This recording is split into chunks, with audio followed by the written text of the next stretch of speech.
all the time. Thank you so much. Oh my gosh.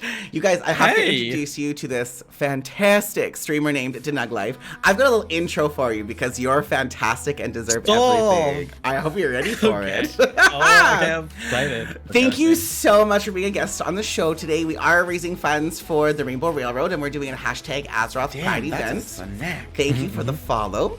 I'm going to turn those off, actually, for a second while we're doing these. So this is our current guest, and my mods are wonderful. They're dropping your link in our chat right now. If you guys aren't following Denug Life, you need to. Denug Life is literally one of the nicest people on Twitch. They're very welcoming. They stream full time. Their main focus is on MMOs. They play a lot of Final Fantasy. They also play World of Warcraft. And like, I feel like D just wants to be your friend. Like, honestly, if you go into the streams and you're like, hey, how's it going? And, like, oh my god, stop. Like, I just want to give him a big hug. It's so cute. Like, it's so good. You guys need to follow and just, like, embrace the Denug Life because it's so good. It's so good. Hey. You're welcome. So I stream primarily World of Warcraft, as I think there needs to be representation in the gaming industry for all marginalized people. And I love WoW, I love Azeroth, and we're going to be doing a Pride March in some major cities shortly because I want to show that we're all loved and we're valid. 100%. What made you decide that you wanted to do content creating? So initially, like, on Twitch was loneliness. So I think growing up, I think you have like your friends, like your childhood friends and school friends, right?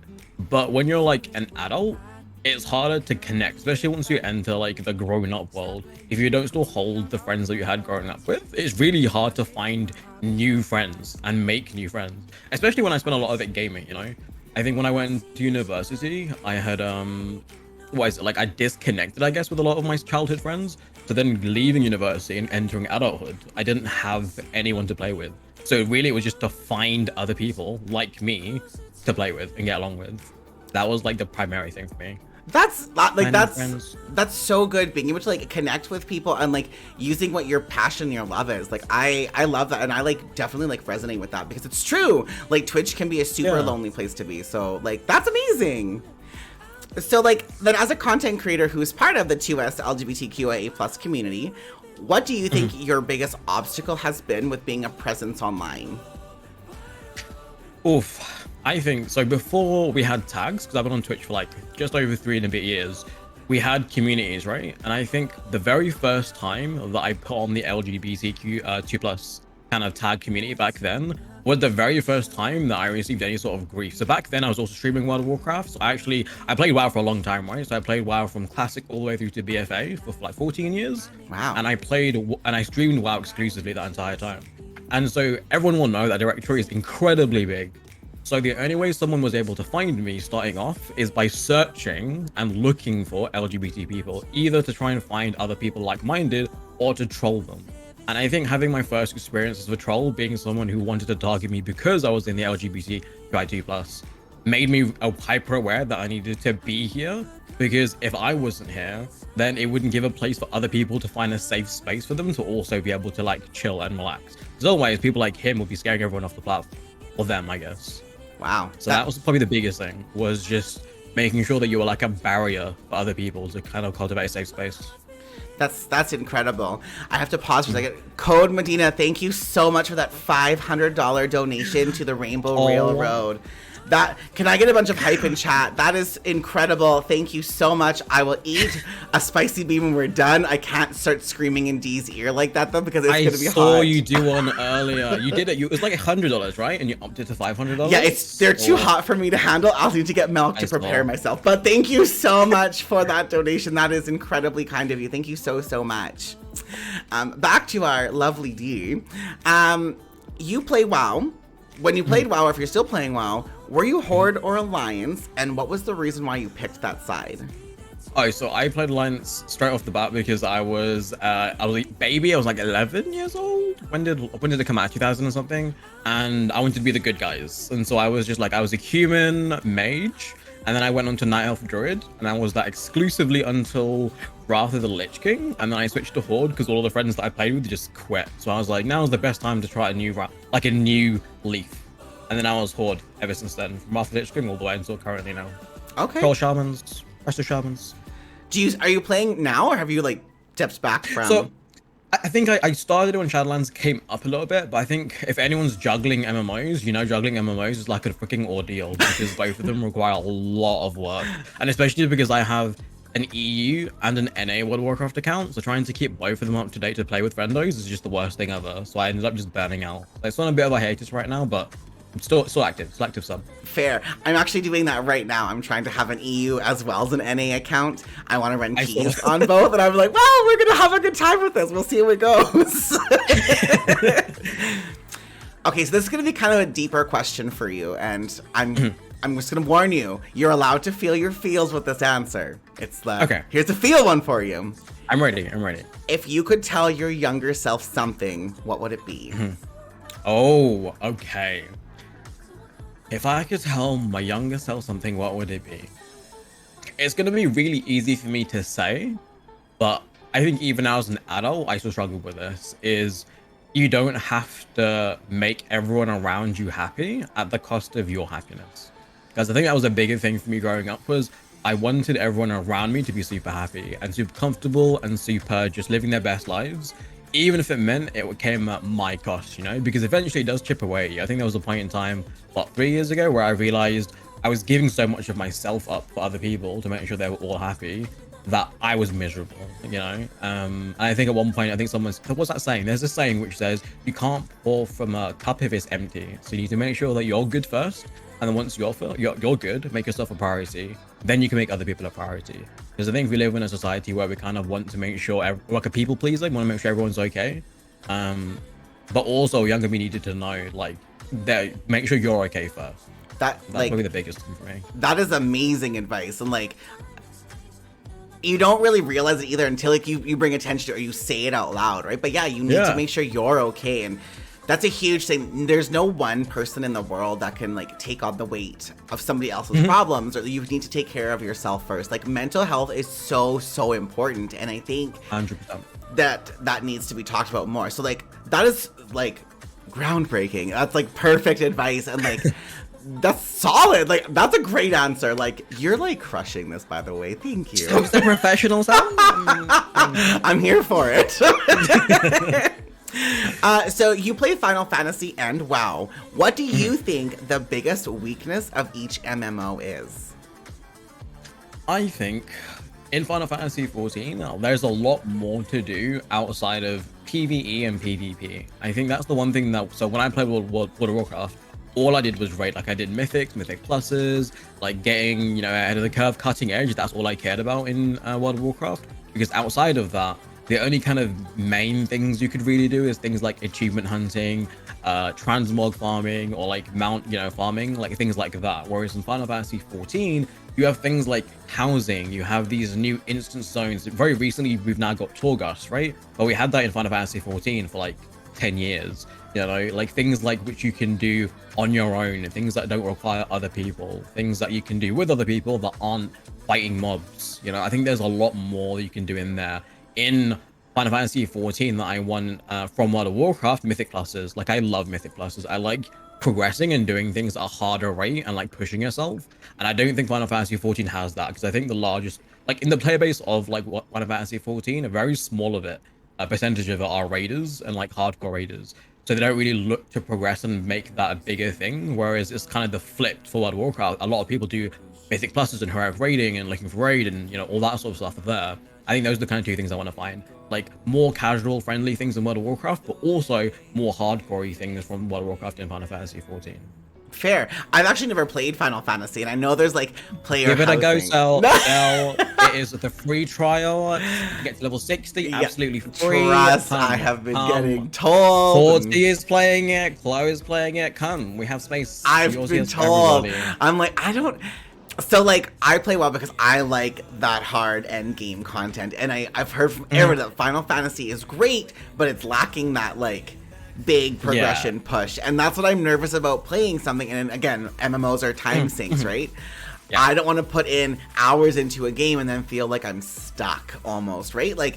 Sure. Wow, you mentioned that WoW brought Torghast to this expansion, and for me, I hate Torghast. I hate it with a burning passion. Yeah. One character was enough. And now I have 4 characters above 220 item level, and I have to do it again on this new priest, and I'm just like, I can't. I don't like having to farm it and being weeks behind on legendaries. Like, Torghast in itself, I think, is a huge missed opportunity from what WoW did. I think that if they would have made Torghast the same equivalent as like Islands from BFA, Islands were tedious, but at least you had mounts and pets and BOEs. Like Torghast, all you're getting is Soul Ash. All you're getting is Soul Ash. So like, they needed to do something more, and I think that would have given a little bit more when it comes to more of the casual side, because your casuals could do something. And I think maybe in BFA Blizzard was trying to cater to that, because they gave us islands, and they gave us not the scenarios, but like the big fights or whatever. What are those called? I can't think what they're called, but those were a huge swing and a miss for me. But maybe more of the casual player base liked that. So like, yeah, I like your answers too. Like, again, I've never played Final Fantasy. I just looked at it, and like, I really want to be one of the Lalafels. Is that what I say it right? Oh, not the Lalafels. Yeah, they're so cool. I mean, they're cute. But like, I feel like everyone's the Lalafel, you know? Like, they're like the gnomes, and I love gnomes. So I know. they're like on my. If I do it, I'm being a Lalafel, and I'm giving myself like the bun hair. I'm doing it because they're cute. You know what? Just stay World of Warcraft. I think World of Warcraft is that's good. Yeah, fair. I love WoW. So recently, also congratulations, by the way. Recently, you were featured on the front page for Twitch. Yay! We love to see it. Thank you. Can you tell us about that experience? Totally. Okay, so I think front page is. I won't lie to you. I think it's one of those things where I think everyone is like pooping bricks, right, leading up to the moment.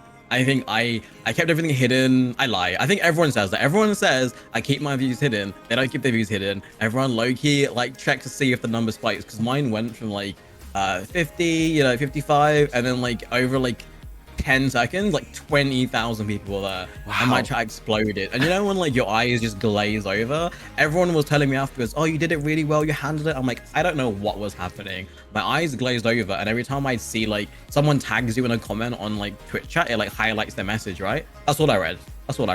Anyone having a conversation with them, didn't read it at all. I think it was one of those things where once the adrenaline started pumping, and that's when I kind of was like, okay, let's do this. But yeah, you definitely start riding that high. It's a mood. Oh, I was so happy to see that. I was like, yes! Like, I was so excited. So congratulations. That's huge. I appreciate it. So, okay, how do you think that your sexuality or your identity, if at all, has affected your acceptance into groups, into the games of your choice, whether it's Final Fantasy or WoW? Oh my gosh, so much. So I actually found you, Cel, because and anyone here can actually try it now, because I double checked before I came in. If you go to World of Warcraft directory right now and you remove all your filters, and you see how many channels there are. Now, if you put the LGBTQIA+ tag inside there, you'll suddenly find that entire list drops to maybe like 5-6 people, which is like tragic when you think about it. But the reason they do it is because I know when I've been in spaces that don't have that tag, they use language that I'm not a massive fan of. And that's in a lot of places. I think in a lot of especially high-end competitive scenes, they throw words like that around a lot. So I used to play Overwatch as well. Like, I love Overwatch, and Overwatch is a place where the second you get high heated and things get very heightened, and I'm a Mercy main, people throw around derogatory slurs all the freaking time. And it's like one of those places where, what is that saying, is if you fight every single time someone says one of those things, you'll literally lose all your energy, you know? They say pick your battles. But I've definitely found being a queer person in high-end competitive scenes is where it's the worst. Because people there don't care. People there are at a very heightened, you know, ego. And it's at that level which you find it like such a toxic place to be, which is why things like League of Legends and Overwatch, while I enjoy, I have like a love-hate relationship with. Like, I can do it for a bit and then I get burnt out, or I'll hear something I don't want to hear, and then I'll just stop playing that game for a hot minute. 100%. So it's definitely like those. But I used to stream Overwatch before World of Warcraft for like, I don't know, 6 months or something. And I actually have a Mercy tattoo on my left butt cheek. So like, I was also a Mercy main. Prove it, so. Monka T-West, but 100%. I stopped though, because like you had said, so someone told me they can see where people like me are thrown off of rooftops in other countries. Yeah. Like, for no reason. We were even winning the game. Like, it was just, they targeted me, and I was like, you're right. It's exhausting. Having to continuously fight with people is literally exhausting. And like, I just made a TikTok video like 2 days ago, and I used all of the hashtags to bring in LGBT people, and I have been getting attacked. Like, literally, even like now it's moved to like my Instagram. I've gotten hate messages. I've had some death threats from it already. And I'm like, what is happening? All I did was say that queer people are valid and they're loved, and like I somehow got flipped into a bad setting. But those comments, whether they're from a 12-year-old or a 20-year-old or some extremely homophobic person, they exist. And until we can get rid of that hatred, I don't know what else to do. And then that's why, like, I'm purposely, like, I was told you should leave that app or I should change focus. I'm not going to, because I think that you need to have that voice and be that strength, but also I'm not responding to every comment. It's too much. It's too much for one person to handle. You're exactly what you said. You said like you need to be that person, because I think what you don't realize, or I think what of us forget sometimes, is people are also watching us, you know? So whenever you see someone, for example, when you stand up to those comments, when you say something and you fight back against a troll, as much as like that troll, it means nothing to them, they'll go to the next person. And the people in your chat, like the people like me who are watching, they'll see that and they'll feel empowered. Like, you forget like the effect and the power that you have when they see someone stand up for something. You know, when you see, like, what is it? Everyone says bad things happen because good people stand silent. So when you see something going wrong and you're able to be that kind of barrier for someone, and you say, no, screw you, shut up and get out, even though for us it's kind of like you know, in the heat of the moment, we're just having to get lost. For everyone watching, you're realizing this is it. Like, someone's willing to like fight, you know, someone's willing to stand up and fight for us. I think it's that we forget the power that you can hold when you do stuff like that. Because when you put those posts on Twitter and you keep fighting out, it makes everyone hyper aware. Like, I, for example, was just like, yo, like, fucking boss ass bitch, Cel, like, you did that.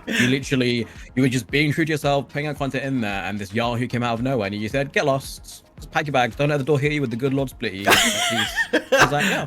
This is what we needed. 100%. And like, I'm so proud of everybody who is queer and in these spaces for content creation, because I feel like that's one thing we can all like resonate with. Like, we all, like, we're together as a community, and like we hold hands and we stand that line, and like, mama didn't raise no bitch, right? Like, we're all here. No bitch. Well, you and your beans, mama did raise a little bit. Well, okay, that's spicy. That's a spicy bitch. I'm a big bitch there. But like, for like standing up for what's right is definitely 100%. Like, we're there, and I'm here for that.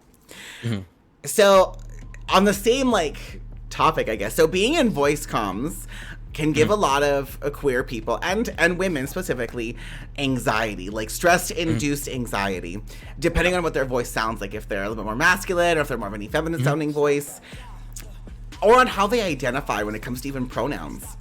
Have you ever been attacked over a voice comm that you weren't prepared for, and if so, how did you handle it? So this is the thing. So I don't know, I say I've never been attacked for speaking on voice, on comms. And it's one of those things where out of ignorance, I never understood it. So this rings true because when I was in university, I used to play Overwatch with my friend a lot. And she would never want to say things on comm. And so I went to an all-boys school. I was surrounded by all boys. Like, I'd never had like I'd never been exposed to other people. Like, I didn't even come out until I was 21. You know, I didn't meet any other LGBTQI+ people until I went off to college, university. So when I was playing with her is when she asked me to do call out. She was saying, hey, just say the traces here, say that. And I just said, in the time it takes you to tell me to tell them, why don't you just say it? And she said, no, I don't want to do it because they'll pick on me. And I couldn't fathom it. I didn't understand. Like, fortunately, I was brought up around really nice, well-praised people, so it was lost on me until she spoke, until she said, the traces here. And you'll notice the language switches, and it made my stomach drop because it went from dude, bro, you know, you idiot, to very like sexist, homophobic, and like triggering words that they used to target her specifically because of the way she sounded. It was only then that I kind of caught on to realize how predatory it can be, especially for like some of my trans friends, you know, who don't like using voice. They have dysphoria, gender dysphoria, when they hear their own voice or when they have to speak on a microphone. How they prefer to just not say anything.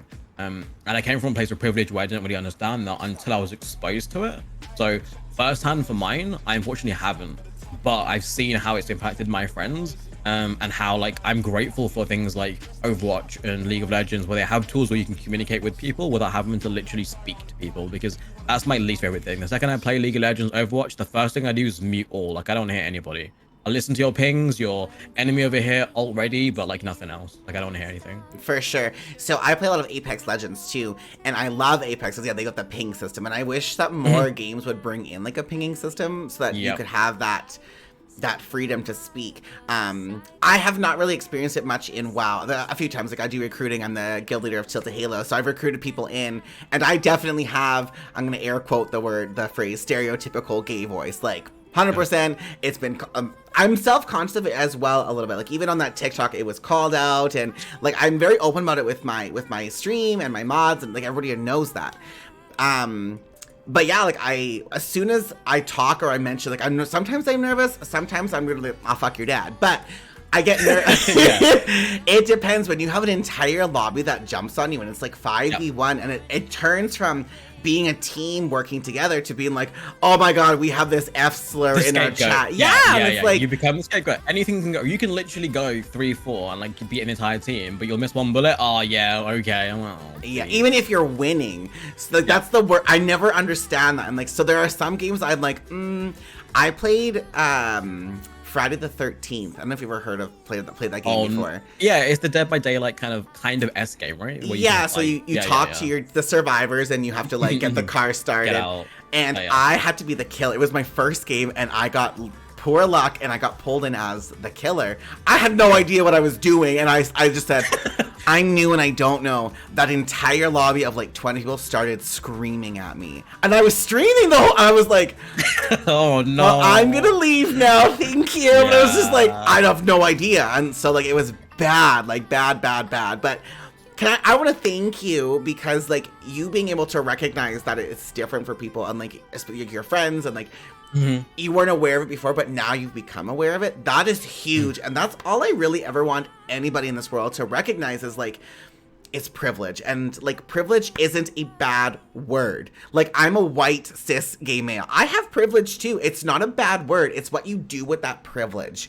And I think a lot of people hear the word privilege and they get super defensive right away and, wow, no straight cis male can do anything in this world anymore. But like, that's not what it is. It's not what it is. And like, they hear the word privilege and they think that it makes them less or like anything they've done is less than. I'm like, it means nothing. Privilege just means you've taken a different road to get to the same place. Like, that's all it means. It means you're taking a different road. And if you can just acknowledge the fact that some people have had it harder, it doesn't mean that, you know, whatever you've done is like disregarded, you know? I think that's the biggest thing. I think some of us just like hear that word privilege and kind of just being like, oh, they're making it sound like I've had a free ride or I've done XYZ. I'm like, relax. Your struggles are still your struggles. All we're saying is other people have also struggled and more, you know? Them struggling more doesn't mean that you struggled less. It just, you need to like put that into comparison. I think that's the hardest thing for people to kind of wrap their heads around. 100%, like 100%.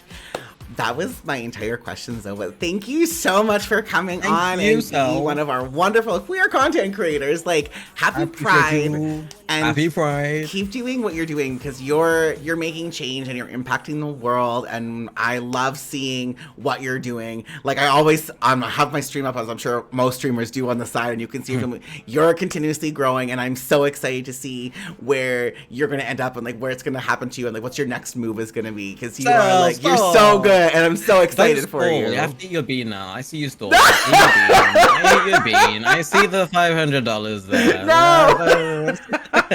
I'm kidding. You know, I love you, Cel. So you're honestly amazing. When I first like looked in the directory, like you're the first person that I saw, and then I saw you in Horties, and I saw you in Clothes, and so many mutual friends that we have. And it's one of those things where people say your vibe attracts your tribe. The fact that I know we have such similar kind of circles, it's a testament to your character, Cel. Like you're a freaking amazing human being. Thank you for doing this as well for charity. Thank you so much. We're gonna jump back and I'm gonna eat one of these hot spicy beans, and then we're gonna do a Steam game code giveaway and a pet. So thank you. Bye. Thank you so much. You guys, I would like to introduce you to one of my friends, one of my lovely mods, also a fellow Canadian, Senpai. Senpai and I, we've met over a year now, I feel. They're like literally incredible. They are a non-binary, indigenous, two-spirit, bisexual, queer content creator with a couple podcasts under their belt. They stream. They're also this week's Raider.io featured streamer, and I freaking love them. Can I get the senpai command in chat, please, from one of my mods? Please, if you, we already did it. Do it again. If you guys aren't following senpai, please take this as a moment and go head over there and follow them right now. I am going to mention this one more time because you know what? Not everybody knows or is educated yet. When I say non-binary, that means that their pronouns are they and them. So that is how you should address them, as a they or them, not as anything else. That is their non-binary. Their pronouns matter. Please respect pronouns. 100%. So I will say, I will also answer to Auntie. I have decided that I will be Auntie. Okay. To anybody who needs it at this point, because like that's whole part of my process of like kind of getting more in touch with my indigenous heritage. Of like, you know what? Yeah, I'm gonna be Auntie. Yo, I'm here for it. That's and I'm gonna be fierce. And if you need me to come fight for you, I have a lightsaber. perfect. I'm gonna turn your. Okay, talk again one more time. I feel like you were quiet. Yes. Oh, there we go. I probably am. No, we're good now. It was my end. I had you at 50, not or 100%, not the full. Jarvis. Okay, perfect. So, similar to how we just did the interview with Dinag Life, we're going to be doing this wonderful questions for the famous senpai. Starting with, thank you so much for being a guest today on Azeroth Pride. It's our first ever hashtag Azeroth Pride event, and I'm so excited to be able to have you as one of our special guests. For those who don't know, Senpai is a content creator here on Twitch. We've already dropped their link for them. I've also mentioned they also do 2 podcasts, if I'm not mistaken. It's 2, right? Yes. 2 podcasts. Yeah. Would you please tell everybody about your content?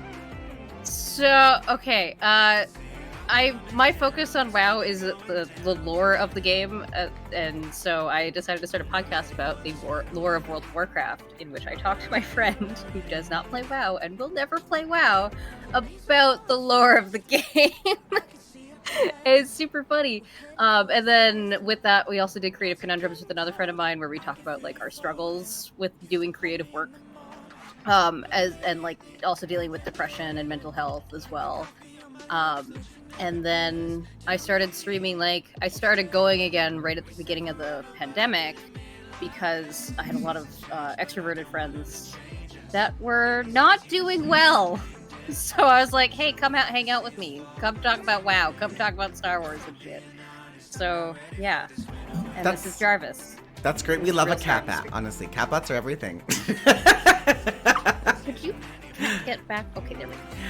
So I stream primarily World of Warcraft, as I think representation matters in the gaming industry for all marginalized people. And I love WoW, I love Azeroth, and we're about to do a Pride March in game, which you already know you are one of our lovely people doing invites on the Alliance side for Stormwinds. I'm so excited about that. So, what made you decide to do content creating? For the most part, it was a lot of I suffer from very severe depression. It's bad to the point that I can't leave my house, which also fits into the anxiety. And I haven't been able to for 3 years on my own. So it's really, really hard. And I'm like, you know what? I need something to keep me fucking sane at this point. I'm going nuts. I need something to do. I need to do something. And so I was like, well, what can I do? I'm like, well, I know a lot about WoW. I could do that. Is it so? You're vibing with it. I'm here for it. I need to turn my music down a second, so I'm going to minimize you for just a second. I think. How do I?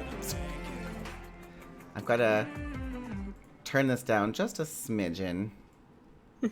Okay, we're good. Perfect. Now, okay. There, we're good again. Sorry. Perfect. We don't have technical difficulties here ever. That's how this stream works. We're 100% rather professional. I love that. Okay, so is that right, bud? Yeah, we're professional, right? It's true. Yeah. Jarvis will never tell us anything wrong. That's 100%. He's gonna judge us though with those eyes. Fair, honestly, my entire life. That's literally my life in a nutshell. So, as a content creator who is part of the 2S LGBTQI+ community, what do you think your biggest obstacle has been with being a presence online? For me, it's energy, not necessarily relating to being part two-spirit or bi or anything like that, but it's just. A lot of things take a lot out of me. Whenever I see a lot of hatred online, be it to people who are queer, to people who are Asian, to people who are black, it really knocks me down. And like, there's literally days where I'm just like, I can't get out of bed. I just can't, which is awful. And so, yeah, I'd say that's my biggest obstacle, just because I feel it so much because I've felt it like almost my entire life. Fair. And like, mental health is really important. So like, I for one really appreciate that you put yourself out there and you're really open about everything that if you struggle with something, if you're having a good day, if you're having a bad day. And like, I for one really appreciate that. And I think that matters. People need to know that they're not alone. So like, I hope you recognize as a content creator, as a person, that the work you're doing is huge and like, you affect so many people. And that's fantastic. Like, you are honestly doing so much positive in this world, and I hope that you recognize that, because you're making a difference, you're impacting change, and I love that for you. Well, and that's the point too, is like, most of my reasoning for wanting to be out, like, about my depression and like how bad I struggle a lot of the time, like, we have a death in my family from suicide. Content warning, I'm sorry. Speak. But, like, we have that in my family. It's really big in the Indigenous communities all over Canada, because there's just a lot of generational trauma that has not been healed. And we don't talk about it. Like, even in my family, we don't talk about it enough. And then like, when I started like talking about it, people started talking about me and my family, and like, not in a good way. They're like, oh, well, you said this on Facebook, and like, you keep saying this on Facebook. And I'm like, y'all, I'm trying to start these fucking conversations. We need to have these talks, and they're not comfortable, and they suck, but they need to happen. Absolutely. Like, and that's something else that I really appreciate about you too, is like, you're not afraid to have those, to initiate those conversations. And like, you're 100% right. Uncomfortable conversations need to happen, because it comes down to growth. It comes down to healing. It comes down to being better as a people. And like, that's huge. And I really, really respect you for that. So, you're Canadian. You're like me. We're in the same city. We definitely we've hashed this out a few times. And you know, when we first announced that we were doing the charity work, and I mentioned 2S. We put it on the WoW forums.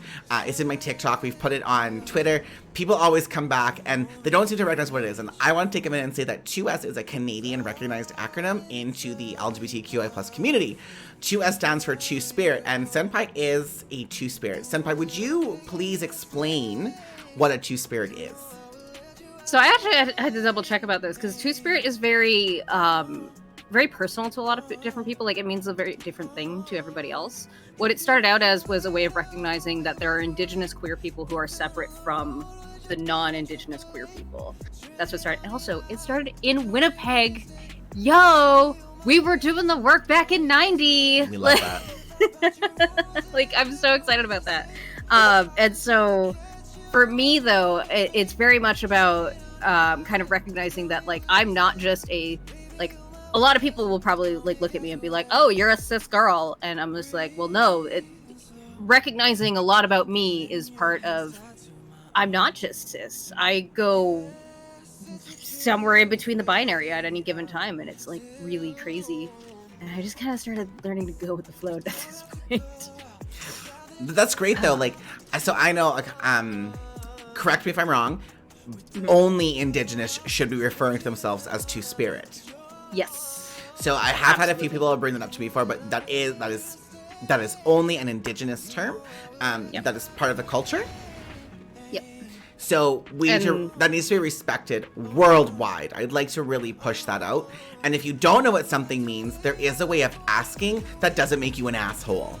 So please, absolutely, please be right. There's a way, and if it's okay to not know everything, there's gonna be hiccups and learning and mistakes with everything in the world. Whether it's a deal with how you identify, whether it's a deal with a different cultural that you don't understand, it's okay to ask questions. It's okay to get educated in those. What's not okay is to dismiss them, to belittle somebody. Like, there are ways to ask things. Be a decent human being and ask them. Like, I started responding to people, if you don't know what 2S is, a simple Google search with the entire acronym will tell you, well, what it is. And like, it's important to recognize too that maybe you live in a country that doesn't acknowledge X, Y, or Z, that's okay.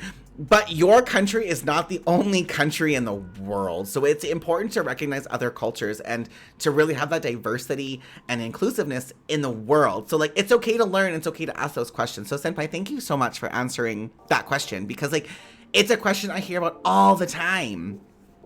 So on the same topic, as a content creator, never mind, mistake, backtracking. So you play WoW. You are a World of Warcraft player invested in all the lore, and I love that for you. Wait, I play WoW? Who would have thought? And so I've got to ask, are you Horde, Alliance, and why did you pick said faction? So I started way back when as Alliance because night elves were pretty. And then I went Horde, and then I found like my family on the Horde side, and that like they were better family to me when my family wasn't, and so like that has like inextricably tied the Horde with me as a person. I have the chair for a reason. Like it's always going to be a part of who I am. But I spend more time on Alliance these days because most of my gold making is together. That's absolutely fair. Absolutely. So you're purple, basically, is what you're telling me. Exactly. Right here. I haven't asked what your podcast is called. Do you want to type it in chat and/or you can vocalize it as well? Yes. Azeroth, a history. Oh, jeez. I'm trying to type and. Hang on. I'm just gonna type. Perfect. And it is everywhere that you can get your podcasts. If you're missing it somewhere, that's not one of like the major ones. Like it's on Spotify, it's on Podbean, it's on Apple, it's on Google. And if it's anywhere that you're missing it, let me know because I can fix it. That's fantastic. Absolutely fantastic. So as an Indigenous content creator, what is something you would like to see changed in the gaming industry? I want to see more Indigenous characters everywhere. I want to see more Indigenous creators everywhere as well. I want to see us in higher places. Like, I want to see us have the courage to be able to show up in primarily white spaces. Like, let's be real, gaming is a very white space. So is podcasting. And we're allowed to show up. We're allowed to take up space. It's not pie. There's always more space. Maybe add leaves in the table, but like we can do it. There's always. I agree. I agree with you 100%. And like the earlier we had a guest, Denug Life, and I had said that like privilege isn't a bad word. It's what you do with your privilege. And I recognize I am a white person, and I really want to help uplift other marginalized people, whether they're part of the rainbow, whether it is something with cultural backgrounds. I think it's important that we recognize and we celebrate all of our differences and we come together to really like be equal. We all are allowed to be equal.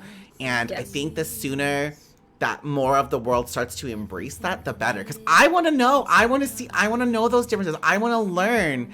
And it shouldn't be hard to go into a space. Like it was mentioned earlier, Dee mentioned it, that if you go to the WoW search part in Twitch and you want to find someone, before there was no tags, and then you typed in LGBTQ, I popped up right away, and that's how I found you. And recently they started, I believe Indigenous is a new tag they just added, correct? Yes. And that's amazing. It is. That is amazing. So now there's more tags to find more people, but I would like to see like companies, and I'll call out Twitch on this. Twitch, if you're listening, I'm calling you out on this.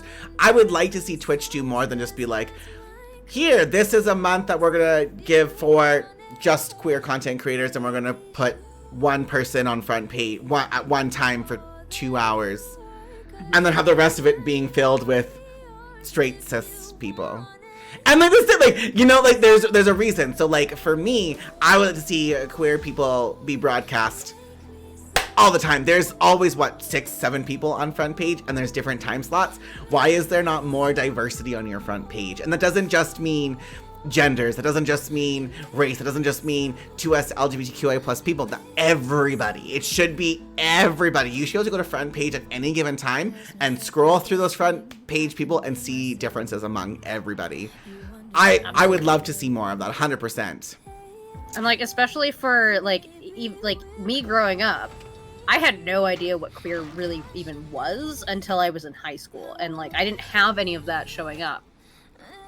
Okay, wait, I sort of did. It was coded very, very carefully that I didn't know what the fuck was going on, but I definitely had a huge crush on Xena. but like, we need to have this representation because like we do exist, whether we understand it or not. That's a different story. But if we have like those examples to look up to that we can look up to, like the only indigenous thing that I had to look up to was I had Pocahontas and I had Chakotay from Star Trek Voyager, and that was it until like Corner Gas. We got Lauren Cardinal on Corner Gas, and that was like, and that's still kind of about it.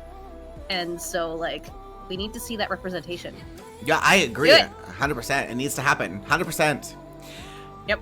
If you could tell your younger self something, what would it be? You know what, I've been thinking about this actually, ironically, because I was like, I should make a TikTok of like me going back to like 18-year-old me. And there's so much that I would say to me. And like, I've been thinking about like ways to make it into a skit of like me talking to younger me, which I think would be really funny. But like, I would definitely tell younger me. What would I tell younger me? The first thing is that shit is gonna be hard, I think. But we're gonna get through it. You think you're a cis lady, but you're not, and you're gonna understand what that means in a few years. Like, I'm trying to envision like 18-year-old me, like, where was I? Like, I didn't there's so much stuff I didn't understand, and I'm just gonna be like, you know what, you're allowed to not understand it, but you also need to do the work and do the education for yourself as well. Sometimes it's gonna be really hard, but you're gonna make it, and you're gonna be okay. I'm gonna cry. Yeah, same. You're giving me goosebumps. Like, it means a lot. I'm so proud of you. I'm so proud of you, and I cannot say that enough. Like, I didn't know you until recently, right? Like, within a year, and that's not a very long time to know somebody, but I am so proud to see every day you come forward, every day you bring your A game, every day you're very transparent with who you are and what you're about. And I think that, like, I idolize that about you because you are such a strong person, and I hope that you recognize that because you are not afraid to put it out there. You're not afraid to say, hey, today's hard. Hey, there's some emotional news today. I need a breather. Like, you're not afraid to put yourself out there in that space. Uh-oh. I blue screened. Uh-oh. We're gonna take this as a moment to pause so Senpai can return.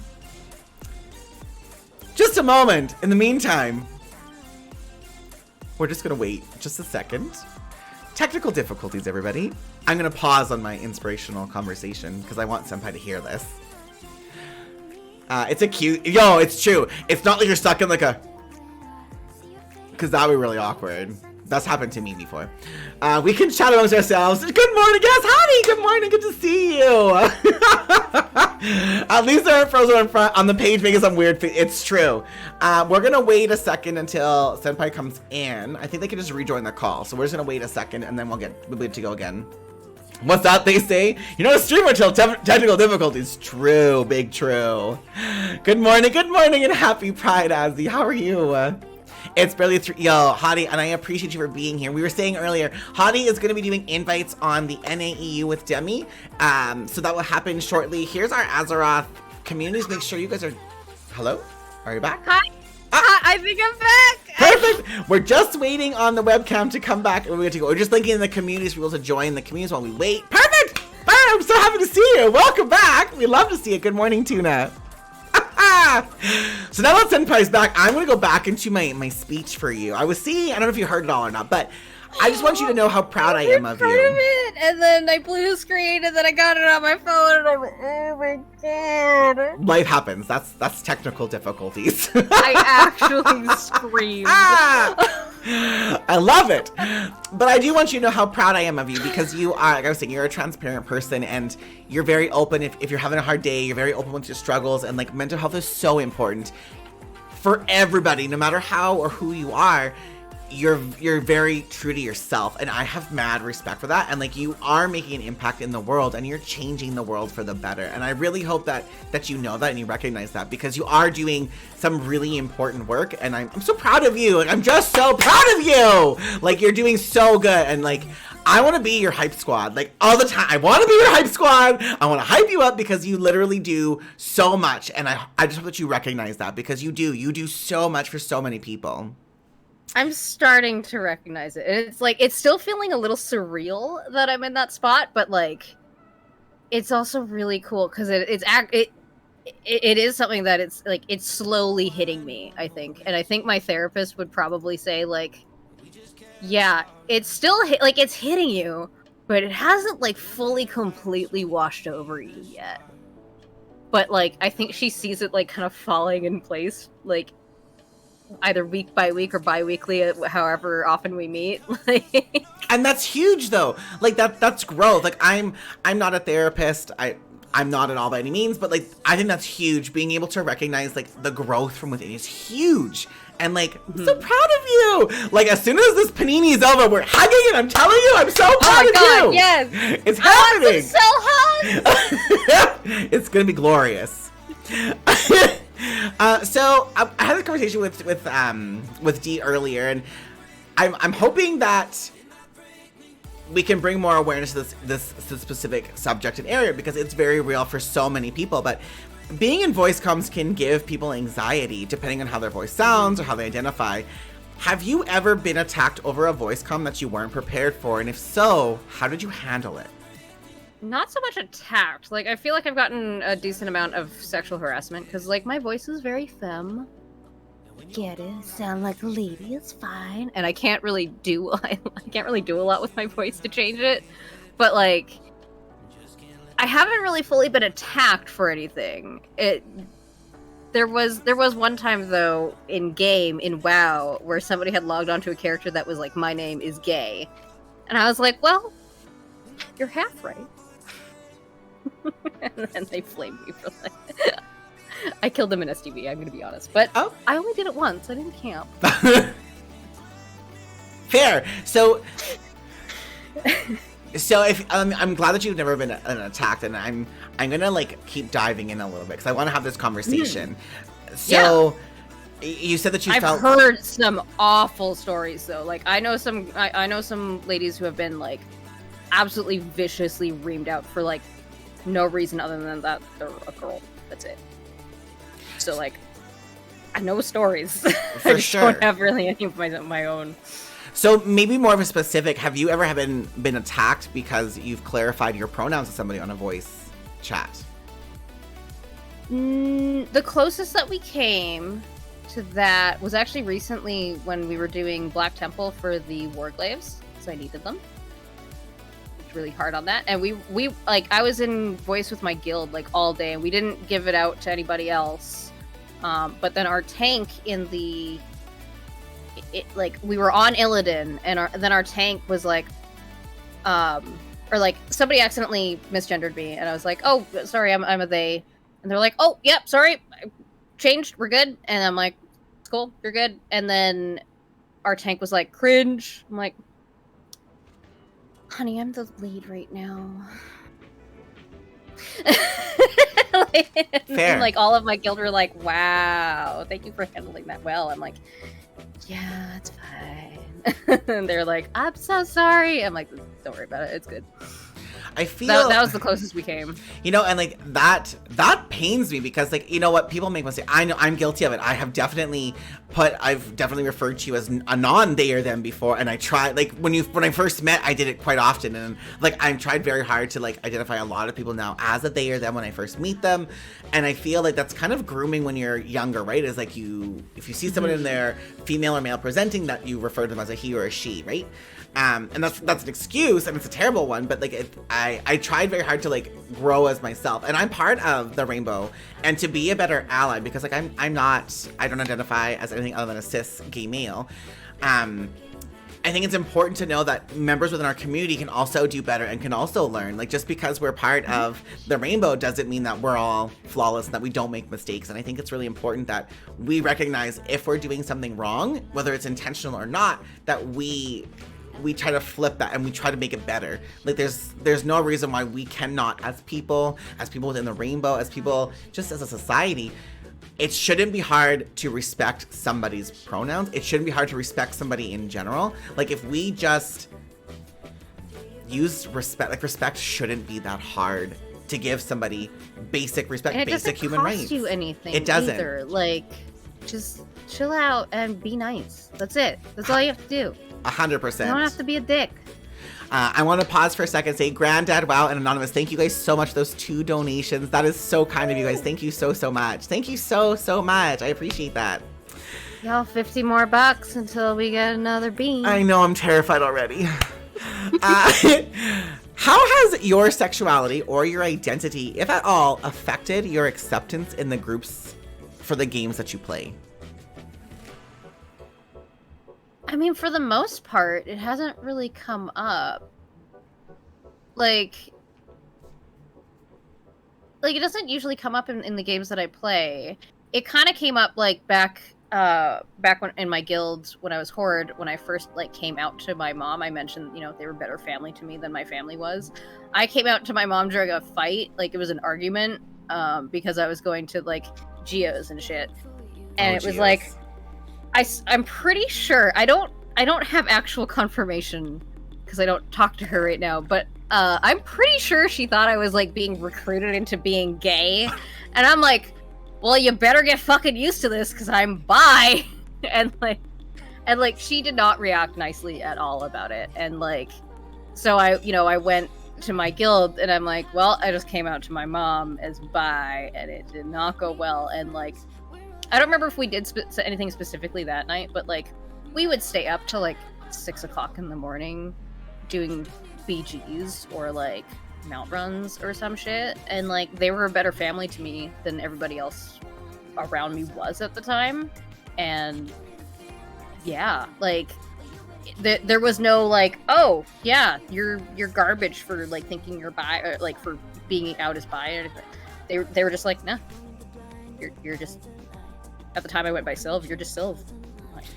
You know, and, like, just to touch on that, the WoW family part, I think you're right. And that's one thing I've, in my conversations in my years of playing WoW, that I come across a lot of WoW players, is that people have families in this game. Like, WoW creates that safe space. WoW creates that love, that friendship, that family. And yes, sometimes people, they hurt your feelings. And yes, sometimes people don't always prove to be their authentic self until months or years down the road. But, like, in that moment when you need something, I feel like there's a lot of support that the WoW community gives people. I would like to see Blizzard do something a little bit more intense. I would like to see it easier to find guilds or communities that are accepting of different marginalized groups as well. And I think, like, something as simple as, like, the WoW forums, if there was a way you could search, similar to what Twitch does, like, by a tag. If you say, yo, I'm a guild, I'm CE, or I'm a casual, I'm leveling, but we also are X, Y, or Z, X, Y. Like, I think that'd be really cool in order to find, kind of like peer-to-peer, find streamers as a site. If there was something more like that on the forums, and something in the game. Like, I think that Blizzard is working towards something like having an Overwatch where if you type in a slur, it comes back and being, I'm having a bad day today. Like, I would like to see that come over to World of Warcraft as well, because I think if we could start getting rid of that hatred in our gaming communities, that you just kind of see casual, like, you're a casual bystander, like, bam, you get shot by it, or right? Like, if you could eliminate that, I think that WoW would even grow further and really help solidify that foundation, those friendships we have moving forward. And it's always kind of shocking to see, like, I was running LF. Hey, stop that. We've got a cat incident, everybody. I repeat, there is a cat incident. He's doing things. I'm going to throw a hat at you, buddy. Oh, hats, look out. Okay. I think he's distracted enough. But, like, I was in an LFR recently and somebody just went off, like, super fucking racist, and I, like, immediately reported. And of course, I never remember to get screenshots before I report. Yeah, that's the hardest thing, because you're in that moment, right? And you're like, I'm mad! And then oh shit, I should have taken a screenshot. I'm the same way so much. I'm like, fuck! Relatable. I can't see it now, but like, yeah, like somebody, and like, it was like a dictionary of fucking slurs. I was like, what the fuck is happening? Well, and it's so easy right now in WoW to say something and, like, yes, you can report that person and there is consequences, but you don't really know what the consequences are. Like, I feel like a lot of the consequences are like a 24-hour ban, and then it gets longer depending how many times you are repeat offending. But it would be nice if, like, you couldn't even type any hateful slurs into a chat. And, like, especially, like, there's... And this is going to be a broad statement, but there are definitely words that are more provoking than other words. But you shouldn't be, if you cannot put like these hateful names on a character name, you shouldn't be able to type them in game. And the thing is, people feel like they can say as much as they want because they're behind a screen, and it's the anomaly of it all, right? Like, this is a character. You don't know who I am. Similar to like TikTok. People can have whatever comments they want, and there's no face pictures, there's no name, there's no content or anything, and it's easy to hide. It's easy to be this hateful person living underground.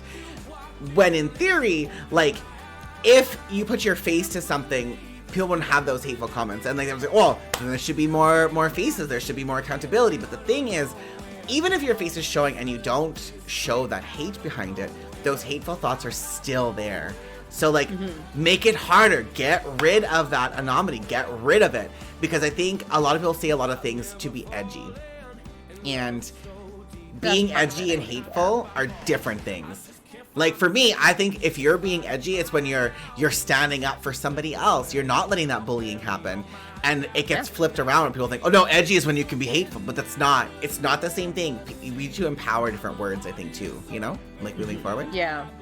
Yeah, like, certain words need rebranding in the world. 100%. Like, we just saw that happen with queer, right? Like, it wasn't that long ago. Queer was not a word you wanted to see. Queer was just a hateful term. Queer was a slur. Right? And it was then awful. A lot of people took it back. 100%. And still... like, I think it depends. Bacon, thank you for the raid. Can I get a shout out for Bacon, please? I think the problem, not the problem, the older generation of the Rainbow Society, I'm going to call it the Rainbow Society, but the older generation, queer was a huge slur, and a lot of us have a hard time using that as a way to identify themselves. And like, I get that. If you grow up in a certain area or a certain time frame where like being called queer was a really hard thing to hear, it's hard to reclaim that word. But it's important to not bash somebody in our own community either if that's how they want to identify themselves, as a queer person. And like, I try to use queer as a really broad term, and I'm sure I've offended somebody unintentionally, but intent doesn't matter. But that's how I refer to everybody who we're interviewing as a queer content creator, because that is like how I find my life easier to like really identify with everybody and get us all on the same page for it. Yep. Even I use the term queer for myself of like, maybe I just don't feel like having the full conversation of like, I'm bisexual, I'm two-spirit, I'm non-binary. Like, I don't want to have that whole conversation every single time, so I'll just be like, yeah, I'm queer. What's up? And that's 100% fair and valid, and you're allowed to have that, right? Oh man, Senpai, thank you so much for being a guest today. I think we had some really good conversations, and I think a lot of people in chat have something to like think about now. Like, and I want to thank you for that, because your experiences and you as a content creator is huge. And thank you again. Like, I'm so proud of you, and thank you for being such a transparent and such a strong, like, you're a support system for so many people, and I don't even know if you realize that, but like, people come just to even hang out with you because they know that you're always giving your authentic self, and that is so important. That is so huge, especially in the streaming world. You are you, and like, I have mad props, mad respect. My pleasure. You're perfect in every single way. You're perfect, you're valid, you're loved, you're everything, and we love that for you. I do want to say one thing as well before we head off go. well. This is a little bit heavy, I will warn you. I am wearing orange today in memory of the 215 lost children whose remains we found on in a mass unmarked grave on a residential school in Kamloops 2 weeks ago. I don't even remember when it was. It's been heavy. So please go educate yourselves about residential schools in Canada. In the US, you call them boarding schools. They weren't good. Please go educate yourselves about them and do that work. And if you can challenge other people, if you can challenge other like horrible thoughts in other people, please do it. Thank you. Like, thank you for bringing that up. See it. For sure. Thank you for bringing that up. Actually, 100%. Like, Thank you for using, again, this is like, you're using your platform for that awareness, and that is devastating. And that is the one time in my life where I was ashamed to be a Canadian. And I'm so it's been awful. I'm so sorry that society and people have done that. And I can't apologize for everybody, and like there's a lot of healing process that needs to happen. But I hope you know that I'm always here in your corner, and if you ever need me to do anything, I'll do it. Like I want to be the best ally I can be to you and other Indigenous content creators, because it's so important. I got you. I've got you. I know. You're there. I can just be like, hey, Cel, I need some help here. Come on. And I'll do what I can. Let's do some work. Thank you. You're literally an inspiration, and I hope that you know that. And you're my inspiration too. Like I mentioned it before, but like you're the one who inspires me to do all that I'm doing. So thank you. I love you 3000. I'm trying to do a heart too, but my I just stand up all halfway. The hearts. All the hearts. Yo, let's spam chat with love. I don't care whose emotes they are. Let's see some love emotes in chat. Let me see them. See them for all. This was perfect. Senpai, thank you so much for being a guest. You guys, if you're not in our community, Senpai is one of the people that will be helping organize the NA Alliance Pride March we'll be doing in approximately an hour, less than an hour. So get in there. What? Love is love. Support each other. Love each other. And it's okay to ask questions. Remember that it's okay to ask questions. Yep. Senpai, thank you so much for coming on today as our special guest. I really appreciate that. Thank you so much for doing this, Ellen. I thank you for having me, and I'm still so floored to be included in this. This is great. You're a legend. It's time to learn, honestly. We're here for it. Thank you so much, Senpai. We'll see you in a bit. I'm gonna go cry now. Bye. Good. Have a good cry. We're here for it. We're here for it. Thank you so much. Bye for now. Hi, Crit. Thank you for being a wonderful guest on today's show. I appreciate it. Of course. My pleasure. So I gave you a little spiel. You were kind of getting ready. You came back at the end. I kind of was chatting you up. I was like, you know what? I need a drink because Sal's drinking. Same. Cheers, Hanny. Yo, I'm clinking you. You can't see me, but I'm clinking you on my... Yeah, perfect. Oh my gosh, and our glass is kind of... I'm going to sip. It says, is you 30? And it says, bitch, I might be. Fair. Mine says... Hakuna Moscato, but I'm not drinking Moscato. Lies and slander, honestly. It's delicious is what it is. Okay, so I gave you guys a brief overview, but we're going to do a little bit more. So Critigel is an Apex Legends primary streamer. She is a badass mother effer, let me tell you what up. She also tanks my keys. She's tanked successfully 16 with a plus 16. She's learned very much. So she did all her 15s with me as a boomkin. She tanked the earlier ones for me, but Crit is that player, and I'm so proud of her in World of Warcraft. I've got to see her from the beginning of not knowing what keybinds really were, not knowing what weak ores were, or add-ons, and you've been able to see her as a player going towards more of like the hardcore end game content, which is being Mythic Plus. And Crit also was tanking for us in our heroic community runs, which we did achieve AOTC on the Alliance and the Horde side, while Crit has been tanking for us. She is delightful, she is a gem, and she is a Druid main here in Azeroth, and she is a Wraith main on Apex Legends. So Crit, thank you so much for being on the show today. Mods, give us a Critigel command, please. We just did it again. We're ready for it. She is a content creator here on Twitch. Again, we already talked about all that sort of stuff. And like, Crit, I want you to take this opportunity. Tell us about your content. Well, I've been streaming, I don't even know when I started, but I started off on consoles. I had to stream only on my PlayStation and story-driven games, and then slowly got into PC gaming through friends I met. And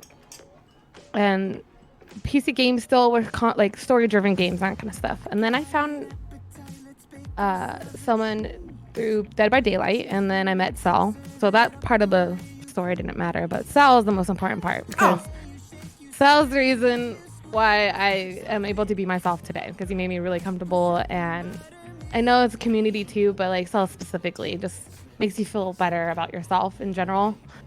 And I wasn't out before meeting him, so I think I came out in like 2019, around that time.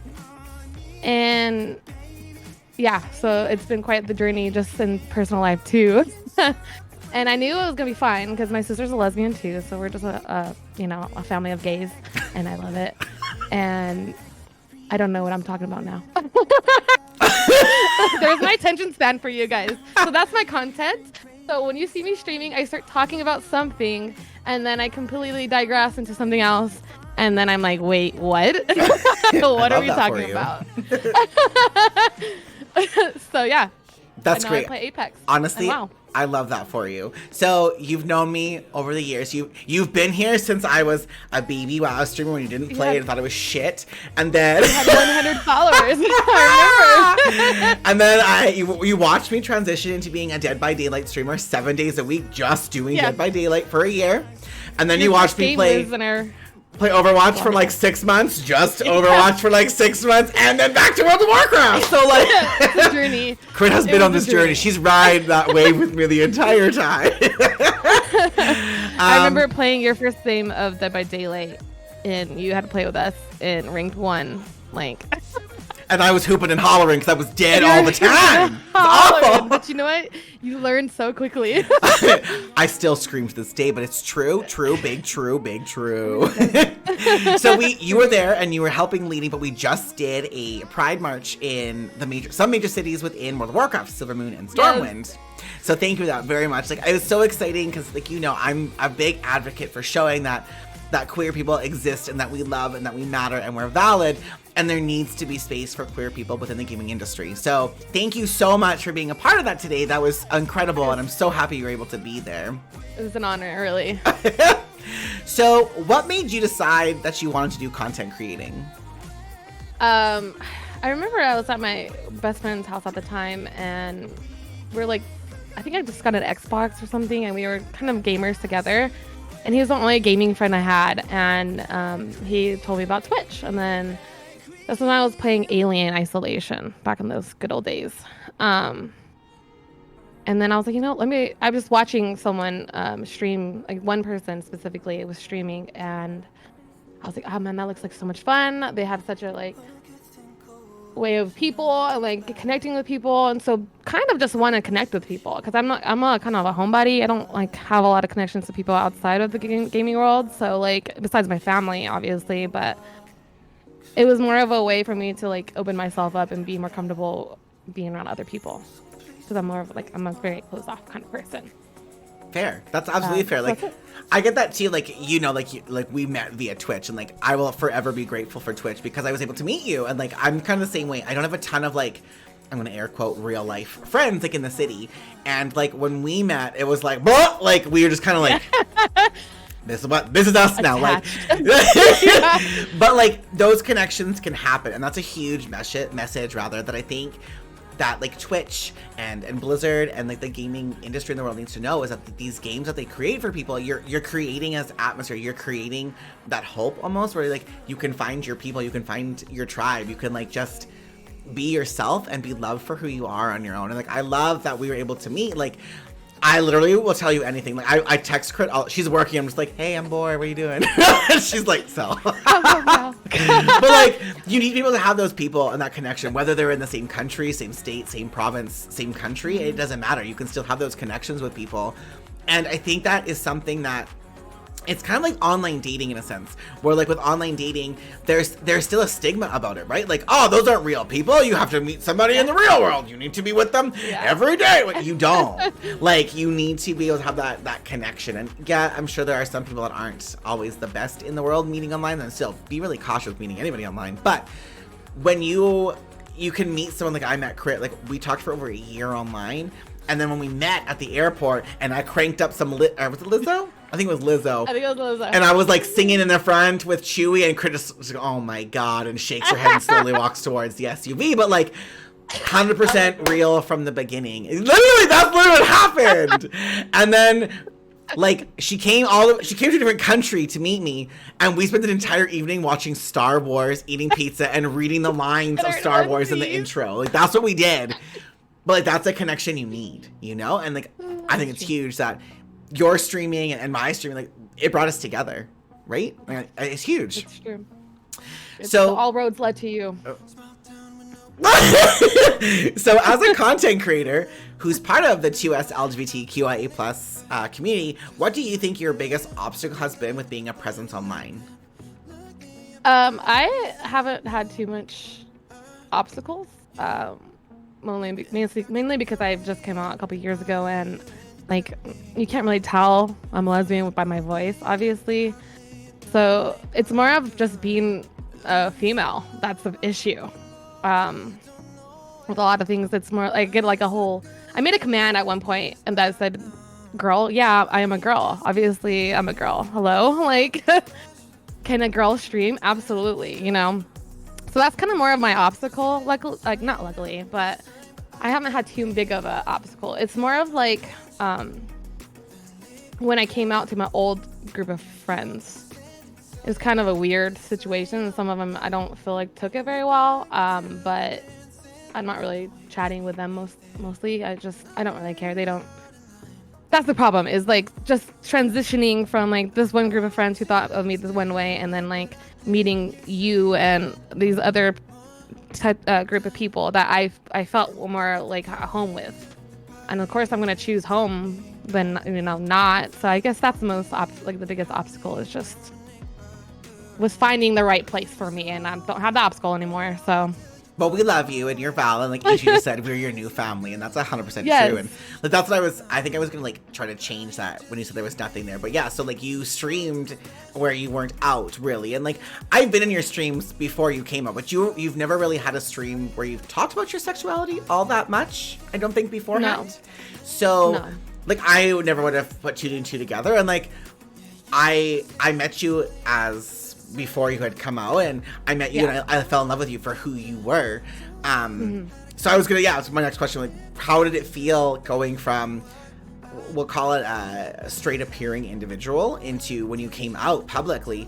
Did you feel like your community had shifted? Like that was gonna be kind of my question, and you kind of answered that. But do you think there's anything like specifically, like if you were to press live right now versus if you would have pressed live 3 years ago, do you think that there's been a shift in the community that you had established with your stream?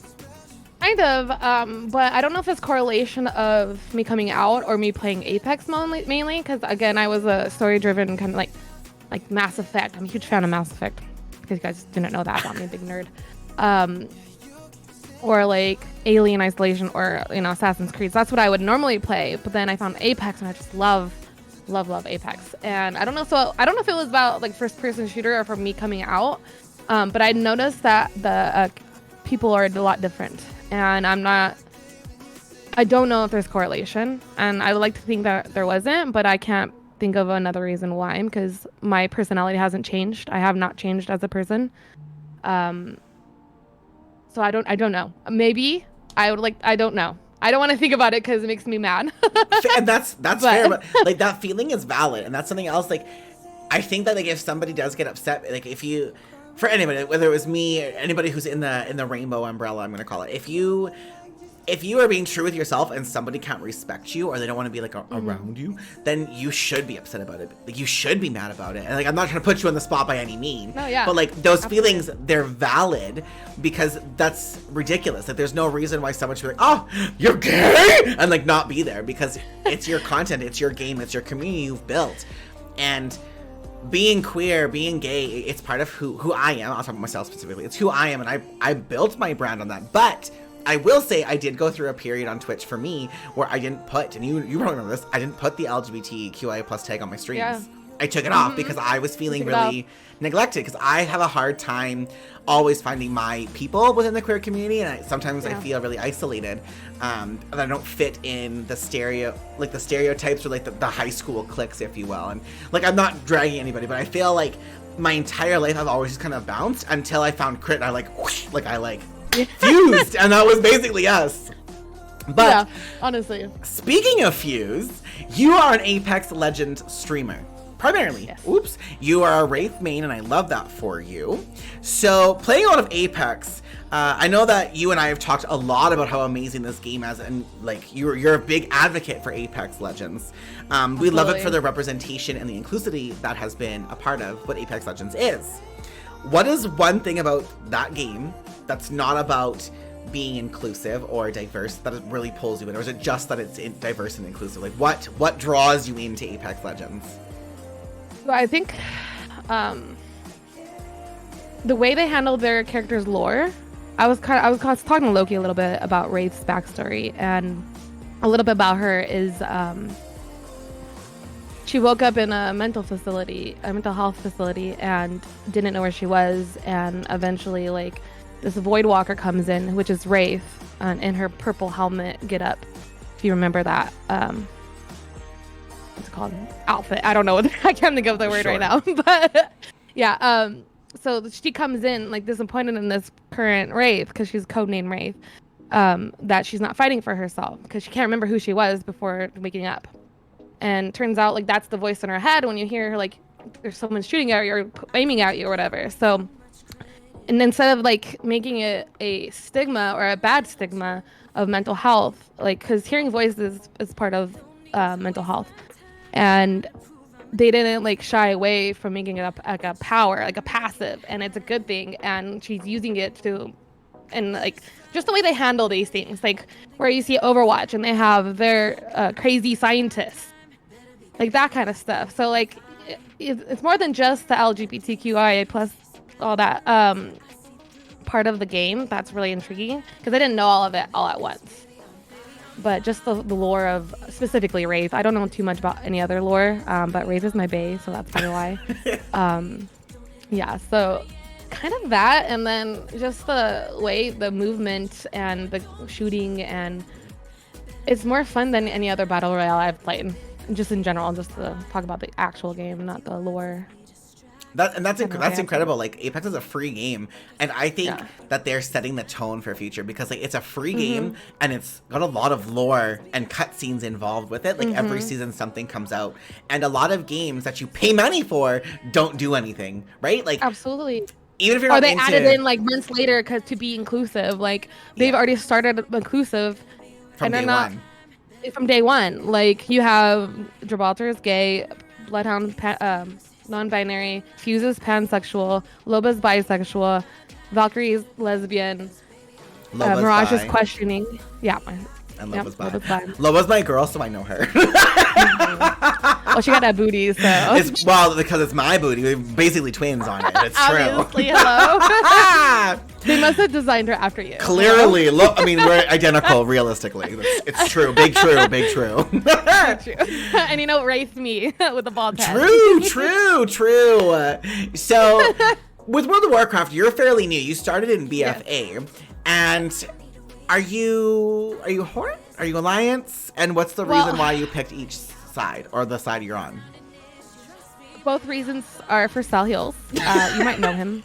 He's a big streamer. I started playing WoW because of Cel, and he was Alliance. Naturally, I made an Alliance character.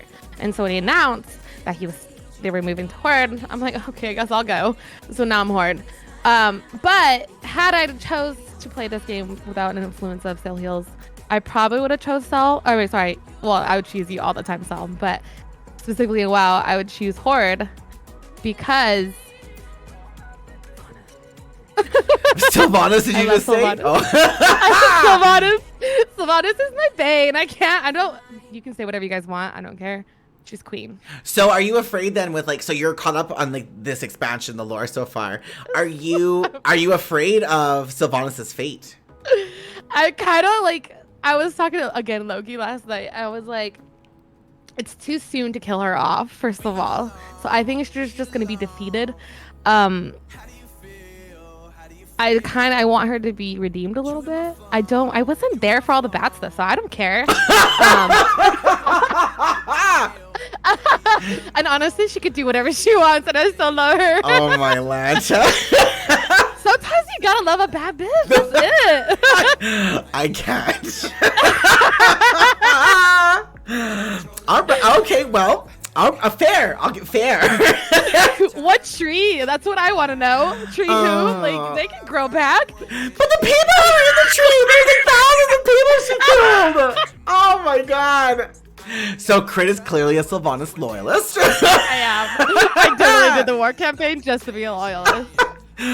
So then, I pissed off all the Alliance characters. Like, well. And that's the end of our interview, everyone. So if you could tell your younger self something, what would you tell yourself? Back to the serious questions. Well, I would tell myself that it's okay to be yourself and come out sooner rather than later.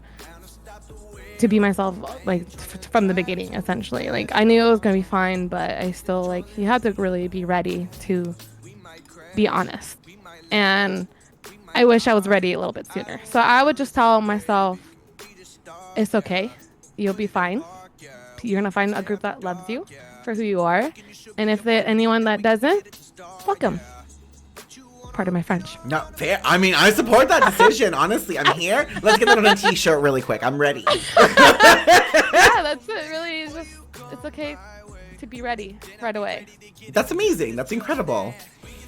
So I missed a question. I'm a terrible person, but we're talking about how you're new to WoW, this expansion, and I was saying earlier that I've loved being able to see your growth on your bear, on your druid, because you did all of that on a 15 as a boomkin. You tanked the lower ones, and you started tanking the harder ones again. So, being new to WoW, you were able to get your KSM your first time pushing keys. How would you rank that feeling overall of getting that achievement on your own? You didn't pay for it. You got it on your own. It was pretty exciting, actually. Like I feel really proud of myself. Like if you really know me, you know how hard I am with myself. That's the right sentence. So like I changed like specs because I'm not doing the tanking that well. I'm not gonna be able to do that. And then so I switched to booming to do the 15s, and I was able to do it. But like I mean, still like I don't think I can DPS. Like that's how my brain is. Like I'm not good enough at DPSing to do any higher than 15. So then we started doing more of the raids, the tanking, and then I remembered why I love tanking in the first place. I think I needed to DPS to learn the mechanics better. And like studying the dungeons have really helped me. And so now I'm making this whole new druid to tank and try to do the 15s on tanking only, and to see that I could do it and not just switching to balance to give myself a crutch. I don't know. You can do it. I believe in you. Yeah. So just I feel very proud. I was like, really excited about AOTC too. Like I'm having actual blast, and I feel like I've learned more about WoW just in general this expansion, and like doing higher keys with you and all that stuff. So thank you for making me do that, pushing me to do it. You're welcome. Like you're crushing, and like that, I love seeing somebody as a player like just grow that much. And like I've seen it. Like I've seen even when you were playing your boomkin, like starting out with damage, and like when you were pumping, like I could see every time we did something, you were getting better every single time. And like I like to think that if I was at Mythic rating, with my guild, like if I just like start fresh again, and if I could see you tanking Mythic raids, I just think like you're the person who studies and you learn and you want to do better. And I definitely think that like if you had the opportunity to Mythic, you would be in there. You'd be like, I'm ready, sign me up. And I could just see you like diving right in. I love that for you. I'll be scared as shit, but you do it because Mama didn't raise no bitch, right? Like I'm just like they call it practice for a reason. All those vibes are practice. True, big true. So this next question might resonate with you a little bit more than some of our other guests I've had. But so I'm very self-conscious of my voice. A lot of the time, I hate the way that I sound. I make jokes about it. Like, oh, you sound so good. You're so beautiful. Thank you. I know. But have you ever ever felt when you were in a voice that you were attacked and you weren't ready for it, or because of like you play FPS games, so like a lot of the in my experience, I'm gonna pause. In my experience, a lot of the FPS genre games, I get attacked for sounding like a feminine male, like I'm a gay guy, and I get like fixated on. Do you have any of those same vibes or feelings as a female queer content creator, and you're in the FPS genre? Have you ever had someone like start attacking you because of the way you sound? Yes, absolutely. Like you can't even say anything before being attacked, and like I can be built nothing. That's why I stopped playing Valorant. Like I don't remember exactly what they said, but I was definitely being attacked. So much that because I don't carry normally. Like I'll just talk shit back and carry the team, but they were just too much, and I was like, this is not worth this game. Like I don't even. That's one of the reasons why I won't play that game, is the toxic community. And Apex, luckily for me, isn't as bad. It's only been a few times where people are stupid on the voice comms, but generally I'll be sassy right back to them, and sometimes they respond well, and it's kind of funny, but I think I try not to like talk in voice comms just so I can avoid the toxicity and the negativity because I don't need that in my life. And I just got to prove to them on the damage boards that I'm better. That's really it. It sucks that I can't talk without the fear of being attacked. And like that sucks. And I wish that I had like advice or like I've asked that too. Like how do you muster up the courage to like talk in voice? And I don't know. Like sometimes I want to, and sometimes I don't. I'm just not in the mood. It's exhausting having to like try to like defend yourself or like whatever. Like I don't know how to like any solid advice on that, but like that makes me so mad that somebody, because of the way that they sound, they don't get to have the same gaming experience as someone who sounds like a cis bro. And that's not fair because that does pull away from a game. And I kind of think that's why Dead by Daylight has such a strong queer following, actually, because there is no voice unless you get in Discord. Like Apex is great, and I said this when I was interviewing with D. Like you can ping things, so you don't actually have to talk as much. It does make things easier, but you still have a route to like protect yourself. But I wish there was harsher restrictions or harsher punishment for somebody that decides to attack somebody based on how they're sounding, because that's not fair, and there's no way to really like follow that unless your conversations are being recorded or something, right? So it's really unfortunate, and like I'm so sorry that happens to you, because like you a bomb ass bitch, Annie. Like you carry me, I sit in your backpack and I sit like, oh here, let me just grab my sangria, I'm having a little sip, it's fine, you got them, I'm good. They just get mad that I'm better than them and they just can't do anything about it. Yeah, true. Like true. I've seen you pop off the other day. You had a game with like 9 kills and 3,300 damage, and I was like, oh, okay, pop girl. Okay, girl. All right, I'll just sit back here and back myself. Honestly, it's fine. Like, I love that to for answer you. What you said about the courage, some days I don't, so I won't talk. But sometimes I'll say something, and if they're rude and I can't handle it, I'll just mute their asses. Other times I literally will sit there and talk shit back. Fair. Or I'll say, oh my god, it's a grill. Oh my god. Or sometimes I get like, are you a 12-year-old boy? Like, no. I know that you never talked to a female before, so I understand the confusion, but that's what I usually go back with. Like, I know you haven't spoken to one, you know? Like, that's fair.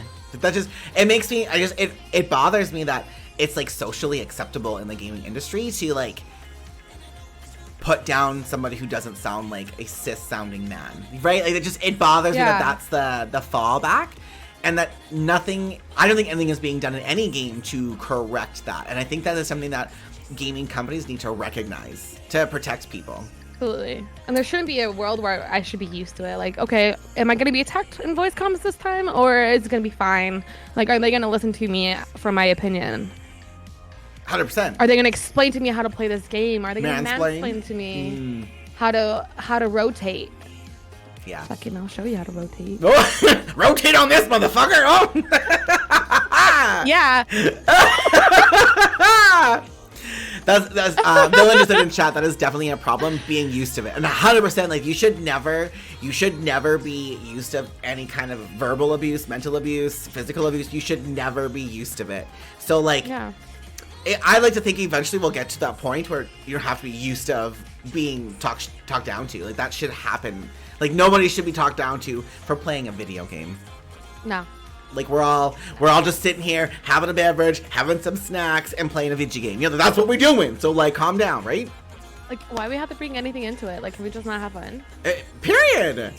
You have to look a certain way to have fun. I'm sorry. It's 2021. Get over it, people. Period. That's, like, spot on, period. So, how would you say your sexuality or your identity, if at all, has affected your acceptance into the groups for the games that you play? So, on the same topic, like, do you think that you're, like, overall accepted when you're playing Apex or WoW? Like, it could go either or, like, either game or in general. You can generalize. Well, generally, WoW, I only play with your community, so I feel pretty accepted there. And, like, you're not really going to know unless I announce it to the world. In Apex, again, you're not going to know. But, well, maybe now that I have that Pride badge, we'll see how it goes. I'll speak to me in a couple months or in a month when I get through this. And then we'll see, because I mean, so far I don't really play with people I don't know anyway, so it's I don't know how to answer that question, to be fair. No, and that's fair. Like, it's one of those things I like to ask because like if somebody is in a situation where they're being talked down to, or they feel like maybe they for who they are. So, yeah, that is more of the female situation. I kind of hit on like being explained how to play a game that I've been playing for the launch, like, or I watch pro players play. I actually study Apex too as much as I can. You don't tell me how to play the game. Like, that's it. And if I'm really doing something wrong, like in WoW, if I'm literally doing something wrong and killing the whole squad or whatever, dungeon group or whatever you call it. I'm still new, guys. If I'm doing literally something that's wrong, don't try to tell me, oh, you're like, don't attack me right away. Like, oh, I'm sorry. Like, I'm a human. You know, like, So on like reaching onto that, the WoW part of it. So as a newer player into the game, do you think like have you been called out for making a mistake in like a dungeon group if you weren't playing like the community or anything? Yes. Okay. I made one small mistake in that the very first 16 I ever did in Mist. You remember? I made one mistake and didn't interrupt the patty cake. Literally the biggest mistake I could possibly make in any dungeon as a tank. And I killed a whole group. And like, no shit, I fucked it up, right? But that was not even, they didn't know I was the girl or, you know, anything. It was literally just the tank fucked it up. And they're like, you had one job. I was like, yeah, no kidding. Obviously, the whole everybody died. Like, shit happens. Listen, it happens. Yeah. True, and big true. Listen, the reason is because it was the explosive thingies, and nobody was attacking the melee explosive because they were doing the memory game, and then the frozen guy came, and like there is 25 different things to do, and I forgot to do one thing. I'm so sorry. You know.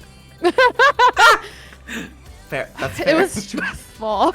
But it's okay, we came back, and later, like months later, we timed a 16 miss, and I kicked all the patty cakes. And I love that for you. You kicked those patty cakes to the curb. Those fucking patty cakes. I said, team, I'm not doing anything. I'm not moving the boss to any memory thingy. I'm literally sitting here and watching for patty cake. And you guys could do the rest. I love that for you, honestly. Well, Crit, thank you so much for being a guest today. I really appreciated you coming in, and like it's easy to talk to you because I've known you for 85 years. But I think it's really exciting to showcase you to more of the community because I don't know if everybody knows. Like people know who Crit is because she mods for me because she's always here. She's that mod who's like, I might be at work during a 48, but I will freaking yeet a bitch out of chat if I need to. Like, she just randomly pops in. I'm still here, y'all. I'm watching you. Like, I don't know how she know everything. Literally. But, like, I wanted people to see, like, the face of who you are and what you are. And I'm hoping if we get another mod to do the Crit Gel command, I would love you guys to go and follow Crit again and show that love and that support because that's one thing that this community can do is like, you know what, this community we can uplift, we can strengthen, we can show people that like good people, we can showcase them, we can make a difference and an impact, and I think Crit makes a difference and an impact to everybody, and we need more Critagel in the world, period. Listen, I got dressed up cute for you guys. You're always makeup, cute. You're always stunning. Shirt. I'm wearing pajama pants, but don't tell them, buddy. Me too. You can only see me from like the chest up. I got a little Celheals on my shirt on this side. It's fine. Perfect. Crit, thank you so much for coming in today. I really appreciate you again. You are a champion. Thank you for having me. You're welcome. I'll see you later. Bye. Okay, bye. Love you. Love you. So thank you so much for being a guest today. It means a lot to me. For those who don't know, this is Drink Sopa. Drink Sopa is a legend, one of the most wholesome people that is on Twitch to date. I discovered Sopa, I want to say like 2-ish months ago or so, maybe even 3 months ago. She was playing her Warlock and I was like, oh my gosh, and she was leveling an Alliance character, and I just like, I fell in love because she's so welcoming, she's so sweet. Aww. And like, just invites you to like participate in conversation, and like I really appreciate that about streamers. So like Sopa, you're crushing it, by the way. Like you're so good, definitely standing out. Would you Thank you so much. You're welcome. Do you want to tell everybody about your content? Go ahead, tell us.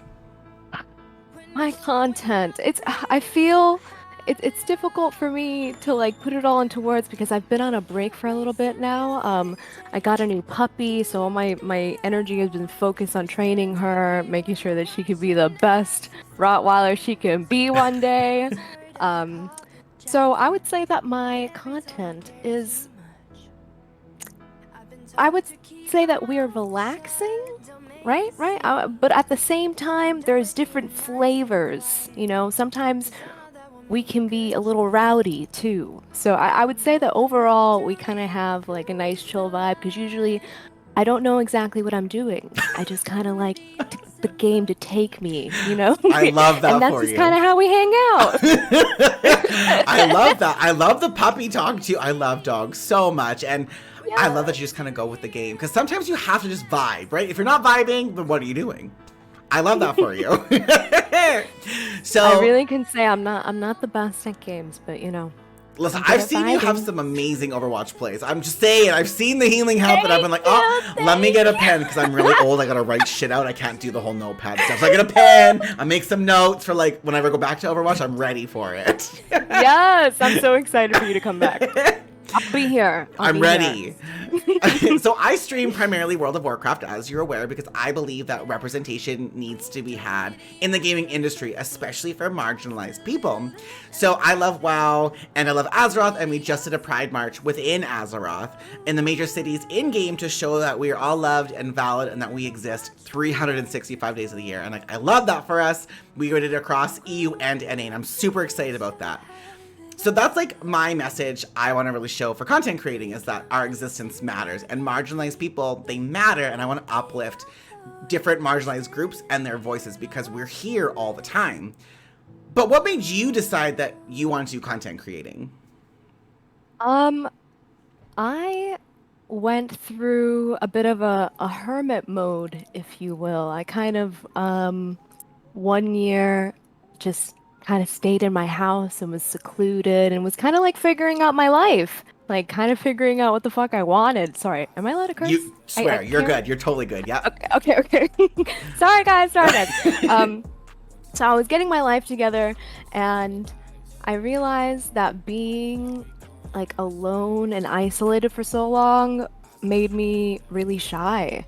And I wanted to kind of share that, if that makes sense. Like I haven't felt shy in a long ass time, and there's a lot of reasons for that. So I just decided that I wanted to learn how to be okay with it. So I was like, fuck it. Like what if I meet other shy kind of people? And I feel like gaming is a way to meet my kin, Yo, you I know? love So that's that. why I decided to jump in. No, that's so good. That's like a common theme I feel too. Is like people said that they were lonely or they wanted to get out there, or they wanted to meet people, and like gaming is so powerful. And I feel like a lot of people don't understand how powerful the gamers and the gaming industry is. Like I'm a huge believer that gaming is the future. Like you could do so much at home and like you can rally so much support. Like even today we've been live for 7 hours. We've raised almost $1,500 and I'm a small streamer. Like I'm so proud. it's so good, but there's so much we can do. And like, I love that for you because like, it is important that people can find someone that they can relate to. And like, I love that you're authentic and you're wholesome. And like, you're just like, you're a breath of fresh air. That kind of sounds cliche or whatever, but like it's true because like you can have a conversation with you and you know you're not like just like filling somebody full of shit. You're giving it like this is your experiences, and that's huge. Like that's actually huge. Thank you so much. You're that welcome. means a lot to me. So as a content creator who is part of the 2S LGBTQIA plus community, what do you think your biggest obstacle has been with being a presence online? I think it's feeling valid in my identity. Okay, fair. I heard you ask this question earlier, and I was like,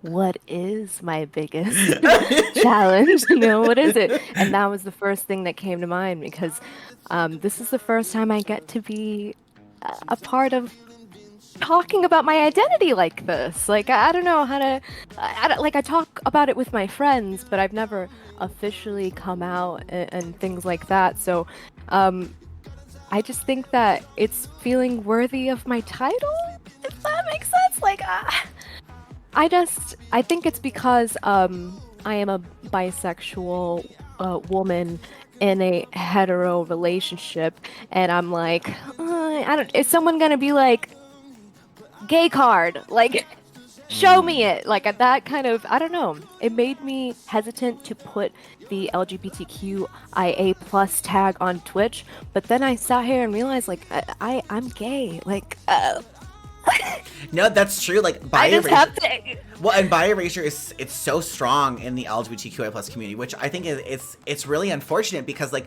we should be rallying together and like just because you're in a heteronormative appearing relationship, that doesn't mean that you're not part of the community. And like I hear this from a lot of my friends. I have a lot of friends that are pansexual and bisexual, and they're in what looks like a heterosexual relationship, but that's not fair. That doesn't mean you're any less equal or part of the community. And like something I would really like to see within the community is that we start rallying. I don't know why it always has to be like this group against this group against this. Like we should be together. Like there are strengths in numbers, and I don't know why it's always like a competition or like to be rude. It's kind of like some high school vibes sometimes, right? And It is. it shouldn't be. That's not what Stonewall was about. That's not what like the riots before we had rights were about. It was about being together. And somehow that message has got lost over the years. Like I know I had this conversation a little while ago, and somebody had said that from the HIV pandemic, a lot of like the founding people that helped get us our rights, they're no longer here. Like they're deceased. The disease took them from us. And then it was like the next wave came in, but they don't have the same appreciation. So I would love to see more of our community work together to show our appreciation, because like I hate hearing that somebody who struggles being valid with who they are because somebody in our community has made that happen. Because you're valid, you're worthy, you're perfect, you're beautiful, and it's important that you know that. And like I wear my heart on my sleeve, so sorry, you're always gonna know how I feel on my face. So just be prepared for that. But that's good though. Like I'm a cis gay male, and it pains me when people can be living in a world so full of hate. And like there's no place for hate in a world anymore. We should all be just respectful of people. And I don't know why that's so hard for people to grasp onto, you know? So I hope that you entering the content creating world is really helping validate you, because you are valid and you are perfect and you're doing everything right. And like, it's important that you know that. And it's also okay if you don't have everything figured out. Like I'm 33 years old and I ain't got my shit together either. Like you'll never, but you'll never, like you're never gonna stop growing. You're never gonna stop evolving into the person you're gonna be. Like there's a reason that like the lifespan for people is like 70 to 100, because you've got 70 to 100 years to figure out your shit. And even if you're that old and you don't figure it out, it don't matter. As long as you're being respectful and you're being okay with yourself, that's the end game plan, right?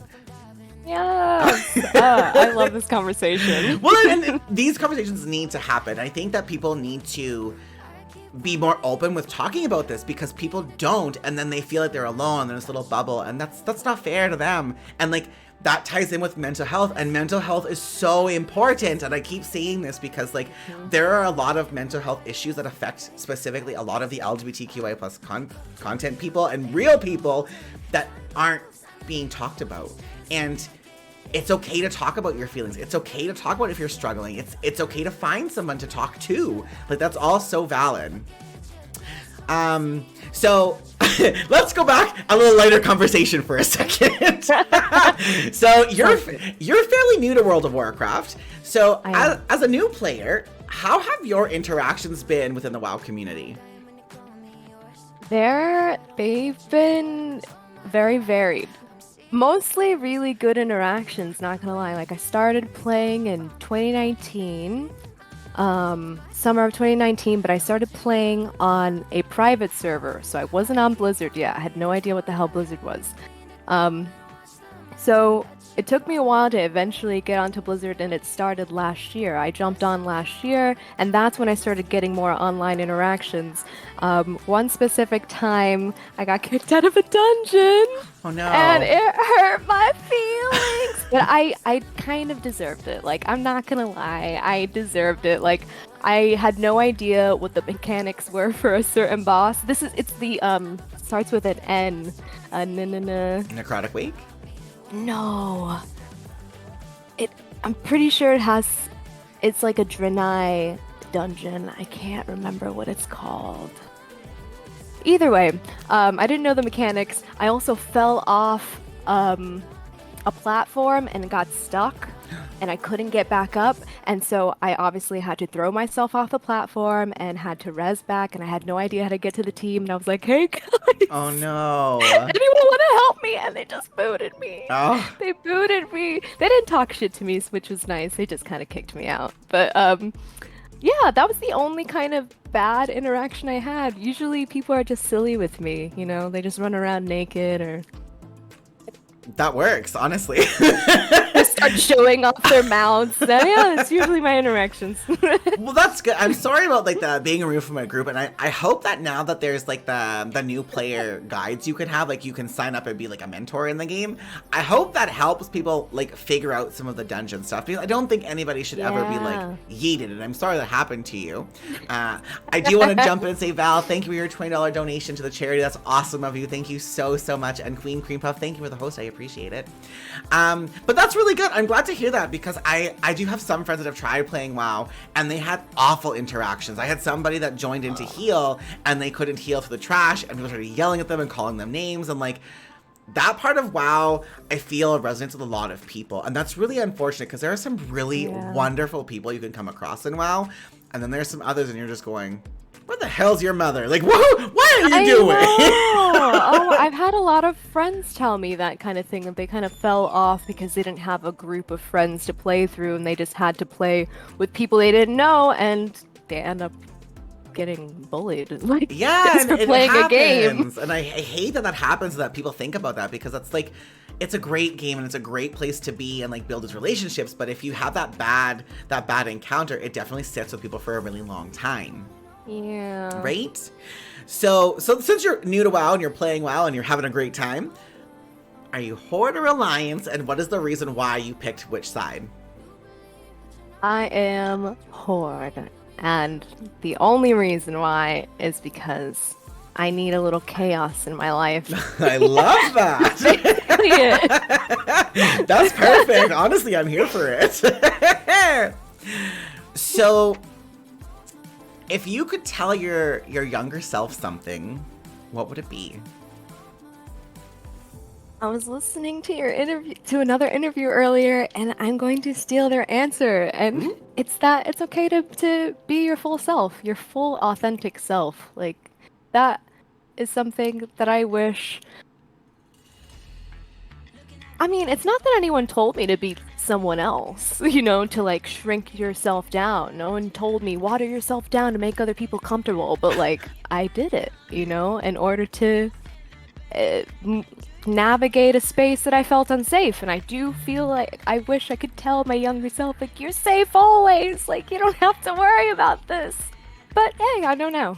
And that's fair. Like, again, that's a really common thing that a lot of, I think, younger people go through. And like, I really hope that more people that are like out of that phase, I'm gonna air quote the word phase there, but once you're out of that, I hope that more people will start telling their stories, because I think it's important that younger generations know that it's okay to be who you are. It's okay to be who you want to be. Like, if you like anime, even go and enjoy anime and tell the world. Like, there's such stigma on so many different things in life that it's not fair. Like, if you are really into like learning about animal health, there's nothing wrong with that. If you're really good in school, there's nothing wrong with that. But we get put in a box and we get put in a, you have to like this, you have to do this. If you're into this stuff, you have to go into this. But you can do whatever you want. Like, that's, the world literally is your oyster. Like, I'm 33 years old. I never dreamed that I would have been 30 years old playing video games online and being able to like financially support myself doing this. There's no way I thought I'd be able to do this in my life.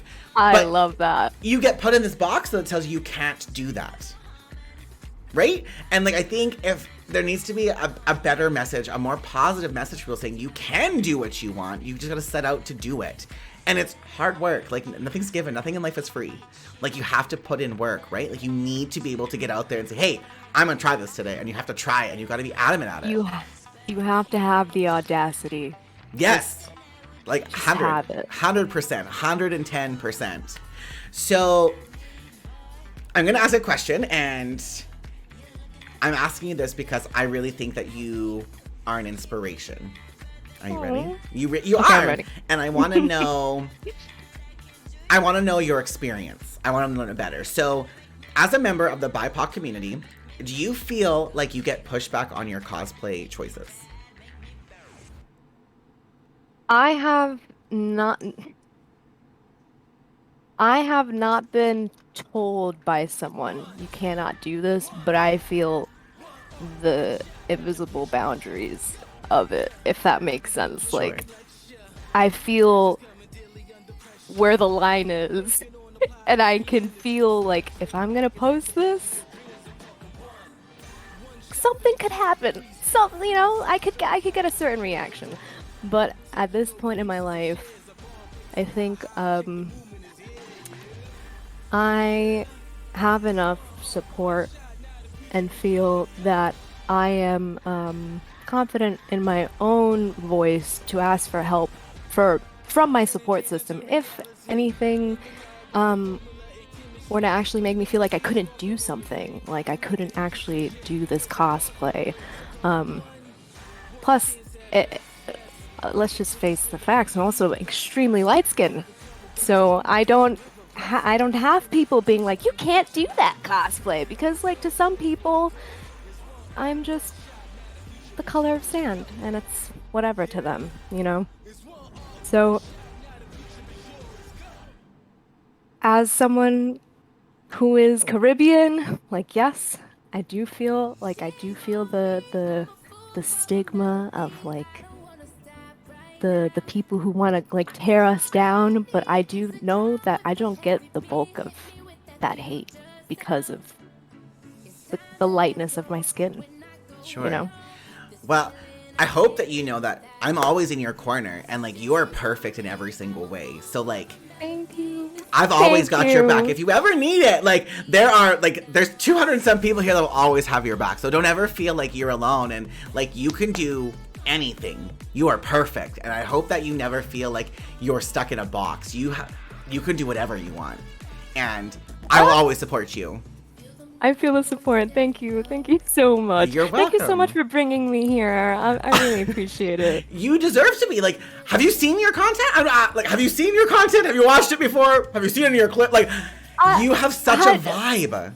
Sal, please tell me if you went through this thing where like, or maybe you still go through it, where you're about to go live and you're just like terrified. Like, I don't know. Like when I first started streaming, I would cry after the stream. Nothing bad happened, but I would cry.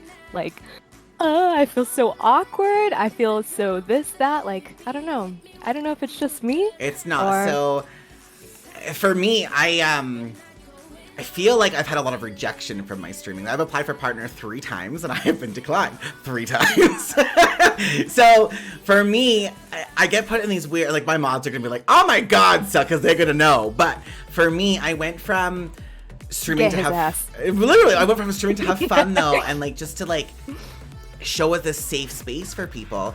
And then it turned into every time I would build myself up to like being able to apply for partner again and Twitch telling me no, I go into like this really dark place, and I feel like I'm not doing enough, or that people don't like me, or that I'm boring, or that like whatever the reason is. Like every time I have tried to like do something, I've had companies tell me no. I was really like, I was a little upset that this is the 3rd year I've streamed on Twitch, and I feel like I'm growing every year. And I've tried so hard to reach out to like Twitch. I've been like, hey, I'm raising $15,000 for charity. Like, what can we do here? Like, let's get some like actual other people in some sort of a spotlight. And I just get ignored or like left on red, and it breaks my heart sometimes. But I'm also super happy for my friends that are given an opportunity, right? Like, it's a weird thing to like, content creating is a really weird place to be, because you can be happy for your friends, and you can also feel jealousy in situations too. And that's 100% valid and fair. You're allowed to feel your feelings. So sometimes I'm afraid I'm going to turn my stream on and there's going to be nobody there. And some days I stream and I'll average 200 people that day. And then the next day I stream and I'll average 18. Like, I'm so inconsistent that I hate looking at numbers, and I hate that for me, a lot of my stream has turned into, I try to keep an eye on my numbers for where I'm sitting, because the feedback I get from Twitch all the time is that you're not consistent enough. Like, they want to see me average 75 people every stream, and like, it was 3 months ago, my average for the month was over 200 people, and I still got told no because I had a stream where I wasn't holding 200 people every stream.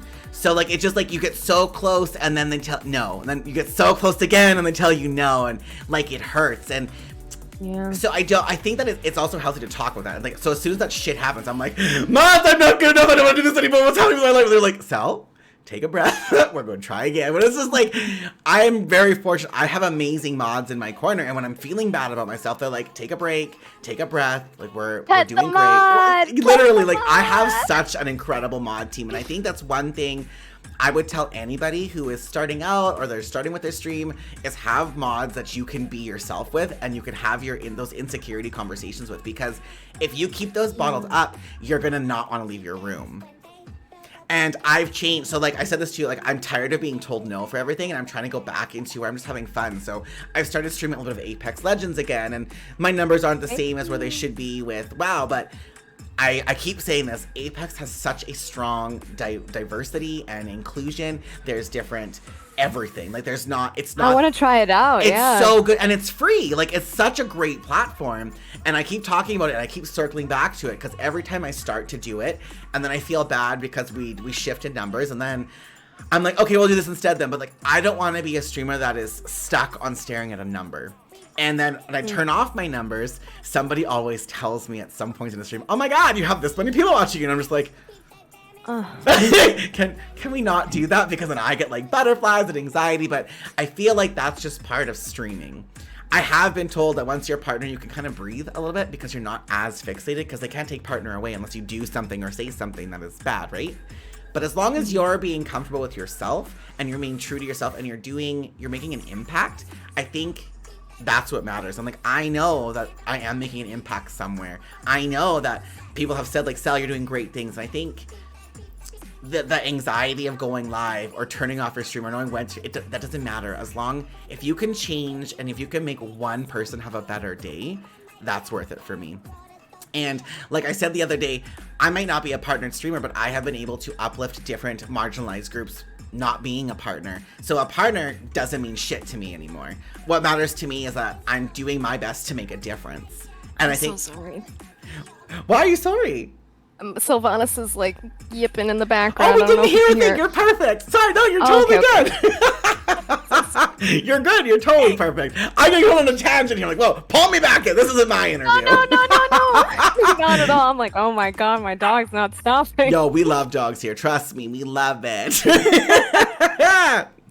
Okay, well then, great. So, okay, so I asked this question, and I've asked it. The next couple questions you've probably already heard, because I've asked the same handful of questions to the same people, because I want to know people's experiences, and that's what it comes down to. And for a lot of us, our experiences are going to be similar, right? So, being in voice comms, especially if you were an Overwatch player, that can give a lot of anxiety for a lot of people, depending on how their voice sounds, depending on a lot of things, gender, depending on pronouns, depending on everything to do. As soon as you hear something from someone's voice, that gives you something to grab onto, right? So, have you ever been attacked over voice comms that you weren't prepared for? And if so, how did you handle it? I simply do not enter voice comms. Fair. No, that's fair. I just don't do it. Like, I'll straight up say that I just don't give a fuck. We're playing, what is it called? I play quick play all the time. I don't play comp, so I'm just like, I don't care what y'all want to say about this. I'm gonna do what I have to do. And that's fair. That's absolutely fair. I will say, though, I feel, and I said this to Crit too, but I feel bad that people are afraid to be in a voice chat. Because, I know. And like, there's nothing I don't think that can be done until games take harsher control and say, yo, this is not okay to say anymore. And like, I'm glad you have it, like, I don't give a fuck what you say, but I do wish that you didn't have to feel that way. I wish that you could go into a voice comm and not be attacked. And I say that as somebody like It would be so nice. right? Like, and you're just there to play the game. Like, I can't even count anymore the times that people have heard my voice and have come at me. I played Call of Duty once, and I played it was like a Discord server. It was on Xbox, so Xbox Party or whatever. And I was playing Call of Duty, and one of the people I was playing with, they invited a friend in. This is one of my favorite stories to tell people. Well, they joined, and my name on Xbox is Angel Maddie. That's been my name. And I haven't played Xbox in years, but that was my Xbox Live name. And this older gentleman got in voice chat with me, and I guess they thought I was a female. So they ended up hitting on me the entire time. And I was like, I don't know what's happening. And I was playing with my friend, her name was Jen, and she said, oh Lord, don't get him started because he'll start hitting back on you. And I don't know if the guy just didn't understand what she was saying, but he kept going. And then when it finally, I said, yo, dude, I'm gay. And it was just this most awkward silence across the voice comms. He left the party. No. Then he came back in the party and started yelling at me and told me to start talking in my real voice. Stop talking like that. He didn't and I was like, yo, this is my real voice. No, like, it happens. But like that, like, so I like this question because I don't think it's fair that anybody gets attacked for how they sound. And I was saying earlier, I streamed Overwatch for 6 months. I actually joined a stream team because I was an Overwatch streamer. And the last stream I did, someone told me they could see by the way that I sound why people are thrown off of rooftops of building who are like me. Like, in an open voice chat. And I was like, I'm tired of playing these games in a competitive level to be called out or attacked for. So I'm hoping that some game dev, maybe a game dev has seen this video, or maybe there's an organization that's watching this now that can learn from this and can say, okay, if I'm gonna make a game, what do I do, or how do I do to enforce that our players aren't being harassed? And that's, I think, the biggest conversation that needs to be figured out, because like if you play a lot of games, you can't type racist or homophobic stuff in chat, but why can you still why can you still verbally say it? How is there not something to be done back? Like, you know? So that's something I would like to see in the gaming world get addressed in some capacity, because it needs to be addressed. Like, someone shouldn't play a game to escape whatever they're dealing with. That shouldn't be the normal thing. It shouldn't be. Yeah, that's just how it is. Like, and you hear how that sounds? Yeah, like, and no, I just feel like people don't make it a big enough issue. So I was like, I'm asking every single person we're interviewing this question because I think it needs to be addressed. Like, yeah, let me say it very clearly. I am not on VoiceCon because of that. If right? someone talks shit to me, I have too much of I don't know how do I say it in English? Like, I can go from 0 to 100 really fast. So that's why I just don't hop on, because I know I could be baited into something like that, because that's what they just like to do. Yeah, they want a reaction from people because it's edgy. Yes. Yo, it's so bad, so bad. All edge, no point. Yeah, and then it gets nothing done. They get to like laugh or whatever, and there's nobody seems to care, right? So on the same topic, how has your sexuality or your identity, if at all, has it been affected or accepted in the groups for the games that you play, whether it's WoW or Overwatch or anything else that you play? I have been very, very lucky with the group of people that have found me through these communities. So I've never felt like I've had an issue with my sexuality. Like, I've been blessed with a pretty gay group of friends, so I don't have to worry about it. I love that for you. That's huge, though. Like, I'm so happy that you're able to find your people, and that's what I keep saying. Like, I don't think people take the gaming industry seriously enough. Like, I'm a huge believer that gaming is the future, and like, you can find so many people and your people on an online presence that like, it's a big deal. And I kind of wish that was something you, like, if you're in a school setting, as an example, because like, shit that gets done to you in high school sticks with you for a very long time, especially if you're like the bullied kid, right? Like, I'm 33 and I made a big Facebook post like 4 years ago talking about when I was, I don't know, like 13 or something. I was given this beautiful sweater. It was wool green turtleneck. My mom got it for me and I loved it. But I was flagged as gay instantly as soon as I wore it, which, whatever, I don't care. But I was walking down one of the hallways where like the older kids were, and I'm from a small town originally. Like my graduating class was 20 people, so it was a really small farm town. 20 yeah, people? I'm from a very small town. And I walked through, there were 4 guys, 2 on each side of me, and they were like 3 years older than me, and they were quite larger than me. And as I walked through them, I got pelted by this white substance all over my sweater and in my face and in my hair.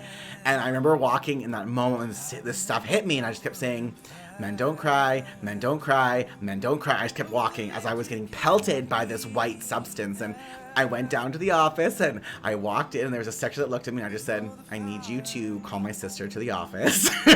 My sister's older than me. She's 4'11", and she's 3 years older than me. So she came in and she looked at me and said, what happened? And she grabbed me by the hand. She took me to those 4 guys that are bigger than me, and I'm 5'8". I'm like, I was 160 pounds at the time, and she pinned them against the lockers and started screaming at them, being like, who did it? Like, she lost it. And it ended up that what it was a bunch of white flour they had mixed with their spit, and they were throwing it at me as I walked down the hallway. That's disgusting. But I held on to that anger and that hate and being upset. I held on to that for years. I was 29 years old when I talked about it again. So that's like 11 years of my life that I couldn't let go of. I was always so upset. I was so nervous. I was so afraid to be who I wanted to be, to wear that nice green turtleneck sweater. Like, I was terrified. I got a lot of body dysmorphia as well. I started to, like, I'm a very emotional person, so I eat my feelings. I ended up gaining when I was like 13 to like 18. I probably gained about 100 pounds. So, and I'm still a larger individual, and I'm loving myself now, but it's taken me like 10, 15 years to like get to a place where I'm comfortable with what I am and what I look like and who I am. But you hold on to all that. So like, that's a big message too. Like, it's not a gaming thing, but like if I was in school and I was told it gets better, here's a resource. You could play a game. Like, you can escape that you can give yourself a mental break. Like, gaming is huge to give somebody that mental break when they need it. And I would like to see more places use that. Maybe not one that uses voice comms. There are games that exist that you don't need to. You can play a solo Zelda, knock yourself out. Like, you can do that, right? But I feel like there's still such a stigma on video games, and that you're a nerd. If you like video games, you're going to be sweaty, you're going to be full of zits, you're going to be overweight. Like, we all know the stigmas, right? And I say, like, one that people don't talk about, like, the spiritual community is like, video games are low vibrational, and I'm like, what? What? I've never heard that before. I know it's like a random thing, but spiritual people say that thing. Well, actually, you know, the elitist types, but I'm like, what? Yeah, I've never. You guys heard are trying to shame me to not play video games? Yeah, like it's a very real thing, and I wish that we can get out of that shaming and just embrace people, just respect people, and you know what? Not everyone's gonna like you. That's a fact, and that's okay. It's okay to not like somebody. It's not okay to attack somebody, to assault somebody, to verbally attack somebody, and it's not okay to accept that. Like the voice conversations, it's not okay to accept that. You know that there's a high possibility you're going to have somebody say something to trigger you because of how you sound. And it all is like related, and it all comes together. And that's where I want to see some game company in the future change that. Like, so let's change that for the better. Please. Right? Oh, this was a fantastic conversation. Thank you for being part of this today. I'm so happy. Of course. Thank you so much for inviting me. Oh, it was so good. You really do make an impact. Don't let anyone ever make you feel like that you don't, because when you messaged me to be a part of this, I cried. Oh, well, thank you. You know what? Thank you. I was like, Celheals? I love that. But thank you.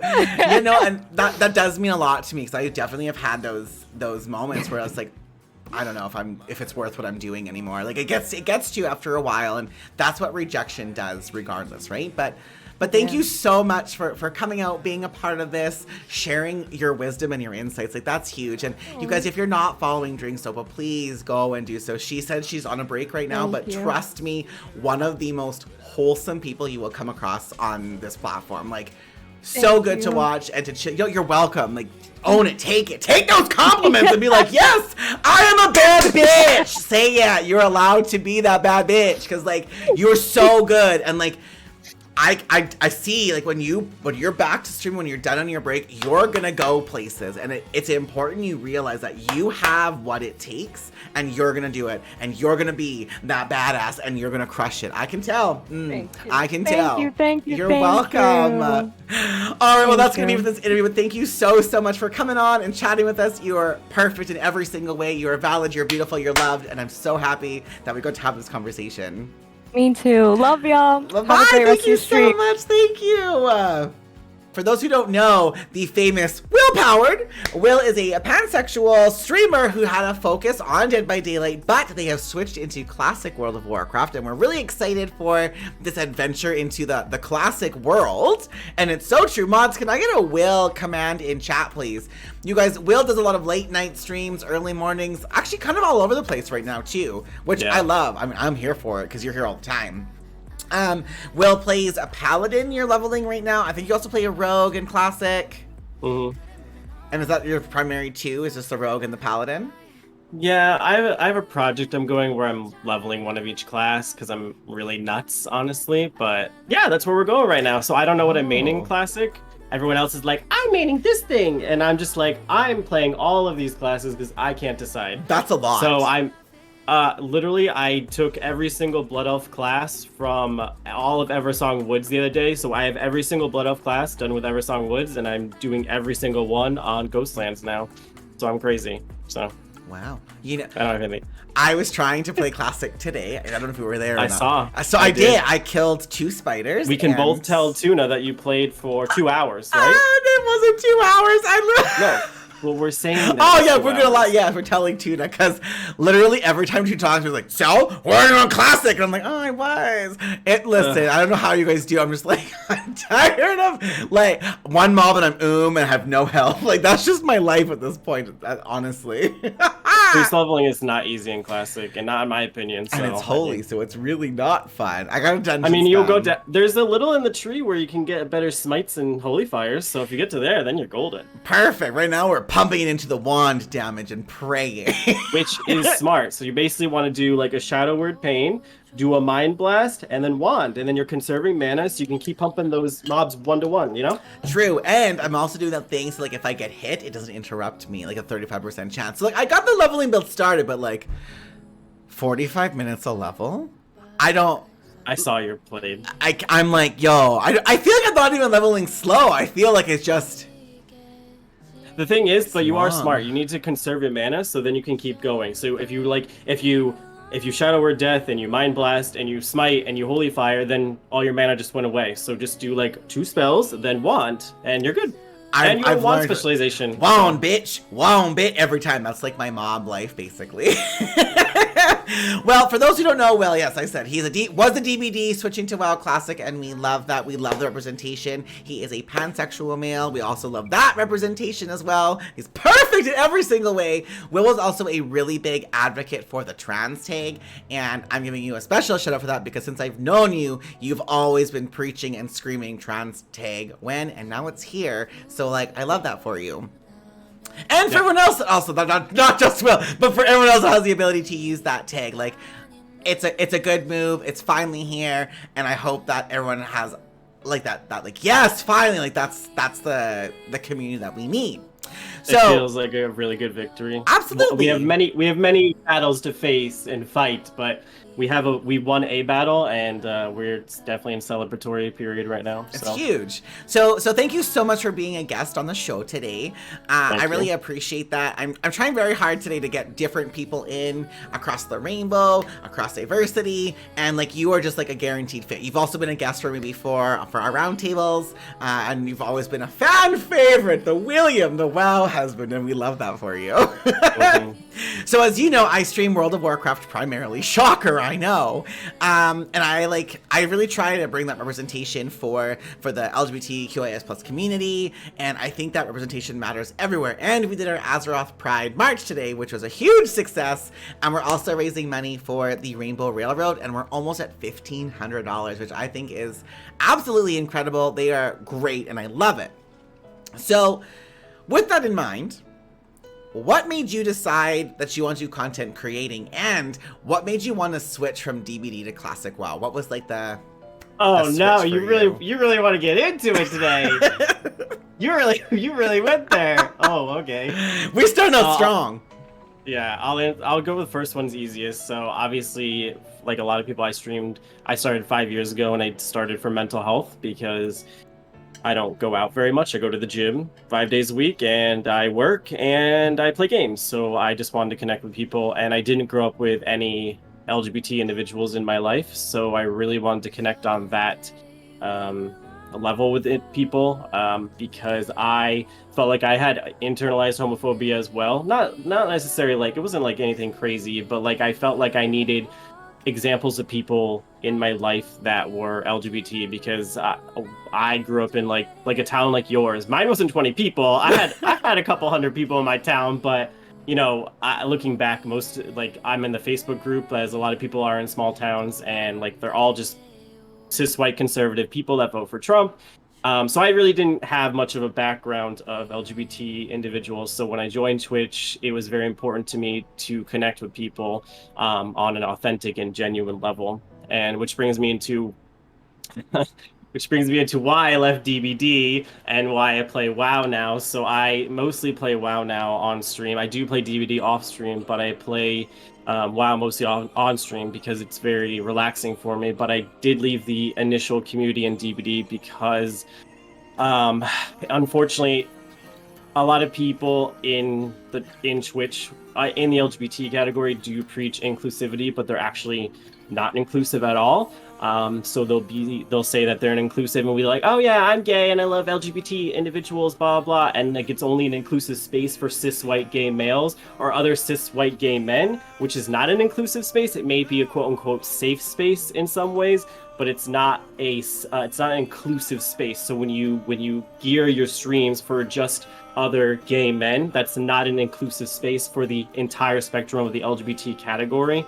So what was happening, what I found, especially in the DBD category, was I was getting sorry, I'm really getting into it. No, go for it. I was myself like preyed upon. Like I had a lot of people that were like would just because I'm attractive to some people or whatever, they felt like they had rights to do X, Y, and Z. And this happens in any gaming category. Like to women, it happens to a lot of different people, but I found it happened to me most when I was streaming that game personally. So I feel like for me and my mental health, the best thing that I could do was that WoW always gave me that chill and relaxation that I needed. And I had seen the community ahead of time, and you've been in the WoW community for a few years now, and on Twitch, and I was like, you know what, Cell's in it, and like I knew you ahead of time too from DVD, and I knew that you weren't like a performative person who only goes into men's chats that have their shirts off, you know, like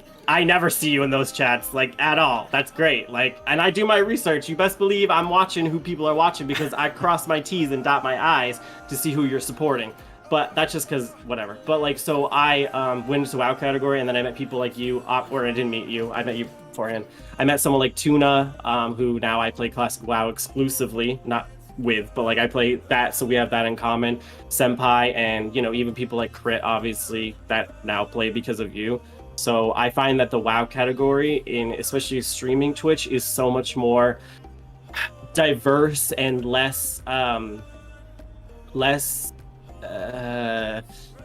clicky, I guess, within, because like, you know, like someone like you or Tuna, you know, two cis gay men, you're not just like in each other's zones all the time. You're making sure that you support different individuals. And when you approached me, like even to do this interview, you're like, hey, Will, do we have enough diversity? Like I'm a diversity council or something. I was like, yeah, I mean, yeah, I loved the lineup that you had, you know? So like, I know that someone like you and Tuna, especially, it's good to be surrounded by a company like you, because it shows me that the bad examples that I had in another Twitch category or whatever, and of course there's good examples, don't get me wrong, not everyone's bad, but the bad examples that kind of heightened my senses to the issues at hand in the LGBT category, they don't exist necessarily in the WoW streaming as far as I'm concerned, as to the magnitude that I saw.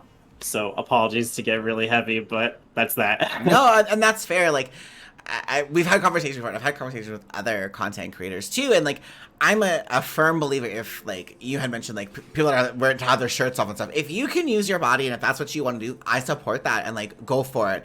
My audience isn't watching me for how I look, at least, and if they are, hey, what? But like they're not. Like I try very hard to make sure everybody can like jump in a conversation and that it's fluid for everybody, because nobody wants to be isolated, nobody wants to be mean girled, nobody wants to feel like they can't belong, and that's a big thing for me. I want everybody to feel like they can just be who they want to be and be in that safe space for sure. So like I get what you're saying 100%. And then that's huge, and like I'm happy you're streaming in WoW, because I do think that WoW specifically, classic and retail, they need more a queer representation. Like off the top of my head, I now know 6 gay males that, well, queer, let me rephrase that. I know 6 queer males that are in the LGBTQIA plus category for World of Warcraft. I know of 2 females, and I know of 1, like, let's say less than 5 bisexual. So like it's nice to see the community grow within WoW and MMOs. I'm gonna actually, I just saw D just comment like MMOs too. Like Final Fantasy I think has a fairly decent LGBTQIA plus community in it as well, but it's nice to see it not all of us being in one genre. Like there's so much representation in DBD. Final Fantasy's got a good footing. It's nice to see WoW is kind of expanding, and I'm so excited to see people discover themselves. Like there are content creators that I follow that I had no idea were part of the rainbow, and they started adding their tags, and they said, you know what, I didn't have it there before because I didn't want to, so I'll call the person's name Persephone. She's been on my roundtables before. She has bisexual in her profile. She said, I wasn't comfortable putting my tag on because I'm married to a man, and I thought that maybe I was going to be stepping on toes, and that is wrong. Bi erasure is real, and I get so mad when somebody who's bi is afraid to present that they're bi just because they're in what looks like a heterosexual relationship. Just because you're dating someone of the opposite gender does not mean you're not valid. It does not mean that your sexuality isn't there. So like I'm so proud to see the growth within a lot of WoW content creators, and I'm excited to see like where else that can come from, because I do think like when I first applied for partner, I had this big spiel and I put it out on Twitter and I was talking about it, and I said like I would have been at that time the 2nd openly gay male to get partnered in WoW, and since then there has been another gay male who's been partnered for World of Warcraft. Basie and Cutie Cupcake are the 2 I'm talking about, but before that, somebody had wrote to me and said, oh, there are gay content creators, they just don't advertise it. Well, then you're not open, you're not doing anything for the community. And like, that's your choice. If you are a queer content creator and you don't want to put a tag on, that is 100% your choice. But you're not being an advocate or a voice for the rest of the community if you're not bringing up the issues that are affecting all of the LGBTQI plus communities. So I would still like to see more representation, more queer partners in different areas of Twitch, because I feel like it's just chatting, it's Dead by Daylight,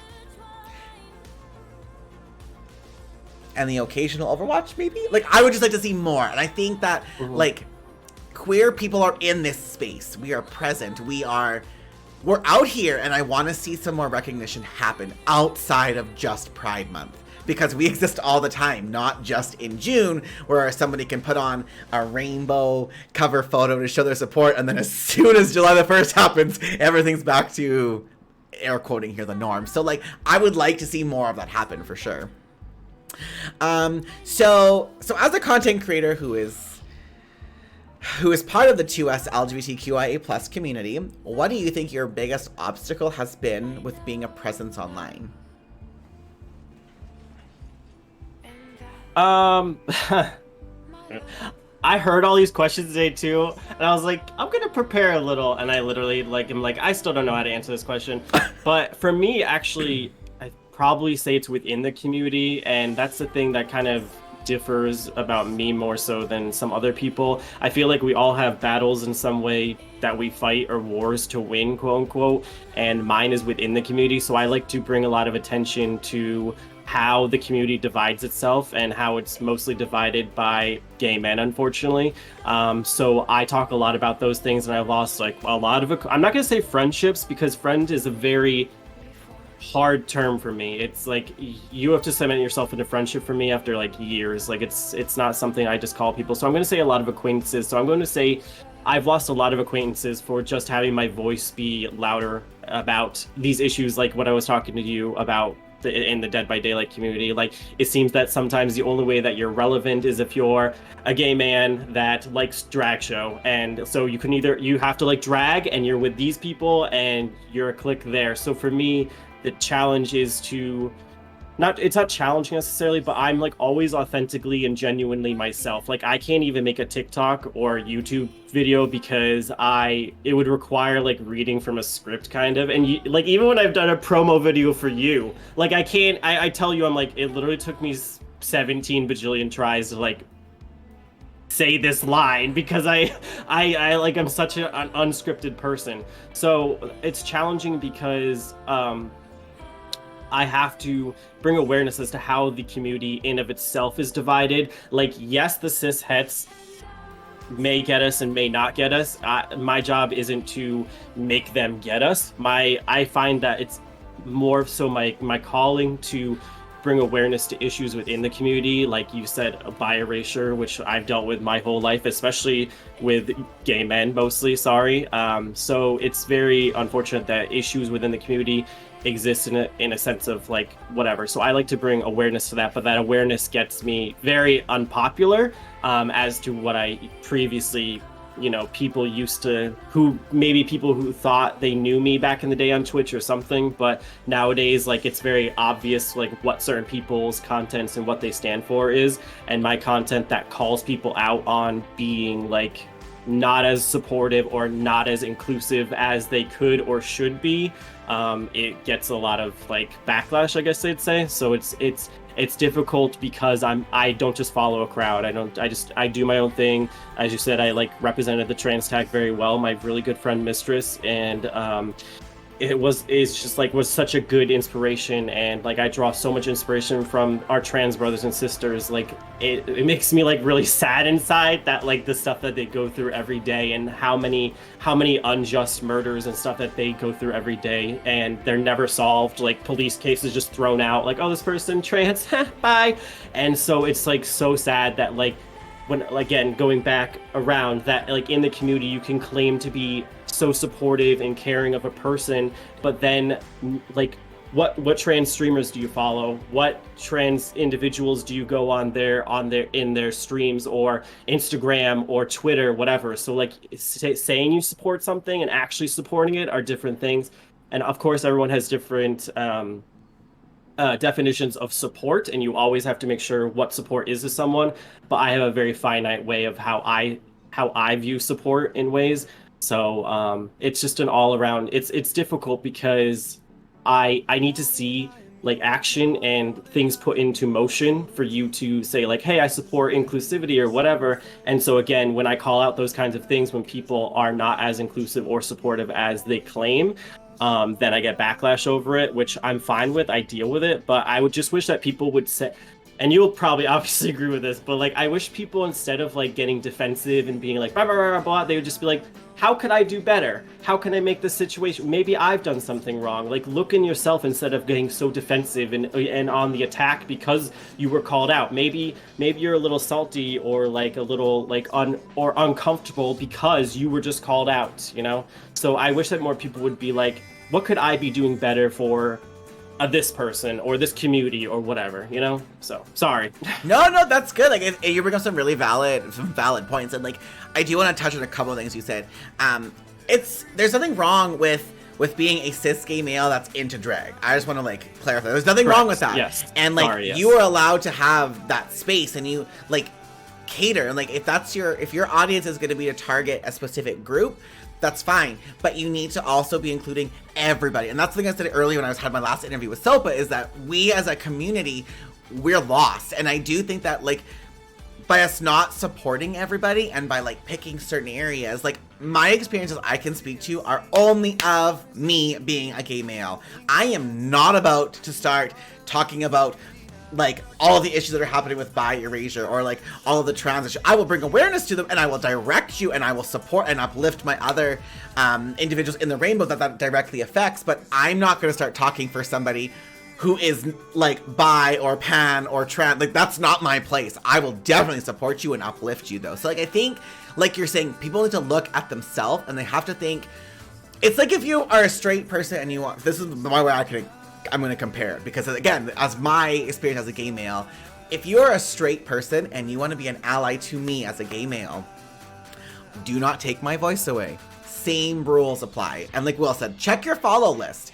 Are you following trans people? Are you following BIPOC people? Are you following are you just following one type of person? And why are you only following that one type of person? What can you do to find them? And now with all the new tags that are out there, it should make that a little bit easier to start finding people. And there are other like things you can use, like peer-to-peer, to help find other people. So I think that's a really big thing that the Twitch community, not so much just WoW, but WoW as well in here, but the Twitch community needs to do, is we need to be doing better in finding other marginalized groups of people and like show them, uplift them, talk, like don't talk for them, but like give them that, put them in the space with everybody else, because they deserve it just like everybody else does.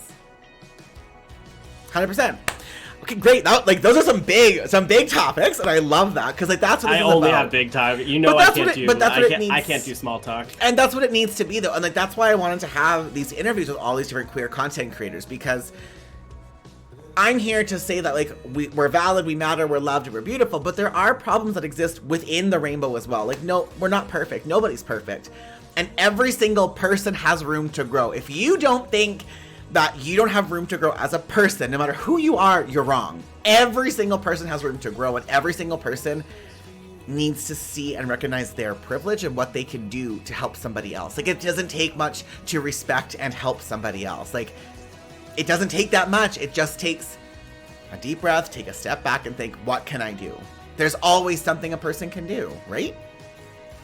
Yes. So with that, I wanted to ask you as well. So we talked a little bit about it when I first introduced you, and you've talked about the trans tag, but with the new additions of the Twitch tags, is there any tag you wish that maybe should have gotten a tag that hasn't gotten a tag? Or do you think they covered a lot, if not all, of what you think should be there? Or do you think there's any tags that were added that maybe didn't need to be there? That you're aware of. If you don't know them all, there's like 350s. You might not know them all there. There's a lot, but like in general. Me personally, I think bisexuality and my identity is covered. I can't speak, obviously, as you know, for everyone on Twitch, but I mean, as you and Senpai were talking about earlier, like Two-Spirit could be covered. You know, that would be another nice thing. Senpai is the only Two-Spirit individual I know. But I don't know if I don't exactly know, but I don't think the trans tag or non-binary, covers completely someone like Senpai, so I'd like to see a little bit more there. We did just get 300 tags, so obviously we're taking that victory, but obviously there's always still more work to be done. For myself, I can't think of anything else that I'd like. They did add an ally tag, which is very important, because when allies when you are an ally to the LGBT community and you use the tag of LGBT, you are further I don't know the word I'm looking for, but basically you are just minimalizing the chances that LGBT individuals can find other LGBT individuals. So if you're an ally, please use the ally tag, stuff like that. So I'm glad that an ally tag is there, so allies don't have to use the LGBT tag. That's my personal standpoint, that I feel like if you like you were just saying, you want to uplift the voices of the communities that you're supporting, not talk over them. And by being an ally and putting yourself in LGBT, that is talking over those voices. So I think that the tags are in a good position and a much better one than they were. Good, that's great. So jumping back to WoW, I already know this answer and you're going to roll your eyes probably, but Horde or Alliance, and why? I think I answered this on the roundtable, and I'll probably try to do similarly, but I've always been Horde, and as someone said previously in the chat, Horde is kind of like the misfits of Azeroth, and they were the ones that, like, generally, like, they had, like, X, Y, and Z problems, and they all come together, and they make it work. So I think that it's really befitting for someone like myself. I've always like felt more connected to being like an outsider and being with a group of outsiders, and so the Horde makes me feel like that. And I don't mind being morally gray. Again, like I love being outspoken on topics that I care about. So when, you know, if the Horde is considered morally gray, or Sylvanas, should I say, for burning a tree, like I think that it's cool in a sense that it sparks conversations like this, and it sparks like debates and really fun stuff. So like no world and no faction or whatever is superior or better than the other. It's just they exist, and which one do you identify with more and why? So for me, it would be Horde, and mostly just due to the diversity that it is within the faction of itself. So fair. It wasn't just burning a tree. I mean, no, I'm Horde now. I'm Horde now. I'm not defending. I'm Horde now. I'm Horde. I'm not Alliance anymore. But it was more than burning a damn tree. But it's fine. It's fine. It's fine. If you could tell your younger self something, what would it be? I think it'd be. I thought about this one slightly, but I think it'd be. For me, I spent too much of my life trying to fit in with other people. I do consider myself a pretty androgynous person, and you were I don't know if this is going to come up, but maybe I don't know if you were going to ask this question to me, so I might be able to get this one off your list. But so if it's like in Overwatch, or we're using voice comms or whatever, you know, like I'm pretty generally mask presenting. I can usually heighten my voice to like match who I'm with, or I can lower it. It's just a thing that I do, you know. So I would just tell myself like that, you know, don't try to fit in. You'll be fine, obviously, because I've spent so much, even on Twitch at one point, like in my early years, like 5 years ago, literally, I would like, it was such a different beast back then, but now I learned that I march to the beat of my own drum for the past few years, at least, definitely, and that, like, I feel like less than the other people that were on. They're like, oh, you're gonna be a great person. No, you're doing fine. For me, it just like, for me, I just would like just be like, just do your own thing and you're good. Like you'll be fine. This may get even deeper, but like I never experienced love in my life. Like I don't love people. I never felt loved, and I can't even define it personally, which may be why I've never had a relationship. But I would probably like to tell my younger self that like it's okay to accept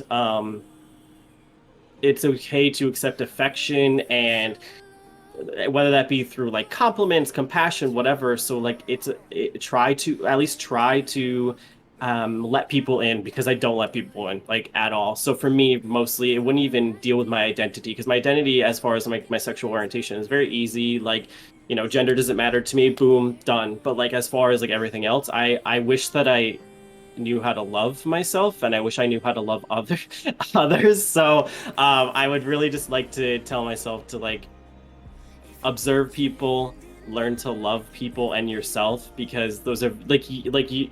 This is why you're a good inspiration. Not like I'm not getting all mushy, but like someone like you love yourself. You know, like you might have days where you feel bad or whatever, but you also teach other people to love each other. So that's why it's also, you know, intoxicating going to a stream like yours, because you do show people that like you're like, oh, you don't need 6 packs to do this, and then you just like put yourself out there. And I don't even do that, and I just wish that like I did do stuff like that, you know. And so thank you for, you know, doing stuff like that, because I am like the most unconfident individual in my life that I ever have known. So thank you for, you know, doing stuff like that. So I don't know. That's all I have to say about that. Sorry. No, you're good.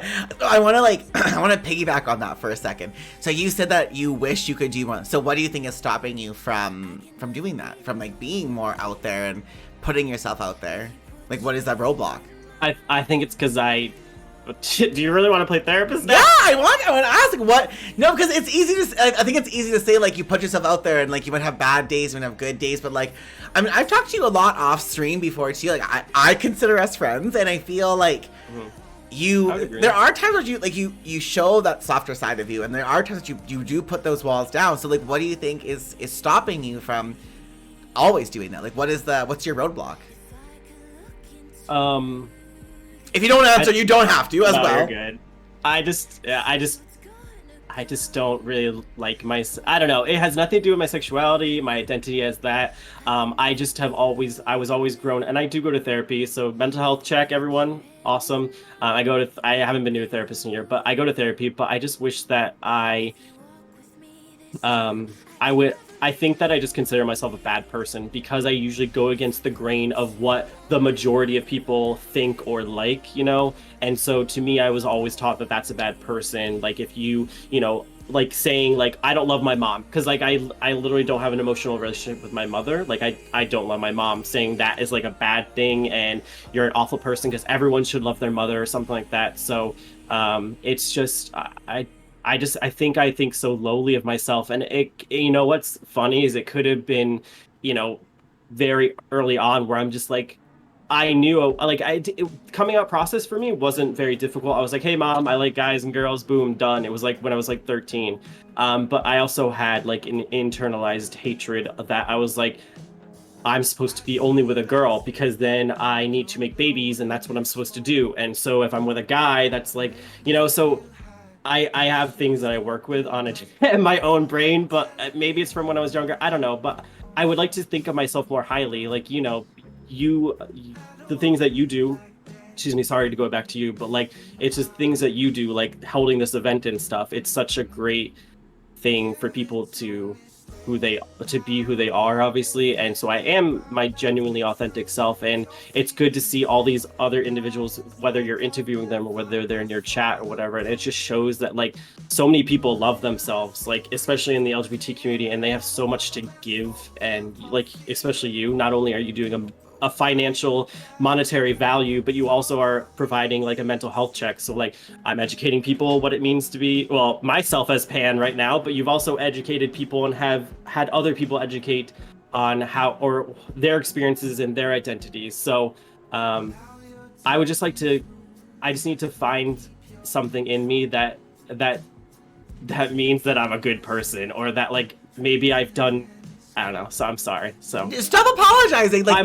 I'm my own roadblock, I guess. So, but like I think that's really good. Like if you not that you're your own roadblock, but like I think it's good that you're able to like recognize what you think might be an issue, and like I think it's really good that you're open. Like you said, you've been to therapy. That is a health check. Mental health is so important. I've said this so many times today because there's such a stigma about it. But like, if you're not in a good headspace, there is nothing wrong with seeking additional help. You need that help. Like everybody, not you specifically, but like in general, if you are in a bad headspace, there is nothing wrong with seeking help. Therapy is a great tool. If it wasn't a great tool, it wouldn't exist. So I think that's really good. And like, you're not a bad person. I mean, I'm not a shrink, I'm not a therapist. I'm just like, I've known you now for about 1.5 years, maybe 2 years. I'm not entirely sure, but you're not a bad person. And I think like something for you to always kind of have in the back of your mind when you have those like thoughts is like, you fought really hard for a trans tag that has no effect. It does nothing for you. Like there's no personal gain involved for you.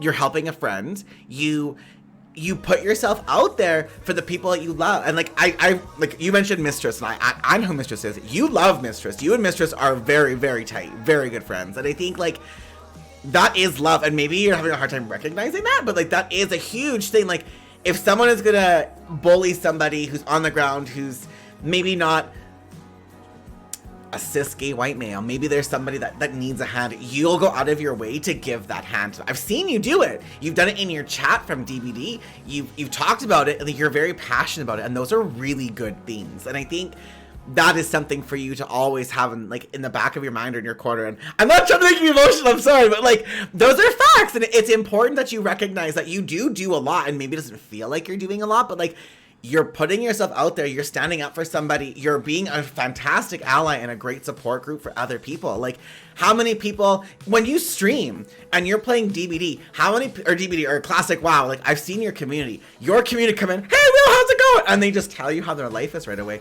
You're literally there for those all those people that are talking to you and watching you.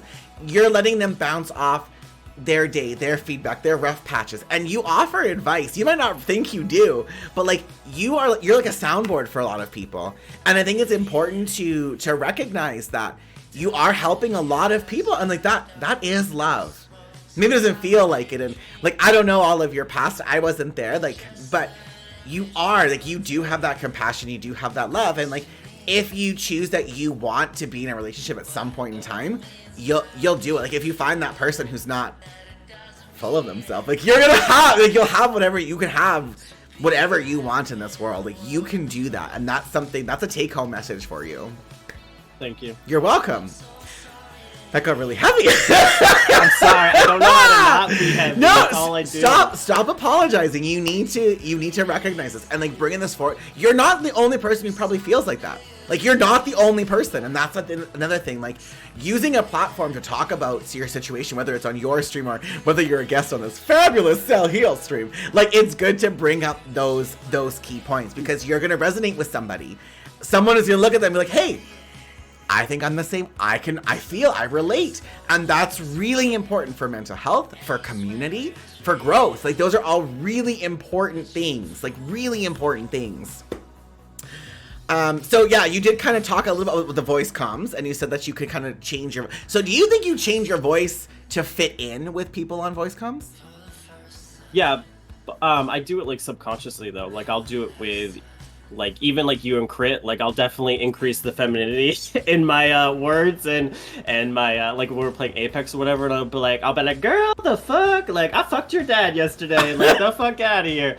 But then like I'll be super like bro-y, like if I'm in like a more like cis het situation. But it's easy for me to be androgynous, and I do like being kind of like a I don't feel like I should have to be, obviously, but like as Sopa was talking about earlier, where they don't use voice comms or whatever, I have been that like middleman. If someone like if someone, one of my friends who identifies as a cis male, and they have a more effeminate voice, they don't like using voice comms. Like I have a lot of people that are like that, and then they'll talk to me in Discord, and then I'll communicate something with my voice in the game. So I don't mind being that middle guard, and it's kind of like an unspoken thing I have with some friends, that I'll just be that communication. And obviously I shouldn't have to be, but I really like being that like comfort zone that people will use, or that cushioning that people will use, so I can communicate in the game for them, because I know that they feel like that they're going to be made fun of or uncomfortable. And obviously I'd be there 100% if someone like, you know, went in on them. I'd be like, yo, I fucked your dad yesterday, like you like get out of here, like I don't care. But so obviously it's unfortunate, and I agree with you. Obviously I think that if games are willing to hold accountable to people in a text thing, they should definitely be doing it in a voice situation too. Have I experienced hatred from whatever my voice? No. I do have generally a mask presenting voice, but I mean, it doesn't mean that I don't care and I'm not concerned about the issues at hand. So I do like, again, I am usually a cushion between people that are less uncomfortable or more uncomfortable to talk, and then I'll do that. But no one should have to, like Sopa mentioned, or you guys were talking about earlier, no one should have to like be like, oh, I just mute the chat. And it's like, okay, you shouldn't have to do that. You shouldn't feel like you need to mute or like have no chat because you're going to get like called like, oh, it's a girl or this or that, this or that. Like no one should have to do that, even you know, like you don't care at this point. You're just like, I fucked your dad last night. You're just like I would never say something like that. I'm wholesome, please. So but, like if you change your voice, have you ever been in a voice where like there's like two sides, like you've got like the bros and then you have like more of an effeminate person? Like have you ever had to go like decide between the both, where like they're both talking and like as a group? No, it usually just goes in the middle, or it'll be usually I'll only heighten my voice or like make it more effeminate if I'm with like an overly like that kind of crowd, so which is fine. I just do it subconsciously. It's not like I'm doing it because I want to fit in. It just I'm more comfortable. I'm like a chameleon. I think that's the best way to describe me as an animal, is I'm a chameleon, and like it's fine. Like it's just my subconscious that's like, oh, okay, like I could talk about fucking your dad with this person, I could talk about fucking your mom with this person, or I could talk about both with it's like, it is what it is. So I think that I have a pretty norm, and then like if I'm running a killer in DVD and I'm with like, you know, more effeminate presenting people, I'll be like, like I'll be high pitched as you are, but it's just Oh! it's just a weird situation. I never thought I had a high pitched voice in my life. I thought I was. My favorite one of you is. I can't even do it. It's like when you're running, like help. I can't do it. Your mic doesn't even pick up how high you're trying to go, and I love that for me right now. Well, I've just been. That's me in a nutshell. You're true, 100%. So, you kind of mentioned earlier that you started streaming because you didn't have a lot of like friends in your like close friends, right? So is that what got you into like your love of gaming at the same time? Is that you wanted to like connect with people in? Oof. Yeah, I have 3 sisters and they're all terrible human beings. So growing up, I had to play by myself because I didn't want to spend time with them. So my love for WoW started in 2006, 7 or whatever, and I remember I bought my like first Dell. Like it was a Dell like desktop. It was like the Inspiron whatever, and like I had a credit card and I got it, and I played BC, and that's how I got it. I just spent so much time in my room playing games because like my sisters didn't treat me very well, nor did my family. But that's just because I'm a black sheep. It's nothing to do with my identity or whatever. And yeah, so I started playing because I was lonely because I had 3 sisters and I don't like them. So that's where my and now like all I want to do is play multiplayer games with people and just play with people every day because I don't want to be alone. And then what do? I end up on WoW just playing by myself all the time, but that's my own thing. But anyways, yeah, it had to deal with like me having lack of like, I'm gonna say it stemmed from family. I have really good friendships, like really strong friendships, like a couple or like a really strong small circle of friends. They were great people, but again, it stemmed from me feeling lonely at home. So talking about WoW, I know you were on Twitter maybe a month ago, maybe less, and you're asking about like looking for guilds because you want to do raiding and stuff in Classic. Have you found a Classic guild yet? No, it's not really. I was planning on joining a specific guild, but then they became full, which was disappointing because it was a very LGBT friendly guild. So I've joined a guild, but I can already tell it's not a really great fit because they use certain wordings and things. And if I want to stream, I would not want to stream those people talking. So I'm still on the lookout. And yeah, unfortunately not. But I really am looking for one. It's funny too because a lot of people are like, oh, well, we don't advertise an LGBT friendly guild, but like you're cool. Like if you have gay sex, that's cool. But it's like at the same time, I almost need that these days because if people just say like, again, random words where they like say an R word or just like talk about like, oh, like these guys in my new guild the other day were like, oh, it's not gay if you have your socks on or whatever, and I'm like, who cares? Like, shut the fuck up. No one cares about these things. So it was just like I need to find an LGBT friendly guild on Classic. So if anyone's out there, hi, I've done BC and I'm pro at it. Please take me. I'm not always emotionally distraught. Well, HB just said, if that 0.00001% chance Will comes back to retail, I'm ready. So at least, you know. I think that retail is great in its own right, and I'm always going to be a WoW individual, but BC was like my creme de la creme, and I have to make some new memories in BC. So maybe when BC is done, I'll be back to retail, but for now, BC is like really it for me. It's been like like you said, I moved across country. I'm still looking for gyms. I have to open a new bank. I have to get a job. I have so much things to do that like WoW, at least BC Classic, has been giving me such an outlet to be to remember the good days I had in BC 15 years ago. So for now, it's gonna be BC. What's stopping you from making your own guild? It's girl, the amount of work that's in that. I don't even have energy to get out of bed half the time lately. I don't know if I could do a guild right now, but I thought about it. Don't worry, but I think it requires a lot of people are like, oh, just start a guild, but like, it's a lot of energy and work. You're a guild leader, ma'am.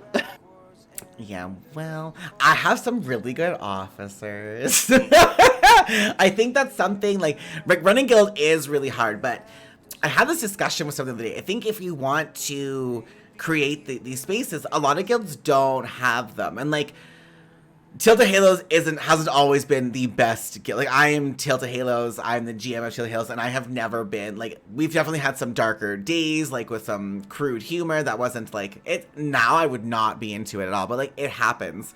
I'm gonna pause this thought for 1 second. Zero, thank you for your $10 donation to the Tiltify charity. Thank you so much, and Persephone, thank you so much for the raid. I hope you had a wonderful stream. But yeah, so like Tilted Halos, we've gone through like different phases, and I think it's partially like my maturity that's grown up with it, because like I didn't care about a lot of jokes that were like at my expense for a lot of the time. And I think if you look at Tilted Halos, like if there was a way you could have like a time lapse, you can see a lot of the change. Like people that were really like, I've always had like I don't deal with racist shit. That's not a thing. That does not fly. And since I started streaming, we've added more and more and more rules on like, if there's any kind of a comment that's transphobic, homophobic, racist, or if you're being rude to that have mental health, like I'm done with that. Like I'm done with it. And people seem to respect that. And like I think having officers that are on the same page as you, they also respect that. So like the other day we had a situation where we were trialing somebody and they made a comment that was kind of alarming. I'm not gonna go into too many details, but they just something that they took place in like their personal life.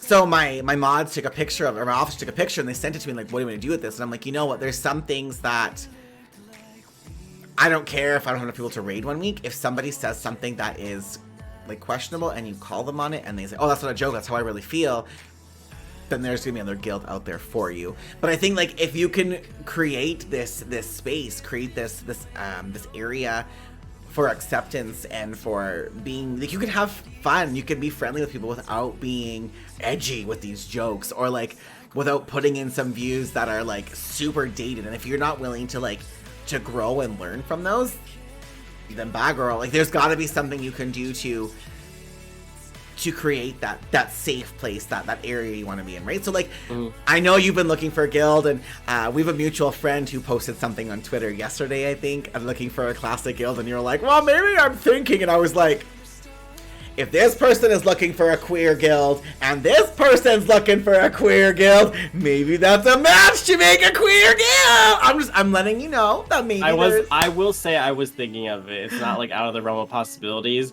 I just want to be able to put in as much effort like as other people. I need to, like, I'm a very energy person, and I want to be able to give that energy. And I'm like setting up my life still from moving, as obviously you understand. And so I just want to like get myself a little situated before I decide anything on that. So, and that's fair.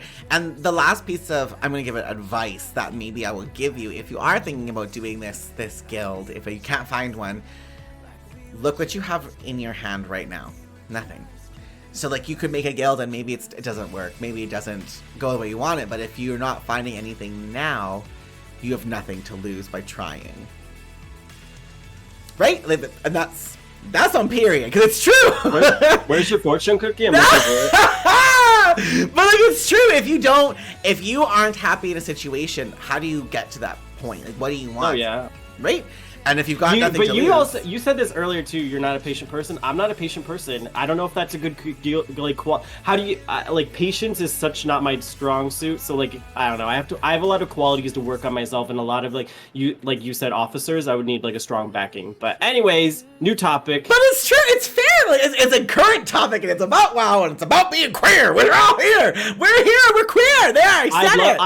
I would love to run an all queer guild. There, boom, done on the record. So if anybody in chat's like, oh my god, I play Classic and I would love to help Will, slide into those Twitch, follow and be like, Will, I heard you want to do a Classic guild. Because then maybe there's some magic to happen. That was my attempt at like doing spirit fingers. You're welcome. Continue. All right, so my next question, do you think that your sexuality or your identity, if at all, has affected your acceptance into groups for any of the games you played?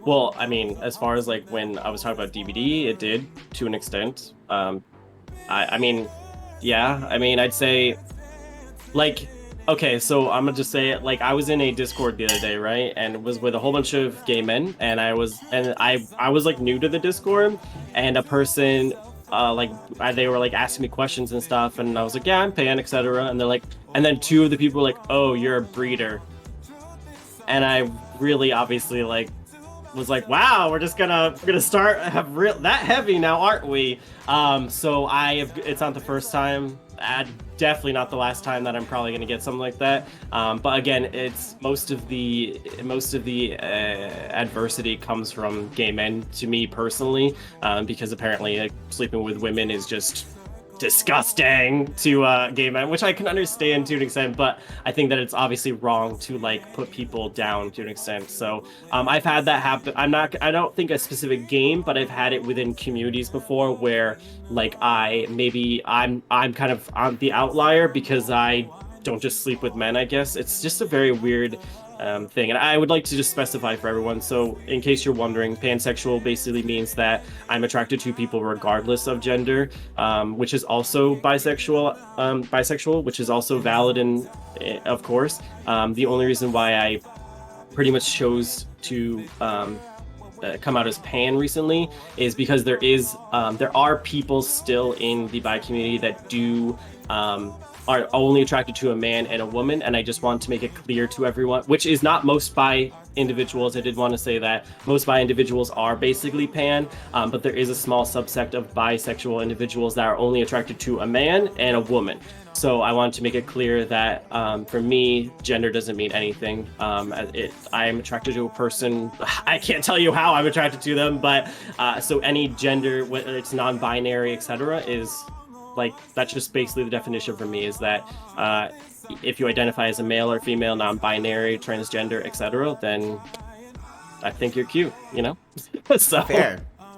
I wanna add on to that, not add on, I guess, question. So you had said that you were in that channel and gay men call it, breeder or whatever. Have you ever had it the other way around where a straight person has said something to you when you said that you were also into dudes, or in like, not just into women? In the gaming industry specifically, I guess. No, yeah. So, you know, this actually happens more often than not, where, you know, it's a sad thing too. And I'm going to base it off of my masculinity, quote unquote. So I'm usually, again, more masc presenting, quote unquote. So when, like, you know, dudes, like, when they're talking about girlfriends or something, and then like randomly there'll be something about me or whatever, I'll be like, oh, I suck a lot of dick or whatever. They're like, oh shit, really? No way. And I'll be like, yeah. And then they'll be like, oh, you don't sound like whatever or something. But like usually I get like friendlier responses than, and I'm just going to use you, than someone, you know, that has a higher pitched voice or a femme presenting, or feminine individual voice, you know? So like I get better responses, which isn't that's like telling a trans person like, oh really, you're that I would have never been able to guess, you know? That's like the same thing. That's not adding validity to who I am or whatever, you know? So it's unfortunate, but I mean, I've had it, but I usually get like nice responses, if that makes sense. Okay, yeah, I was just curious. So like, I definitely have. I'm gay. I don't. Right? Like, and I'm like, I've never had I mean, on the topic of like it was the community. The biggest thing I hear from the community is typically the way that I look. I've never had, well, and the way that I sound sometimes to an extent, but I've definitely had way more like hate directed towards me from the straight people, the way that they come across to me. And like, I don't know if I'm pretty heated still about my last TikTok video that has gotten me a lot of hate. Like I was saying earlier, like I've been receiving like death threats and stuff, and I'm just like, this is intense. All I paid $10 to promote a video telling queer people that they were loved and that they're valid, and I've had 600 some comments, like pretty awful comments directed towards me, and I was just like, what is that? Like, I've never had that happen to me in anything on like the computer. I've had people like yell at me or call me slurs and stuff, but I've never had like that amount of hate in one spot. So I was just curious, like, and again, I'm not bi, I'm not pan, I have no sexual desires for any ladies or nothing like that. So I've never had the same experience. I think that, again, I would never talk for somebody that was bi or pan because I don't know. Our experiences, although we have some similarities, they're also different experiences, right? So I was just curious if we would jump on that wagon. Ooh, my chair just moved away from me. We're fine. Okay, well, that's a solid answer. How long have you streamed on Twitch?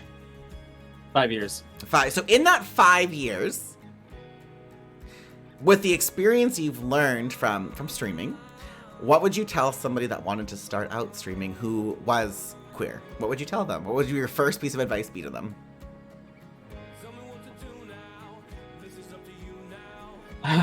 Gosh. You just know me really well, honestly, and I cannot give like an easy answer. So for me, it's just be aware of the people around you. Most of the people that I met 5 years ago are no longer around, and for pretty good reasons generally. I use streaming as a social outlet, like a tool. Like I don't use it to like become partner someday and make a lot of money or whatever. If I did, cool, awesome.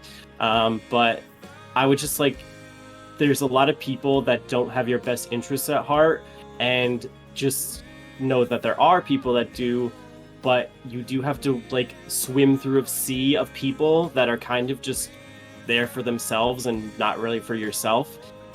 So I would just want you to be aware that you just make sure that you remain strong to why you're streaming and to what you want. It's like the gym. When I have clients and stuff, going in with a goal, if you don't go in with a goal to the gym, you're honestly bound to fail, because you're just like, I'm just going to go, I'm going to do full body today. And it's like the same thing. That's why streaming for me was like natural, because it was like setting goals or whatever. So like if you obviously setting goals, but like if you don't know why you're streaming in the first place, then you're going to like be attracting people that are also there for like whatever reason, you know, like, oh, I'm here to promote myself or whatever. So just be aware, because especially in the LGBT community, just because people are in the LGBT community doesn't mean they're good people. And I had to find this out, not the hard way, but I had to find this out a lot later, in that, you know, like I was telling you earlier, I started streaming to be closer to LGBT individuals, and I found out a lot of them didn't have my best interest at heart. So again, not the whole community. There are people in the community that are not supporting of other people. They're just there for themselves. So just be aware of your surroundings and your people, and just make sure that you just don't get too hooked onto a person or people so quickly and formulate these quote unquote friendships and etc. Like it's definitely great to formulate friendships and experience people for all that it is, but make sure you just don't put all your eggs into one basket, I guess. Just be safe. Fair. That's absolutely fair. Persephone, thank you very much for your donation to the Rainbow Railroad. I appreciate that so much. Thank you so much. And Will, thank you very much for coming on the show today. It was a pleasure. And I think that when I picked my guests for this show, I wanted to pick people that didn't all have the same answers. And like, I like that everybody has put in their own personality and their own experiences in this. And like, I think you've given a lot of people a lot of stuff to think about, whether they're a streamer or whether they're a viewer or whether they're someone that's looking to maybe work with a queer content creator. Pay attention to who you're working with, right? Like, not everybody is always as they seem. And like, I think I very much love you for you put your emotions on your sleeve. And I don't know if you always realize that you do it, but I love that, because like the passion you have with yourself, with your friends that you're close with that have taken years to get you there, with your community, and like even your stream, and that, like you said, for 5 years, like you have grown a lot in that time. And like, I think that you have the best interest for those that you care the most about. And that really shines through for who you are. And I think that it's a really good thing, and it's really proud. Like, I'm proud of you to see like the growth in the 2 years or the year and a half I've known you. You've had a lot of growth as well. Like, you've definitely, like, I'm gonna comment something that's make you so uncomfortable. Probably been sorry about it, but I don't care. But when I first met you, you would only have like a black and white camera on, right? Like, you have color on your camera now. Like, that's a huge. Yeah, please don't remind me. I'm gonna get emotional. No, don't get emotional. But like, that's a huge thing, and that is growth. And like, I hope that you realize that you are growing as a person, and like, people see that, and people love to see that, and people are growing with you. So like, you're doing really well, and like, it's so exciting to see you like grow into the person you're coming into, right? Like, it's huge. So Will. Yeah, I did want to just close.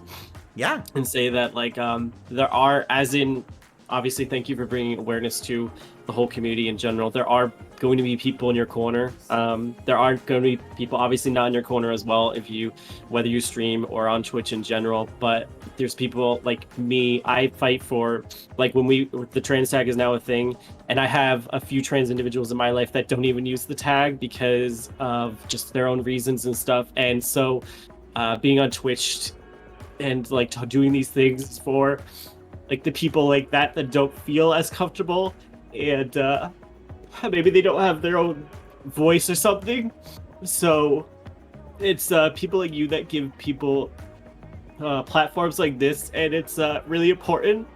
So thank you for giving voices to people that might not have a voice at times, because like at the end of the day, like, I'm a cis white male. Like, as you say, we have a lot of privilege. There's so many other people out there that don't have the same voice as us, and it's really important to bring them into our orbit and make sure that we care about us, and make sure that we care about them, because like I'm here for all those people. Like, I just wish that people were more that people realize that their actions do have a lot of consequences, etc. So if you're on Twitch and you're like maybe new to the stream or whatever, like, there are people in this community that care about you. There's people that are in the community that do care about you.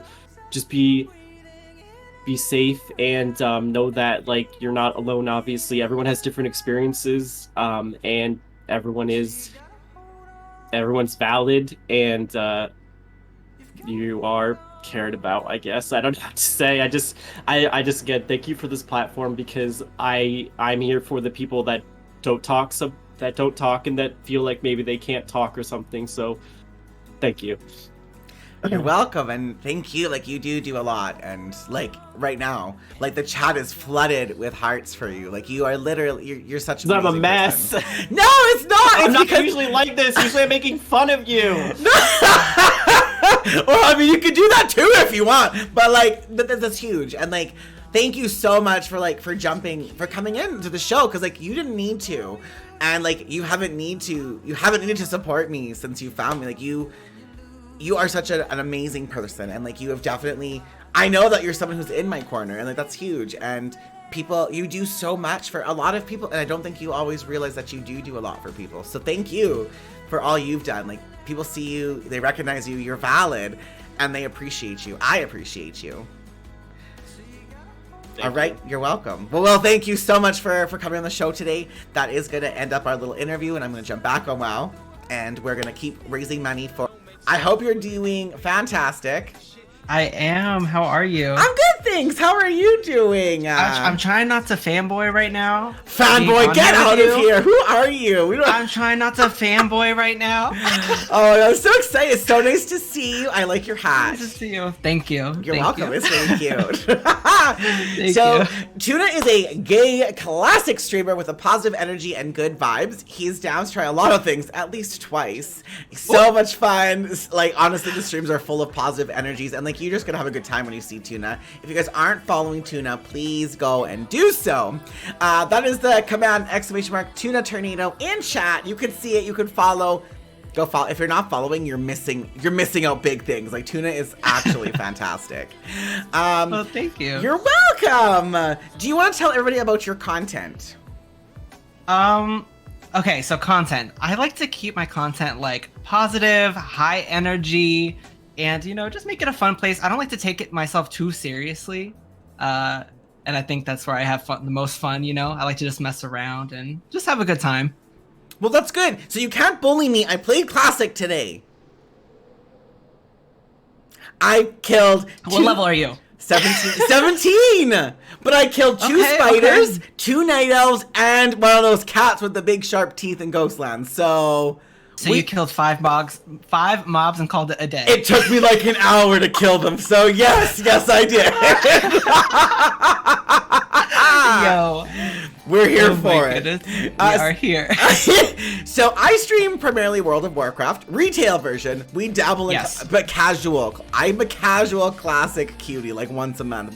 We casual up in here, you know? I believe that representation in the gaming industry is really important for all marginalized people. I love WoW, I love Azeroth, and today we did a Pride March in retail in Silvermoon on EU and NA, as well as Stormrage again on NA and EU, and we had a great turnout. We're raising a ton of money for the Rainbow Railroad. It's been a fantastic Pride Day. It's so important that people within the queer community know that they are loved and that they are valid, and that is my message I try really hard to send forward whenever I'm doing anything in my stream relations. So with that in mind, what made you decide that you wanted to do content creating? You know, it kind of just started on a whim. I used to watch streams a lot, and there was just one day that I was like, I'm gonna turn on a stream and I'm just gonna go. And I told my parents, I was like, can you come pop into my stream real quick? And you know, eventually they just, you know, they've been there to every stream. They're in the chat right now. Oh, that's amazing. My parents, yeah, they so supportive. My brother, my aunt, my uncles. So after that, I was kind of hooked onto it. It was it kind of just happened, and it's been a part of my life for 2 years now. That's absolutely incredible. So you're basically a seasoned content creator. I don't know about seasoned. No, I'm saying I've seen the TikToks. You're definitely seasoned. You got some flavor, okay? I've seen your TikTok. So as a content creator then, who's part of the 2S LGBTQIA+ community, what do you think your biggest obstacle has been with being a presence online? Well, first of all, can we commend you? You say 2S LGBTQIA+ in like 0.07 seconds. We were talking about this. Who was I talking about this to? I don't know. You say it so fast. I can't. 2S LG. Hold on. Anyways, my biggest obstacle, I would say for me, sometimes I have like imposter syndrome when it comes to content creating.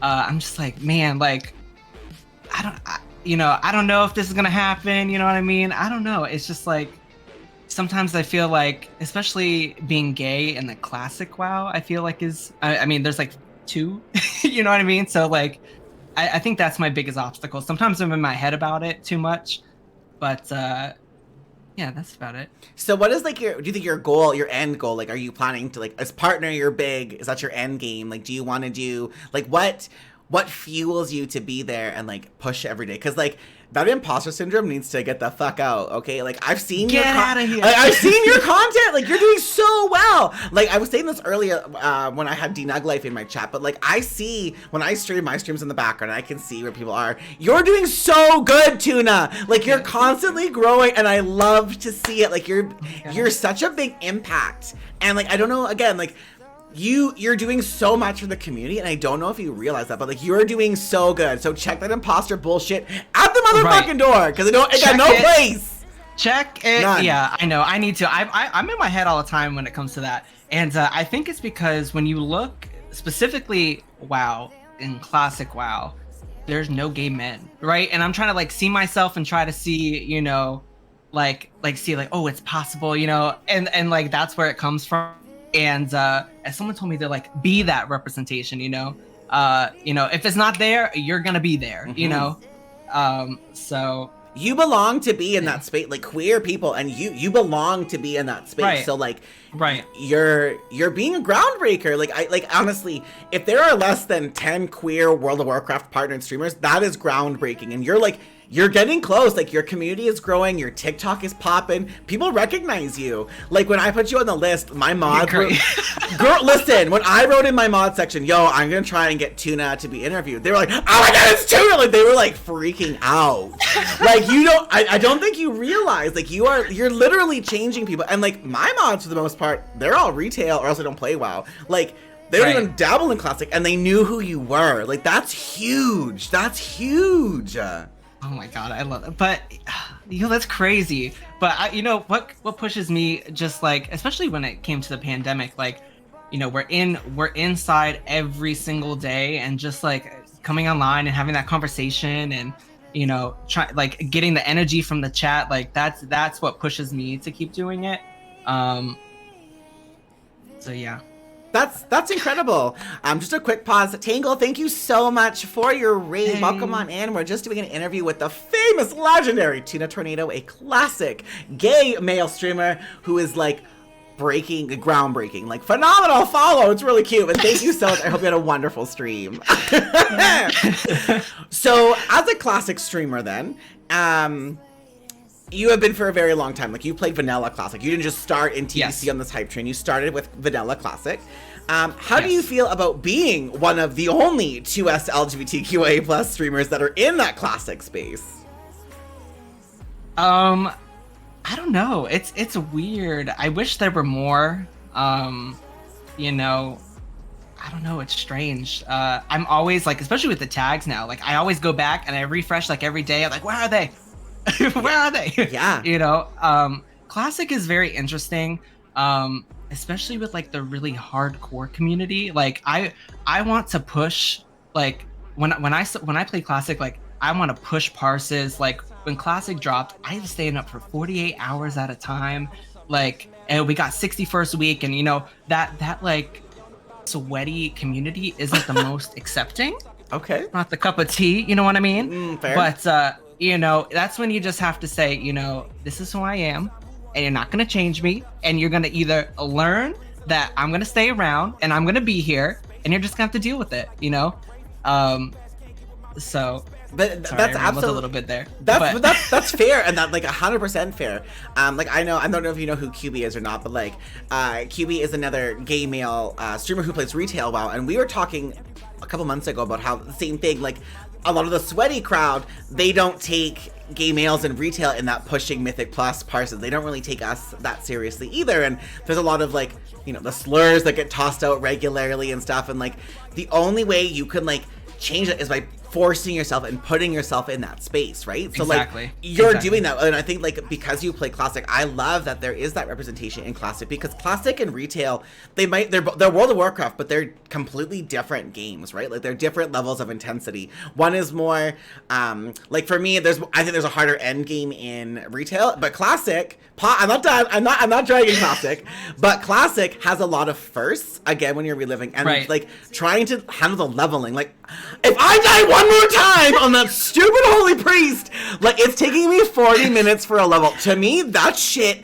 is so intense. Like sometimes I want to punch myself in the junk because it's like torture, you know? Like I give you mad props for doing that, and on multiple characters. I don't know. That is how I feel about retail. I tried Shadowlands. I was like, yo, I'm gonna give this a try. You know, we're gonna try this out. I got into my first dungeon, and okay, I don't mean to be shady to the classic community, but there's not really any mechanics. So when I went into the dungeon and there's tentacles flying and I'm doing jumps and flips and tricks and I have to do my rotation on top of it, and I'm like, you know, it was so difficult. So, and it was first day, and the person was like, you didn't read the dungeon thing? And I was like, no, and then I never logged in again. Yeah, like people are so mean. Well, we were talking about that too. Like, we have a couple people that I interviewed that are new to WoW and they're playing retail, and they said, like, some people are really nice, and some people are real shady about it, right? So like, it's hard to like make that jump into retail, I think. But classic is also like, it's got its own obstacles, but right at the end of the day, 100%. we all love WoW, right? Whether you're playing retail or whether you're playing classic, it's a game that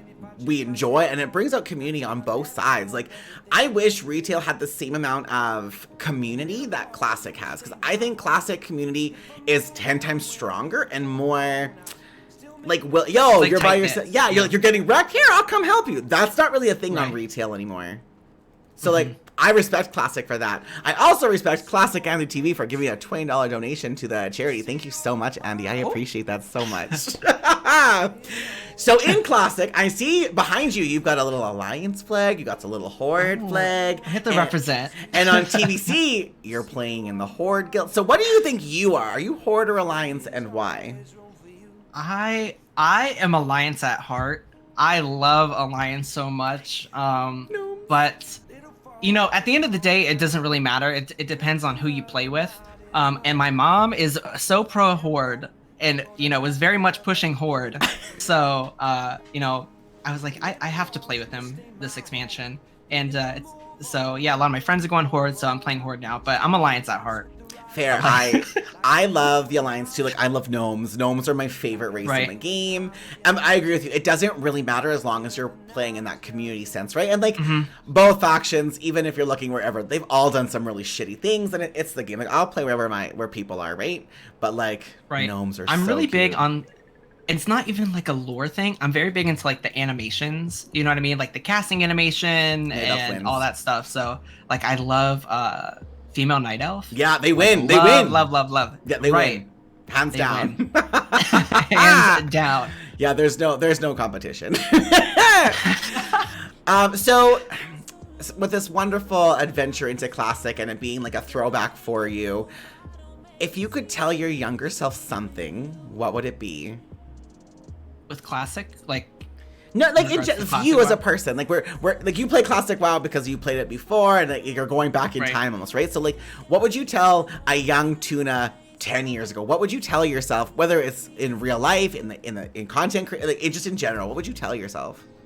Okay, when it comes to WoW, I would tell myself focus on a class. You know, I feel really like jealous of those people who are like, I'm a paladin or like I'm a hunter. You know, I've always kind of just dabbled in everything, and I'm like not the master at any of them. So I feel like if I would have went back to classic like 2004, you know, pick a class and, you know, become like the, you know, PvP god or something like that. I don't know.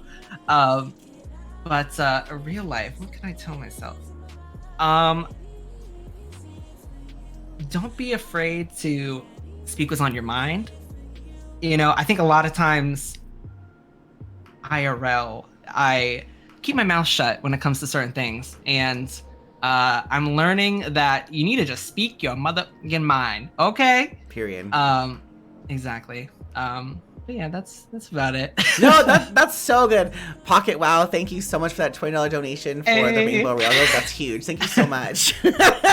So like that's a really solid advice. I think a lot of people, you go through life because you don't want to make waves or something, right? But like you have to stand up for yourself, and if you see something that you're against, you should be able to say, hey, this is actually super wrong. So like that's sound advice to give yourself, because I was the same way. I think like I was younger, I kept my mouth shut, I kept my eyes on the ground, I put my head down, and I just did what I was told to make everybody happy and make that. But like sometimes you can't. You need to be like, you're actually an asshole. You need to stand up for yourself, right? And I think like that's solid advice to give yourself, like 100%. Right, exactly. So I've got to ask you something, and this is a very personal question. Okay. Oh God. Okay. Why the banana and taco onesie? You're tuna. Why aren't you a giant fish or something? Like, what is with the taco and the banana onesie? So I was in a guild. I was in a guild in Classic called Telebim Banana Company, which is like the banana in the game, right? And our guild, we would just hand out bananas like randomly, and we had when you join the guild, you got a stack of bananas, a yellow tabard, and a bold yellow shirt. And we kind of were just like a meme guild that like casually raided. So we had like a happy hour or something, and I was like, let me order this banana. It was like $10 on Amazon.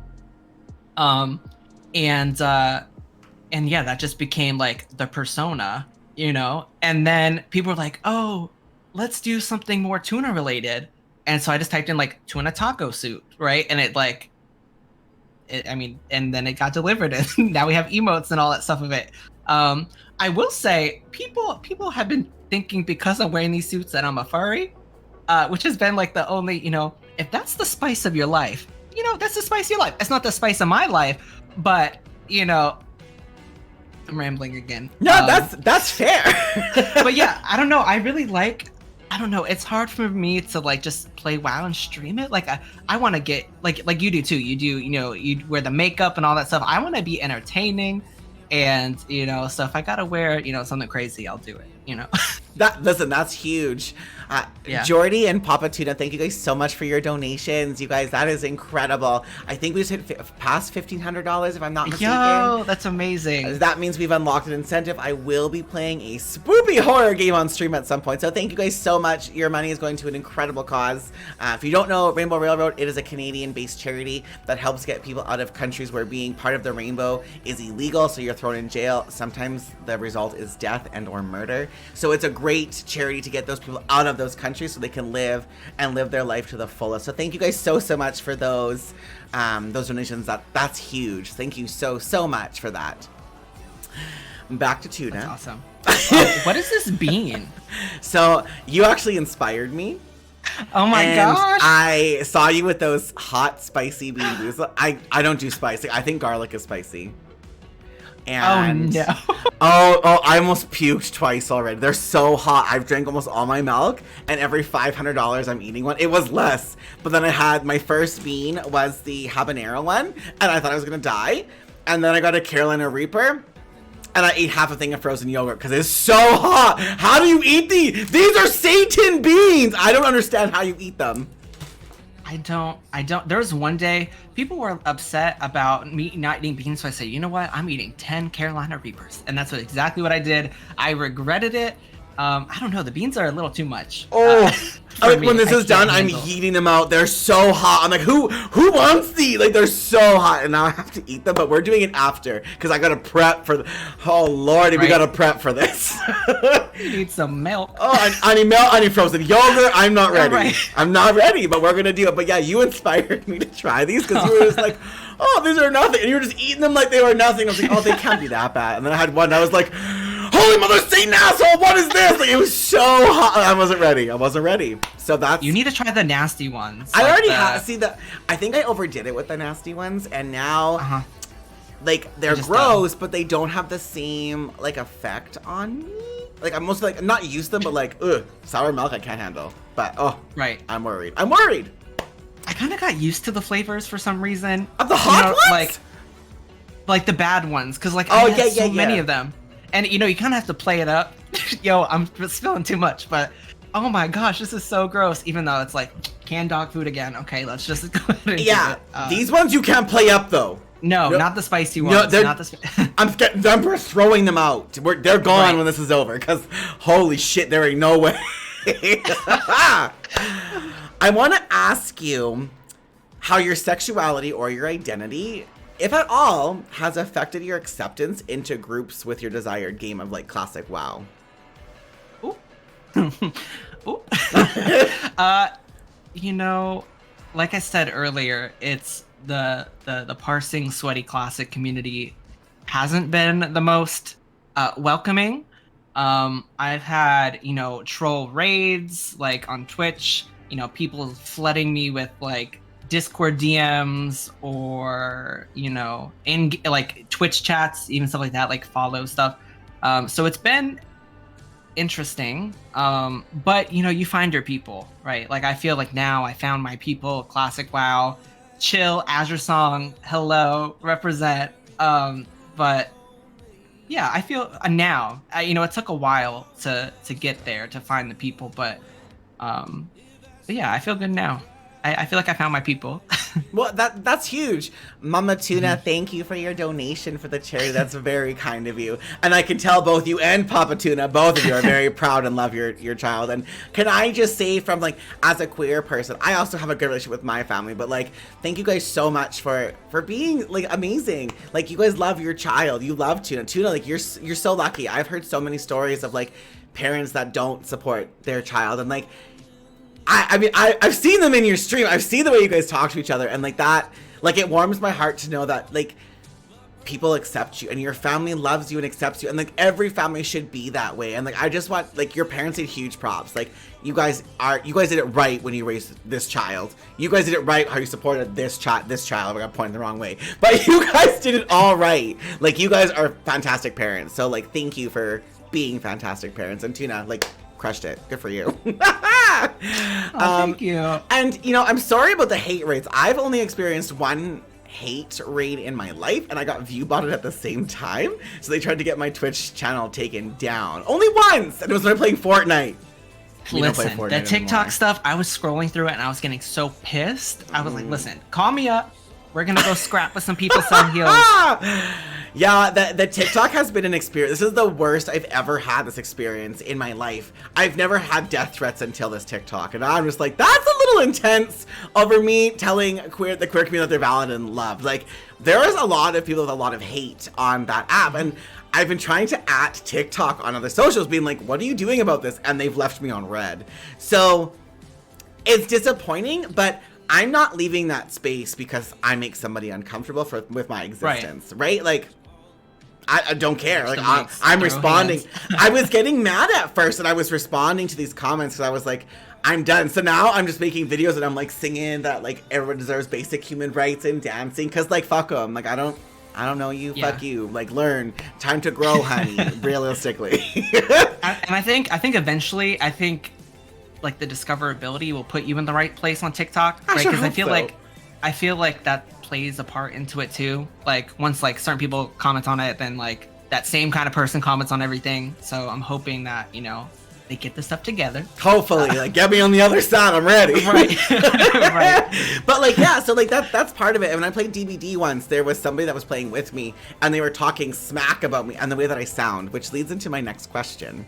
So I have that air quote stereotypical gay voice, and a lot of people in our community, they're afraid to be on voice comms. They're afraid to join Discord or talk. There's that dysmorphia of how a lot of queer people sound. So do you, or have you ever been in a voice comm, and have you ever been attacked for how you've sounded or anything like that? And if so, how did you handle that?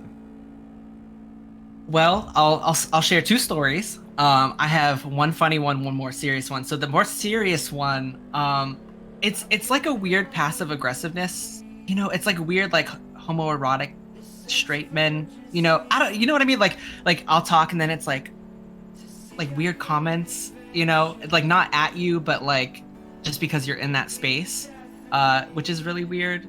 But on a funny note, I was playing with Pocket.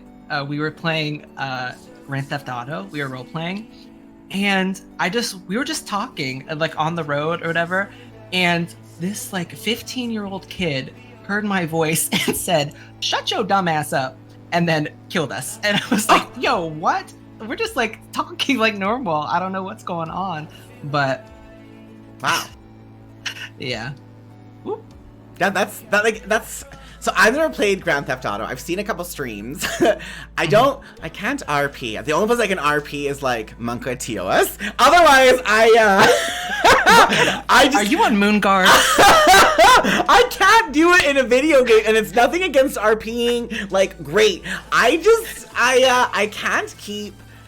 Like, I start laughing right away. I can't, like, get into it, I guess. And Right. I'm laughing because, yeah, your dad just wrote drive-through voice. Listen, I have been called a ma'am so many times on a drive-through. Right, me too. Oh my God. And I'm like, I get to the window and I'm like, I'm not a ma'am. And they're just like, okay. I got another story for you. I'm ready. So I used to work at Applebee's back right out of high school. And I would be like, "Thank you for calling Applebee's, now featuring online ordering. My name's Tuna. How may I help you?" And they would be like, "Yes, ma'am. Can I have a?" And I'm like, "Oh my God, this is gonna be so awkward when like I deliver their food out." So I was like, hold on one second. "Thank you for calling Applebee's Bardmore." Or I just doxed myself. Anywho,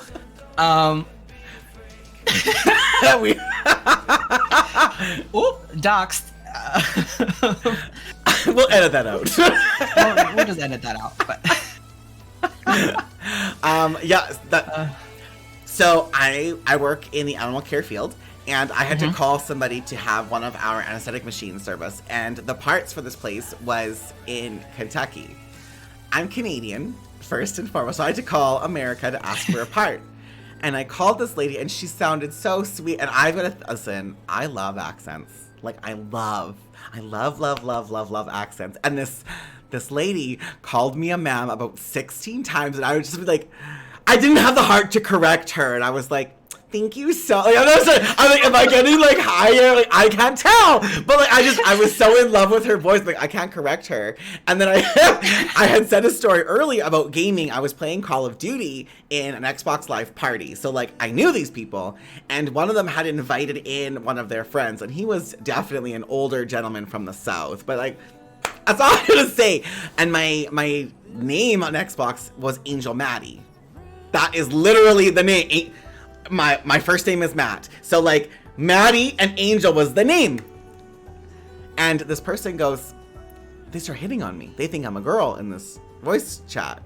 And I was like, I'm not. And like I was playing with my friend Jen, and she was like, "Oh Lord, don't get him started." Like she was trying so hard to like hint to this older gentleman that I'm not a lady, and they couldn't pick up on it. And then I had to be like, "Excuse me, sir, I'm I'm gay. Like, I'm not a lady. I'm a gay male.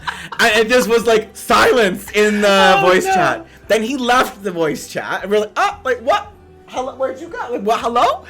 Comes back in and starts telling me to talk in my regular voice and to stop talking the way I'm talking. And I was like, so this is my regular voice. And like, I've had people come into my voice, like, or my stream and be like, you sound gay. Why do you sound like that? So I've started saying, oh, I sound like this because of your dad last night and he was too rough in my throat. But that's my God. beside the point, honestly. But like, your clapbacks are insane. Your clapbacks are crazy. There was one time, you know, when I'm like angry or upset about something, I can't really like articulate like, you know, how I would like to. And there was this one time, it was a very like intense topic, and someone was in my chat, and they were like da da da da da da da this, and I was like raiding, which is kind of like when I raid you and you're like in a mythic. I'm like, I'm busy, you know. So and then I raided you, and you let them have it. You were just like da da da da da boom, and I was like, that's exactly what I wanted. the Celheals clapback. Well, sometimes you gotta let somebody know. And like, I try very hard. If somebody comes in and they're just ignorant, like, I will give you ignorant as an excuse to a point. So if somebody comes in and they say something that, you know, I don't know how you meant that, I'll correct you. If you continue to fight me, girl, I'm gonna grab my stilettos because now you're gonna you're gonna learn today. You know, like, I've had it. And I think that, well, literally, that's something that I would like to see in the queer space happen more often. I feel like so many queer individuals, once the hate starts, we shut down.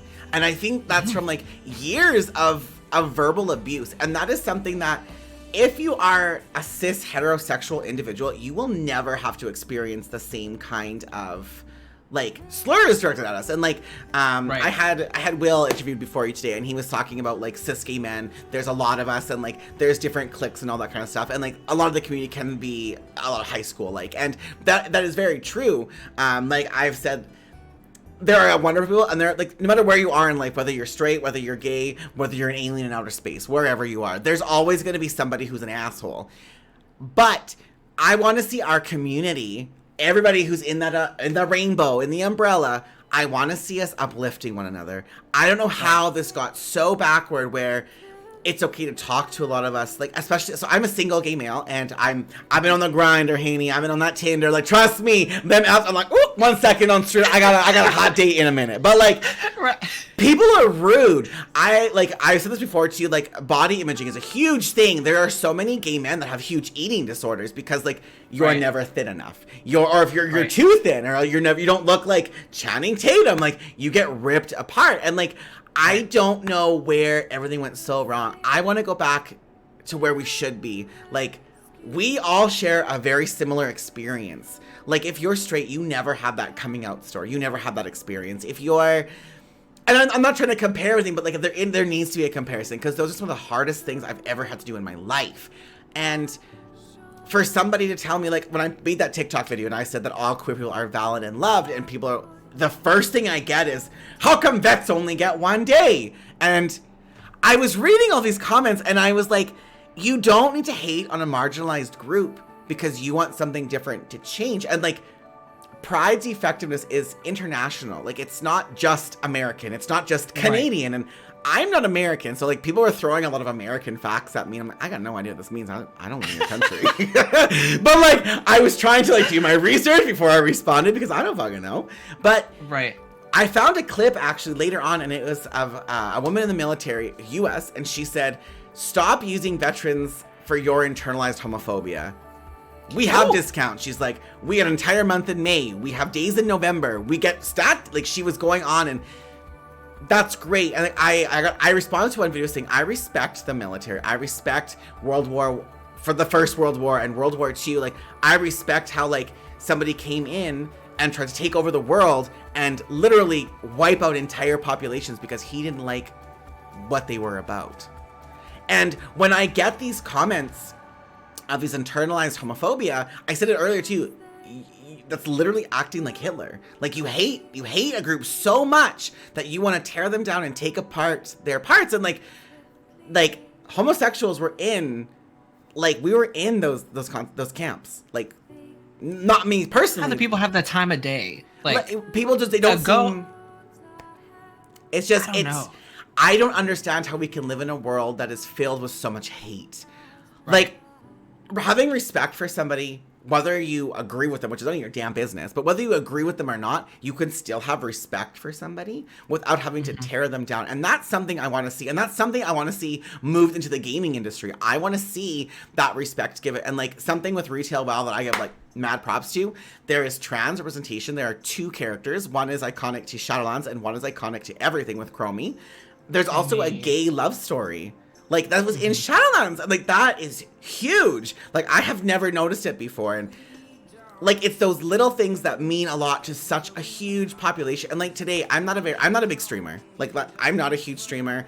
Today, we've got, like, 200 views or something because I'm being embedded through Raider.io. Normally, my average is, like, 50. I'm just doing just Dicky.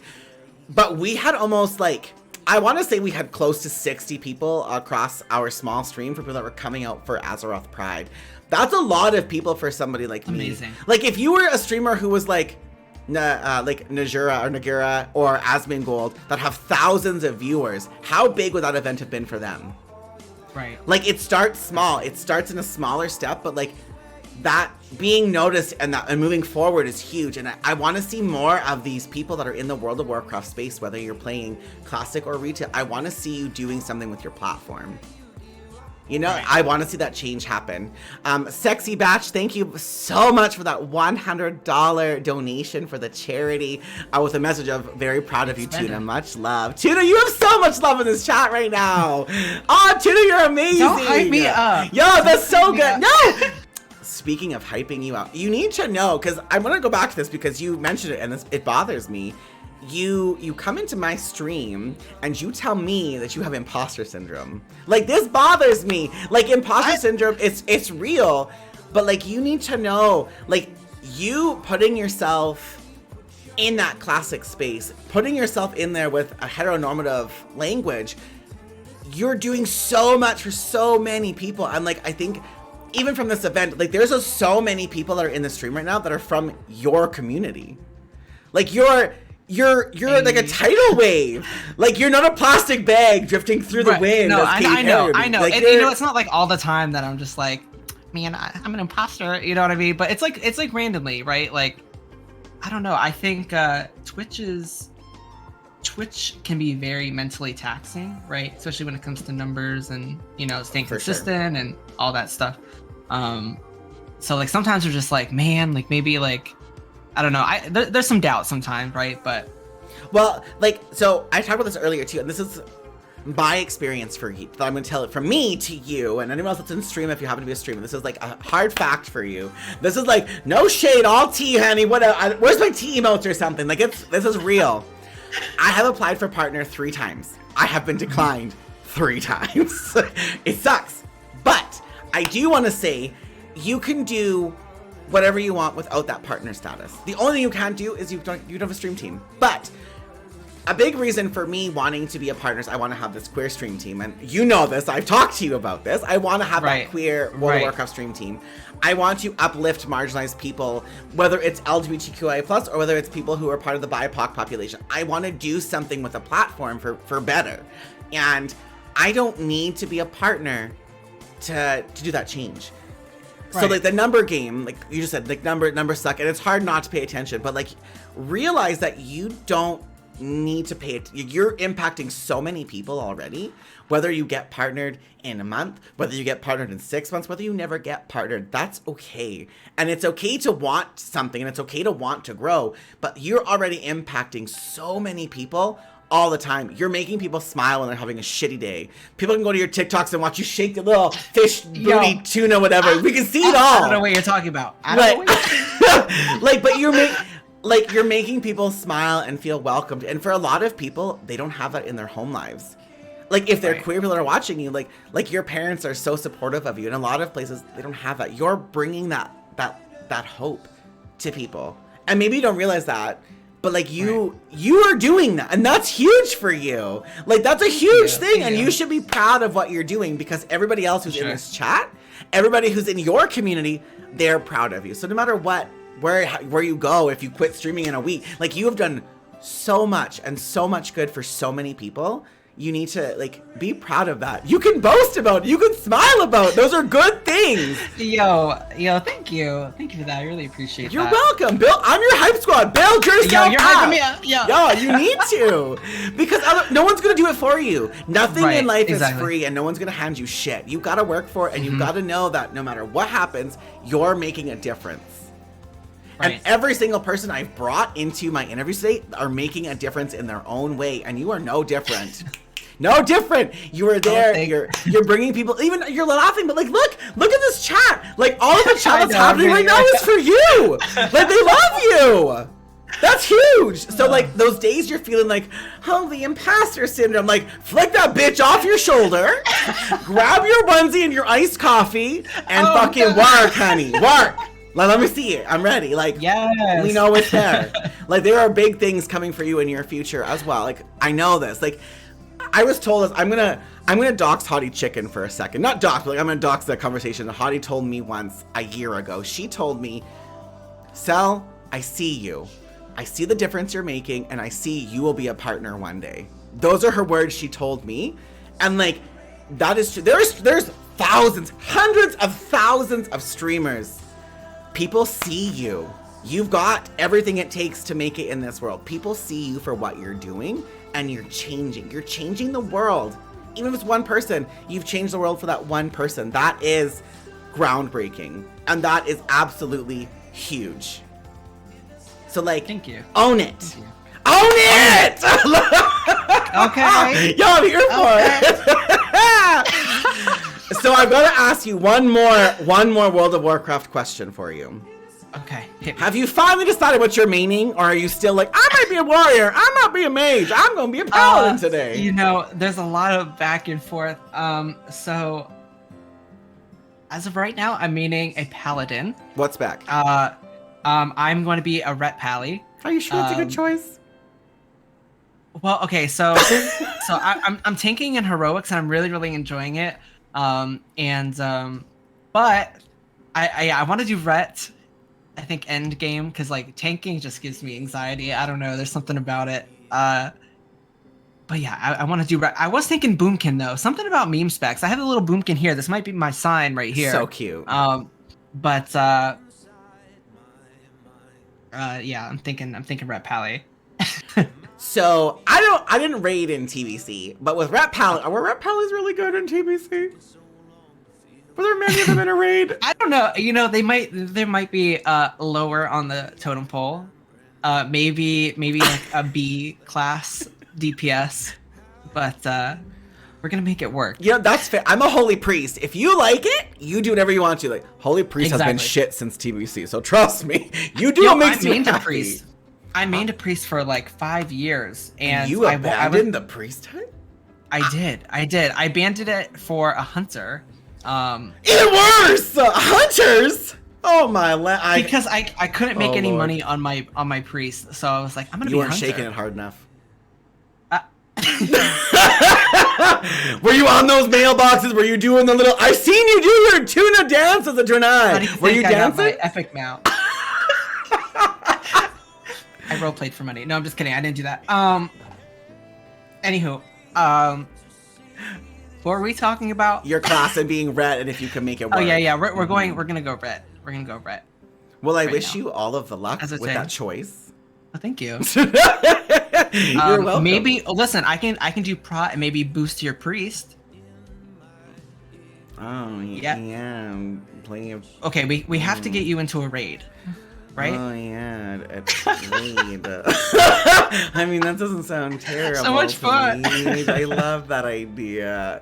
I was actually bullied because of you yesterday in my guild, by the way. Literally, I was like, oh, I'm gonna make an EU. So I started making a character on EU. I'm leveling Shadow Priest on retail EU, and I got said, not Cel having like 6 mains and the one on retail or one on classic, and I was like, oh, like they're calling out my classic and my addiction to WoW because of you, because I'm scared that Tuna's gonna yell at me and be like, where's that priest, Cel? 6 days? Haven't logged on in 6 days and shit. Oh.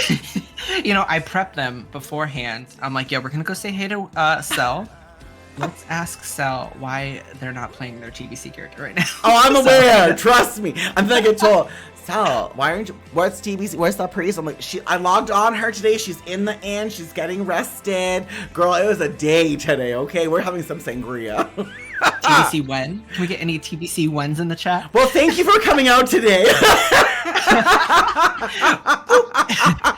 But seriously, no, thank you so much for coming out and being a guest today. And like, I really hope that you realize what you're doing, because you are making an impact, especially for so many queer content people that are looking for a place to hang out. Like, that is a big deal, and you're providing that safe space for everybody, and you're making people laugh. Like, I've once been told somebody almost pissed their pants in your stream one time. So like, I'm just telling you, like, you got that funny button ready to go, and then they're like holding their guts, and like, we're here for it.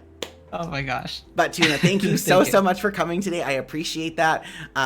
Keep doing what you're doing. You got like, your future's looking bright. I'm telling you. Thank you for having me. You're welcome. This whole event's so amazing. Yo, I'm pumped. Thank you so much. I hope you have fun in TBC. Thank you. I might You as dabble well? later. Well, we'll see. Maybe. Well, I was there today. I need a breather. Okay, deal. I can't do 10 hours or 60 hours like you. There ain't no way. But like a little bit, like 20 minutes, perfect. 5 mobs. 5 mobs and we're out. Yeah, perfect. But thank you so much. Have a fantastic rest of your day, and I appreciate you for coming on and being a guest. Thank you. All right. Bye. We're just here. We're so happy to see you. I'm so happy to see you. Hi, everyone. Okay, I think that looks better, so we're gonna stay this way. I like this lighting better. Perfect. We like love the that club for lighting. Can I get the command for Elix, please, really quick in chat? So, just a quick overview. If you're not familiar with who Elix is, what have you been doing with your life? But number 2, Elix is a partnered Dead by Daylight streamer. She is the #1 hag in the world. She's also the biggest DBD streamer who's ever rated me when I was a DBD streamer. I met Elix when I was, I think, so she was doing a 24-hour stream, and I rated into her one time. This is before she was a partner. And then the next day, I was doing a 24. So when I started, she was ending, and she brought me a whole slew of people, and I was like, I've never had more than like 30 people in my chat, and she brought me like 200 and something, and I was like, oh! And our friendship bonded. Shut your mouth. She plays classic World of Warcraft, or she played in vanilla. She used to stream it playing on her phone, getting power run through the dungeons, and I literally, that was my stream though. Y'all, my stream was literally, so my old guild, because I used to play competitively in a top 10 world guild, and so literally like, hey, yo, Elix, we need to come. It was a very master mass guild. Oh, we need to come into, classic. I'm like, okay, but I'm not doing anything. I'm gonna sit literally in the front of the instance, and so you enter the instance, and I literally sat there, and that was my stream too. That was how I was entertaining my audience. I was on my Twitter the entire time for hours. That's basically classic in a nutshell. No? Sorry, Tuna. So I had asked Elix to be one of our guests today because I really wanted good representation. I think that across the board on Twitch is getting better. They're not there yet, but they're getting better with putting in more representation for different marginalized groups. And I really wanted to bring in an icon, if you will. So I like Elix is, they're very sassy.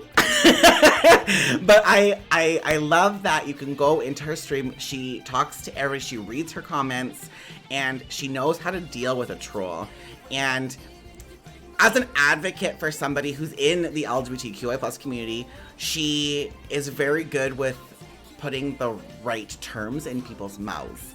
And I really respect that. I respect it a lot out of her because she keeps her cool, she looks fabulous, and she's the prettiest drag queen on Twitch. So like, party. Oh my god, girl, no, stop. She's not lying on. So, Elix, would you like to tell everybody a little bit about your content? Oh, okay, so hey everyone. So I'm Elix, I'm on Twitch, and I'm starting my YouTube. My first video on YouTube is coming out this Sunday, so I'm excited about that. But my content is pretty much, oh gosh, I feel like Madonna because it changes like literally every 6 months.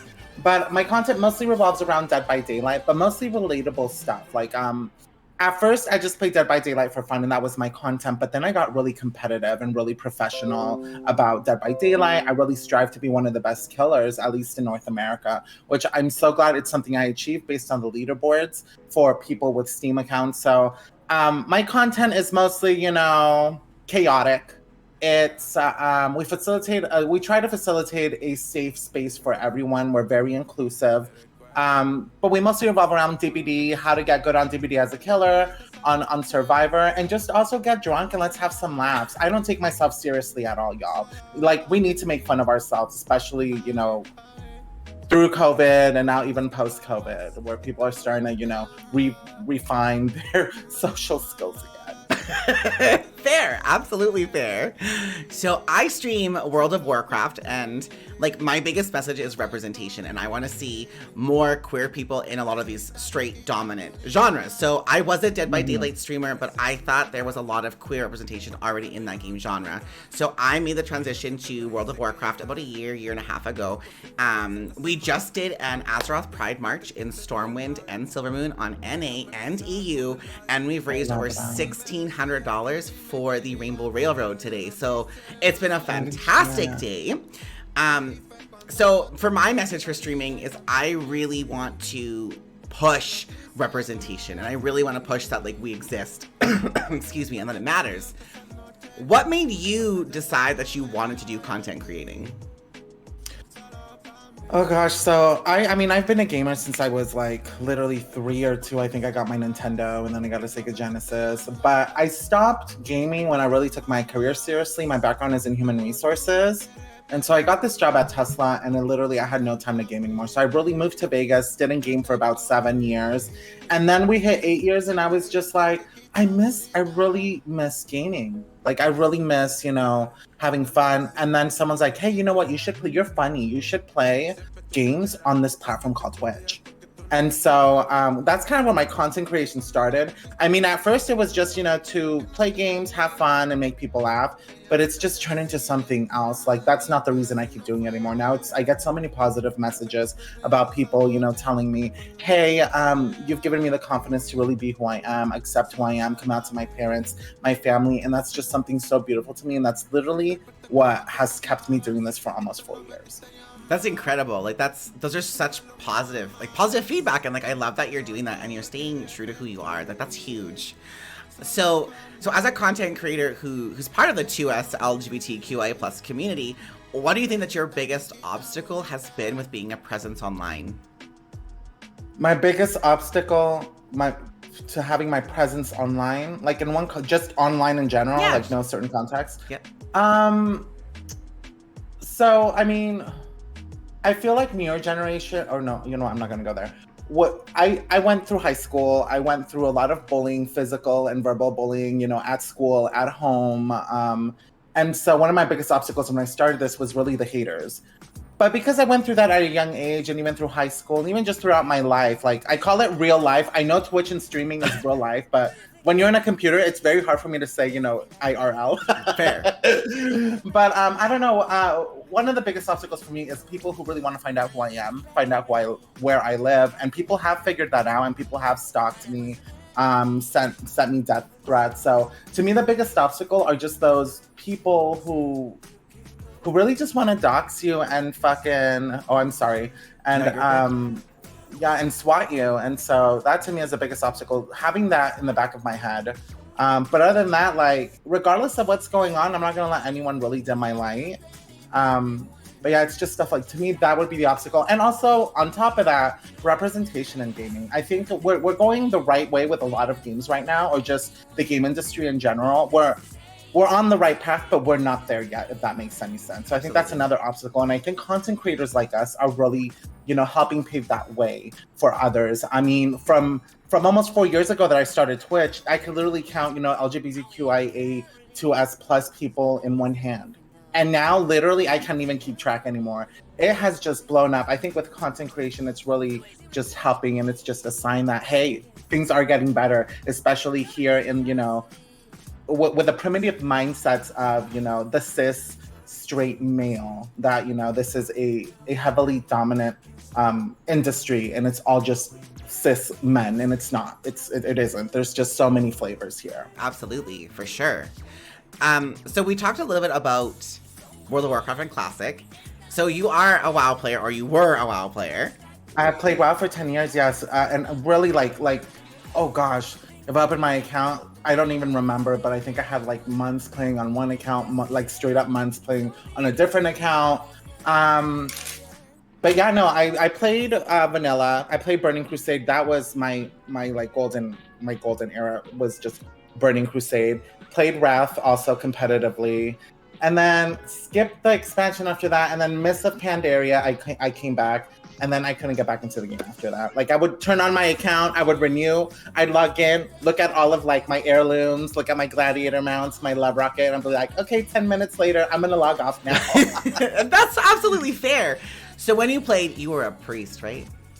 Yes. Yes. So when I started, I did. Yes, I started as Alliance, and my heart is Alliance, even though I did go Horde when I started playing casually. But when I was playing competitively, especially through Burning Crusade and Wrath, I was Alliance. I started as a Night Elf priest on the server Hyjal, in the Battleground Whirlwind, and so I just. Oh my! That's actually, for those of you who don't know, that's where my name originated, through World of Warcraft upon release. I remember sitting in the bed and the computer was in front of me, and I called my twin brother over, and I'm like, "Hey, I don't know what to call my Night Elf priest." And he was like, "What kind of name do you like?" I'm like, "I love the name Felix, but I don't like the way the F sounds." And he's like, "Then try Elix." And I'm like, "Okay." And boom, here we are. That's so cool. I didn't know that actually. That is so cool. So you said your twin brother. So I'm not sure, is your twin, I'm going to ask if you don't want to relieve, you don't have to put this information out there, but is your twin brother gay? Are they straight? Are they part of that? They are, I believe they are gay, and they are married. That's incredible. So how has your family, like I'm not knowing any of your family, but for you and your brother and your coming out stories, like, has your family been supportive of you on these journeys of being content? My family was not supportive at first. I mean, I remember the day I wanted to come out. I believe I was like 17, and I was ready to come out. I really, had my wits and everything. I'm like, okay, I'm gonna come out to my mom today. And so I'm like, where's my mom? She's not home. What the heck? And then she barges into the house, screaming at the top of her lungs, like literally, like having a mental breakdown.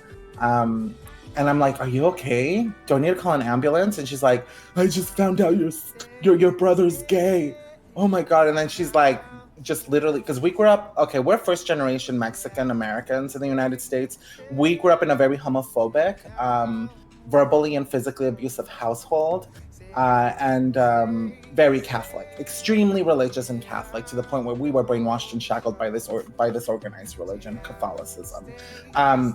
And so, anyway, the dad was gonna come out. My brother beat me to it, unbeknownst to him, because he kind of disappeared for a bit. He went and lived with his boyfriend, and so my mom went looking for him. He worked at Disneyland at the time, and his boss told my mom, "Oh, I'm just so proud of you. You're such a supportive mother to your son." And my mom was like, "What do you mean? I know I am."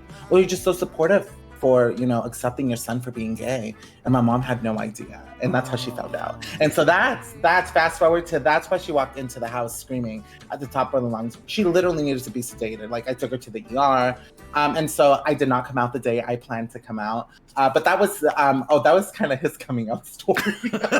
Whoops. So fast forward to 21. It was literally not even anything big. I feel like she kind of knew.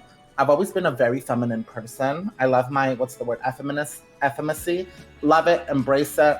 I feel empowered by it, even though I was really ashamed growing up with it, because of just the society and just the people who I love, how they responded to just LGBTQIA+ in general.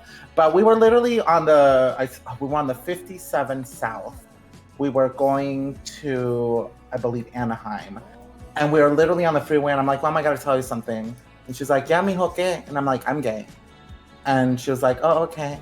Like, it was nothing. But at first they were very not supportive. My dad saw being gay or being trans or just being feminine as a mental disorder. And that's how he accepted it. And I believe he still believes that. I love my parents very much. They burned the bridges at first, but I feel like in life you need to understand why people are as ignorant as they are and do your best to educate them. And if you can't educate them, then at least you tried, because it is so hard to live your life with the weight of that on your shoulders, knowing that you didn't do anything, that you lost the people that in your eyes are your gods. Your parents, like, mother is God to a child. Your father is a God to your child, to their child. And so I really, when they took this when they responded that way, when my brother came out and when I came out, like it was really hard. Like we moved out. But then throughout the years, I started to really, I wanted to rekindle our relationship and really understand why they are the way they are. And it's mostly because of the generation they grew up in, the country they came from, the religion they were in. They are still currently in, you know, they were very Catholic and they were just super against anything that was against the Bible. And so slowly they started to see, you know, how I was living my life, what I did for work, and how I was still just a normal human being. Like I just happened to be, you know, gay at first, and now I'm non-binary. And so they slowly started to accept that. Now I love my parents very much. Does it sting when I remember our past and how they accepted it and how they brought us up? Absolutely, because I'm not someone who, no one forgets. You still remember the pain, you just learn how to deal with it. But it's just that we were able to really have a relationship again, and I love that. Like my parents come over whenever, like you guys want to come over, spend a week here, I'll take you out. Mom, you want a new purse? Let me go buy you a purse. Because that is so much better than having to deal with the weight on your shoulders because you don't even want to give them the time of day to really explain themselves or understand why they were the way they were and why they responded that way. I feel like life is all about understanding. And then if you can't do anything to open someone's eyes, then at least you tried. That to me is a remedy. That's solid. Like that's solid advice for everybody too. So, like, thank you for sharing that. By the way, like that was not one of my questions, and it just kind of like went with it. Thank you so much for like putting that out there. That's huge, and I think a lot of people can really relate to that, and that's great. Like that's why we're in like while we're here. Like people need to know that they're not alone. Like that's. I'm proud of you. Thank you for sharing that. Like you've come out, like you're such a strong person, and like it's definitely like it shows. Like you resonate that strength, and I think that's why actually you're so popular because people can see that and they want to hold on to that because you are like you do resonate such power and such like grace, and you a badass bitch, you know. Thank you. I feel like my coming out story, like it's not just a this happened, like it has to come attached with many tentacles, and those were many of the tentacles. Absolutely. So if you could tell your younger self something, what would you tell yourself? Oh bitch, you're gonna make me cry like in Drag Race. Shut your ass up. I would tell myself to really love myself at an earlier age and to really accept myself I've always known I was different. I've always known I didn't know what gay was, but I've known I was different since I was like 2 or 3. Like I've always known I was different. I remember when I started understanding that oh shit, I'm gay. I would cry myself to sleep every single night till I was like 16, 17, because I did not want to be gay. I did not want to fall into the LGBTQIA, umbrella because I'm going to hell. My parents are going to be disappointed. Someone's going to kill me. I'm going to get hate crimed.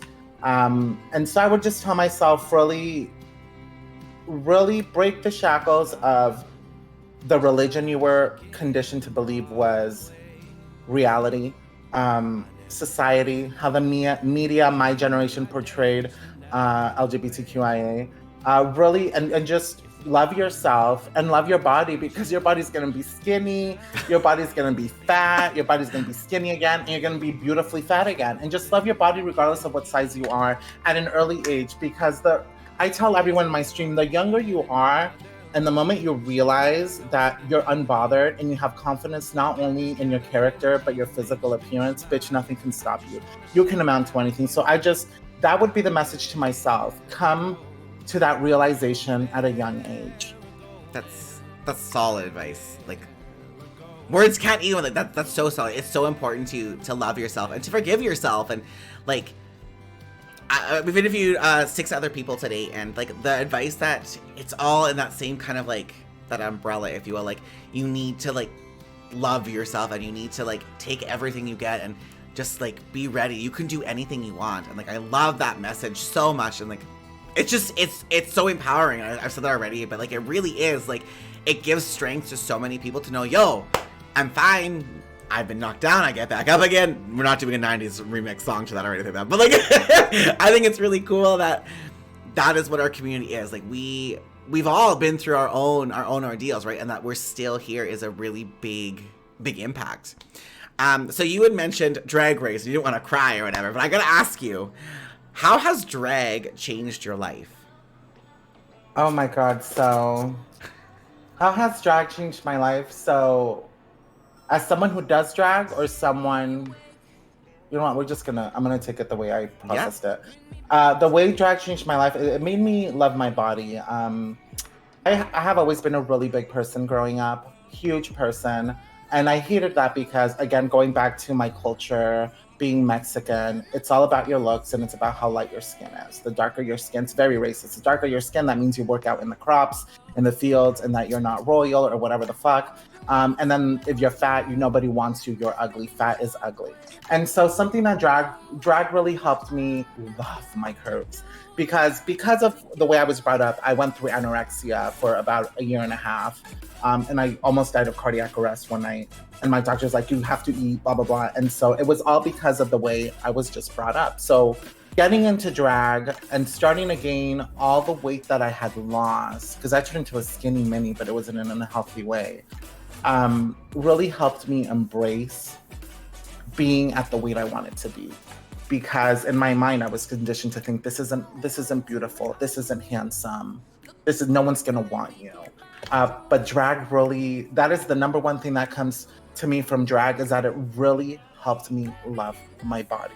My stretch marks, my tits. I used to be ashamed of my tits so much. I'm like, why did God give me tits? They're gorgeous tits. But me being born as a man, I'm like, why do I have fucking tits? And everyone would make fun of me because of it. And then I would be very self-conscious with the shirts that I wore. And then when I started doing drag, I don't give a fuck. I want to show people my tits. I want people to touch them. I'm like, look how good they feel. Like, it gave me a lot of pride in my body. And that's because of drag. Another thing is really how my creativity has always came through numbers, analytics, measurements. I learned graphic design. I taught myself graphic design. And that was how I was creative. But when I picked up and started painting my face, my creativity started blooming more and more and more, and then taking more risks with makeup and really reinventing my face as much as I could. It really also, that was also one of the biggest rewards from doing drag, that it just really helped me realize that I'm a really creative person. 100%. Like, your lips are like the best lips I've ever seen. Oh my God, you need to stop.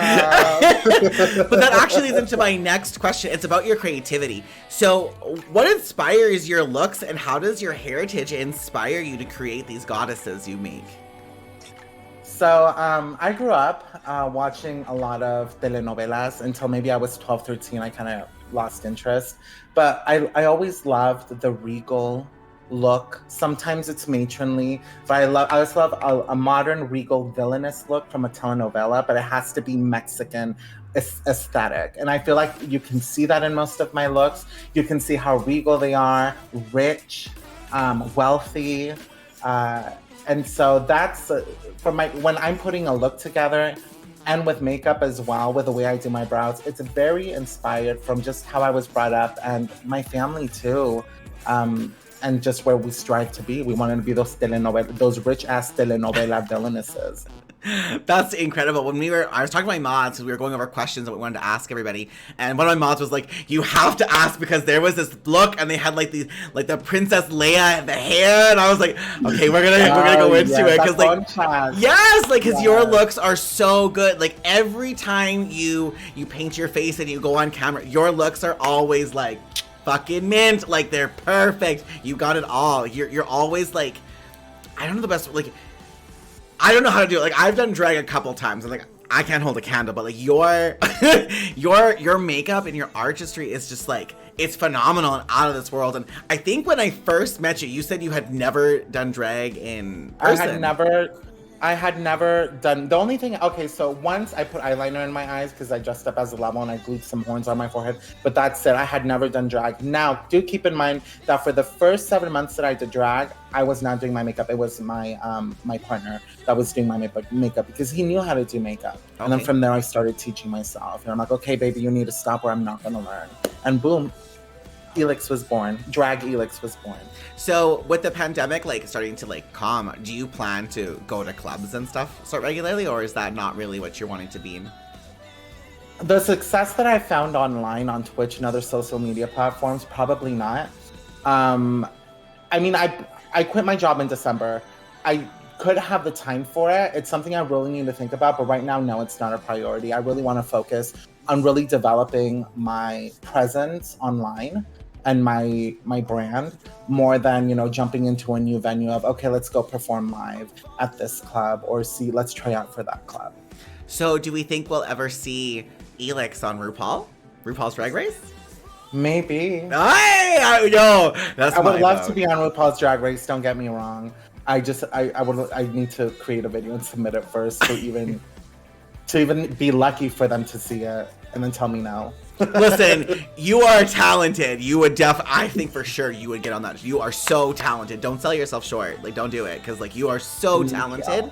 And I think like I've been able to watch you from non-partner and like going from like 20 viewers to being 600 viewers. Like, you have grown so organically on Twitch. Like, people flock to you. Like, don't sell yourself short, because you are so, I don't even know the words to describe it. Like, you're just like, you're there. You're it. Like, you are it, and you are doing it. No, it's true. Like, don't sell yourself short, because like you're literally what people are aspiring to be. And I do think like you and Dear also comes to mind for, but I think you two have done so much work for the drag community, and I think we see a lot more drag artists on Twitch, and I want to say a lot of that comes from the two of you. You have both done so much. Like, when I think of drag, immediately it goes to the two of you, because you guys are just, you give no fucks. You went in, you did your thing, and I think you've given that courage for more people to explore drag and to give themselves their face and their other personas to come out and be like, hey, this is my drag persona. And like, I think that is huge,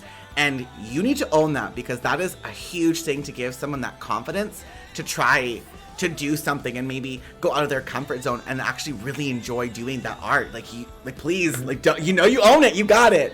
Like, recognize it, because you did it. No, you're completely right. You're completely, like, and literally, like, I started my makeup journey on Twitch. Like, I picked up a brush for the first time ever and did my own makeup on Twitch with people, and I didn't want to do it. And everyone was laughing at me every time I was fucking up. They were laughing at me, and it hurt a little. But you know, I'm a Virgo, so people will never see how I feel really inside, because I'm just a really good clown with a mask on. But it was very hurtful going through that, and people just laughing and telling me that I look beat and this and that. Well, let a bitch learn. I'm doing this for me and for your entertainment, but you don't got to be cruel about it. 100%. I'm also a Virgo, twins. Yeah. Oh, I know you're a Virgo. I've never knew like 100% you were a Virgo, but just the way you carry yourself and how you organize shit, I'm like, that bitch is a Virgo. Period. So I'm gonna ask Annette, like, this has been a great talk, but I've got to ask, this is something I've asked everybody, because it has affected me a lot in my gaming career, if you will. So being in voice comms can give a lot of people a lot of anxiety, depending on how their voice sounds or how they identify. Have you ever been attacked over a voice comm that you weren't prepared for? And if so, how did you handle that? Oh gosh. So it really depends on my mood. I'm never prepared, but 90% of the time I speak into comms where I'm not known. For example, a random Overwatch game, or I'm in a pickup raid on WoW, and I join some strangers TeamSpeak or we use Discord now, not TeamSpeak or Ventrilo, or whatever it may be. If it's people that don't know me, 90% of the time they'll say something really derogatory, but it really depends on my mood. I'll be like, you know, be respectful if I want to be the bigger person, but if not, I'll just drag them to filth, and I'll go way below the belt with them. But I won't be, you know, derogatory. I'll just make sure they understand that they are a shit stain. And that's absolutely fair. There's one, this has happened a couple of years ago, and you'll know this better than me, that you had a video out, and I don't know if it was on Instagram or if it was on Twitter, but you were going through a drive-through and somebody had said something about the Carl's Jr. Yes! But like, you called the bitch out. Like, I seen that video. Did. And like that. I did. Like, that's how you gotta teach someone to know. Yeah, and for and let me tell you what inspired all of that. So I had just worked 14 hours, and I had just left my job that I loved so much, but I had to leave because it had gotten bought out by a different company. But thank God I left that job, because then I got a really good gig at Tesla. But anyway, I was driving to the Carl's Jr. because I was going to eat my feelings. And so I order like I'm just me. I sound the way I sound because that's my soul. That's me. I'm not pretending to sound a certain way. And I'm on this intercom or whatever you want to call it. And I put in my order, And then I'm like, okay, thank you. Like, I'm done. That's it. Thank you so much. And then the guy said something along the lines of, oh, that I bet you that dude's gay. Or something like, he said something along those lines. I was like, okay, I wish I had recorded that part, but I mean, I wasn't expecting it. Right. But then I knew my exchange with this person, and I had to keep it as civil as possible because, okay, for those of you who don't understand, for those of you who were born very privileged and don't understand being marginalized, and I don't mean that as shade, you know, understand that some people have privilege, and if you're one of those, you know, use your privilege for better. But when you're in a marginalized group and you lose your shit, even though you are in the right, people are going to think you're in the wrong because you're being belligerent. And it's very sad that we have to be that way sometimes so people can hear us out. And that's what I was channeling in my brain, like, be civil, call this person out, and just report it. And then post it on Twitter so people understand what myself or other people have to go through for just being who they are, which is something some people will never understand. They'll live a full life and they'll never understand what that feeling is. 100%. And we have to do it every day. Well, we were talking about privilege earlier, and like I had said, a lot of people hear the word privilege and they think it's a bad word. It's not. It's what you do with your privilege, right? Like, you can teach somebody, like, I am a white, cis, gay male. I have privilege and I recognize that. So what do I do with my privilege? I was saying, I try to uplift other marginalized people when I can. I don't talk for them. I could be an ally to different people. I'm gonna let you have that floor, but I'm gonna, like, help do what I can with my platform to uplift you. And there's so many people that have this privilege, and as soon as they like, well, you've got a privileged life, people get so offended by that, but they don't take a step back to think, okay, so what can I do with my privilege? And I'm so happy you just said it's not a no shade privilege. Like, people live a privileged life, and it's what you do with it, and it's 100% what you do with that privilege that matters. So, like, thank you for saying that, because I don't think a lot of people realize that, like, when someone says you have privilege, that's not an insult. It's not an insult. It's just you've got something that you can't relate to somebody else. And to use that privilege to better somebody, like, having respect from somebody is free. It doesn't cost you anything. And it's not hard to do, right? Like, I want to see more of that happen. So how would you say your sexuality or your identity, if at all, has affected your acceptance into groups in your online gaming world, whether it's Dead by Daylight or Overwatch or anything like that? Has it ever, like, have you felt accepted in those communities? Sorry, I'm killing a spider. No, you're good. Spiders terrify me. Did I just cancel myself? No, you're still spiders here. In 2021, right? Okay, so if it's affected my acceptance for being who I am, like my identity or my sexuality, is that what you asked? Yeah. So, I mean, it really depends. I've been gaming for like almost 3 generations now, and every generation has been very different. When I started in my late teens, early 20s with World of Warcraft, when people would just hear me, they'd be like, oh, that dude's such an F. Like, right into me. Like, and so I hated, and at the time, you know, I was very impressionable. I was very weak. I didn't have the confidence. So I would just keep my mouth shut and do what I had to do to play as well as I did. And just really show people, you know, fine, I'm not going to talk. And I hate that I did that. I hate that I let people, you know, walk all over me.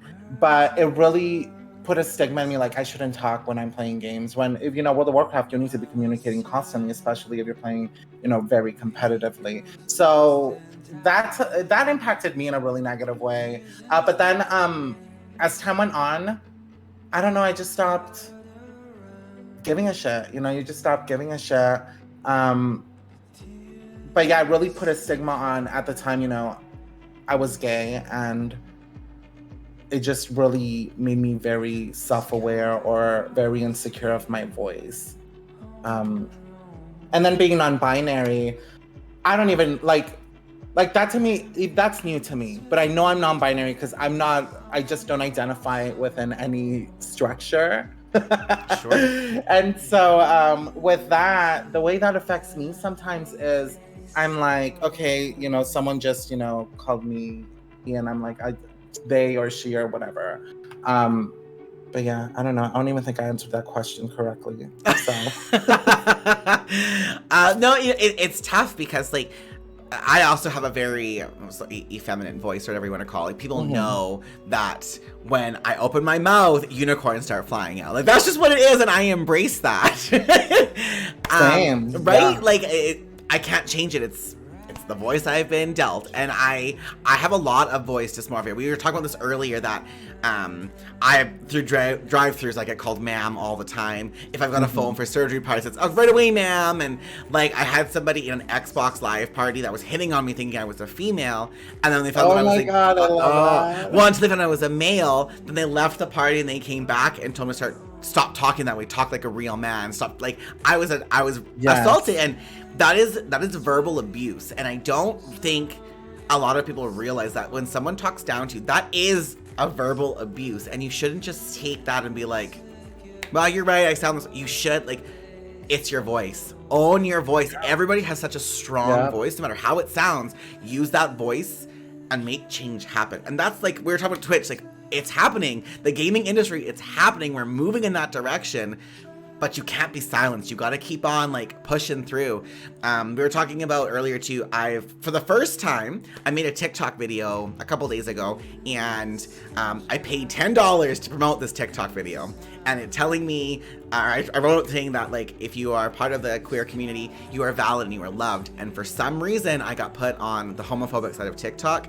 I started getting death threats and hate. There's over 600 comments of people yelling at me. Like it was hot. It was heated, and I was like, I don't know what to do. Like I don't know anymore. But my options were to leave the app, stop responding, or give it all I got. So I started singing them songs on voice chats. Like, hello, I'm here and I'm fabulous. Like, you have choices and you have options. And I'm a 33-year-old grown-ass man. If you're going to have an issue with me for how I sound, that is your problem, not mine. And I want to see more people get that courage. And I'm hoping that by seeing people like you and like people like me and other marginalized people that are on a platform like Twitch, that courage will keep coming, because we may have I'm going to air quote the word easier time living in a Western country than some other parts of the world, but our fight is not over. Like there are still parts of the world where, you know, being part of the queer community means it's illegal, it's imprisonment. Some people are killed for it still. People have issues in Western countries about bathroom usage. Like there's all of these things that people don't realize. Like our fight is not over, and I do think that we are a strong community as one big voice. So I want to keep seeing us be this united front and like grow together, because I think that's the best way to seek and have change happen. And I think that a lot of the queer content creators that are on Twitch, I do think a lot of us have that same goal in mind. So I hope that like we can keep on pumping out that content, pumping out that we're still here, and see that change happen. And something I'd like to see Twitch do as a company is look at a lot more queer content creators outside of just Pride Month, because I feel like yes, there are still a few that could happen here and there, but like if all of your content the other months of the year and days is all cis straight white men on the front page all the time, you need to be doing better. So I'm hoping that we can keep pushing in that direction and make the change happen. I cannot agree more. Well, Elix, I would like to personally thank you from the bottom of my heart for being a guest today. It's so nice to talk to you and ask these questions, and you know, like you really are like this pillar for the community, and I think that you do so much. No, you do. It's not. I'm not blowing fluff out of your asshole. I'm just telling you, like you do so much good. You give hope to so many people, and I hope you realize that like when you go live, you light up so many people's faces. You give people that strength, that courage, that I can be who I want to be. I'm a badass bitch and I'm here for it. Like you do that with your personality and your voice and your platform, and I got mad respect for you. Thank you. You're welcome. Well, thank you so much for having me. You're welcome. Thank you for coming. I'm like, yay! Like, oh my gosh, I love so all of good. This. It's so good. I hope that you get some air conditioning soon, because you know no one likes sweating like a hooker in church. Oh, good. Fine. They left and they fixed it, but I hope it works. I think it is working. It feels a little cool. Well, that's good. Like, listen. Nobody likes under boob sweat. Trust. I was sweating from these hot beans I had to eat earlier on stream. And I was like, oh my god, I got these stupid Bean Boozled like spicy beans, and I find garlic spicy. So, I was like sweating, and I was drinking half a gallon of milk. It's hot, but but thank you so much for today. I'm gonna let you go and get back to your evening. And again, thank you so much for coming on. It was a wonderful opportunity to speak with you. Thank you so much. Bye, everyone. Have a gorgeous night. Bye. Thank you so much.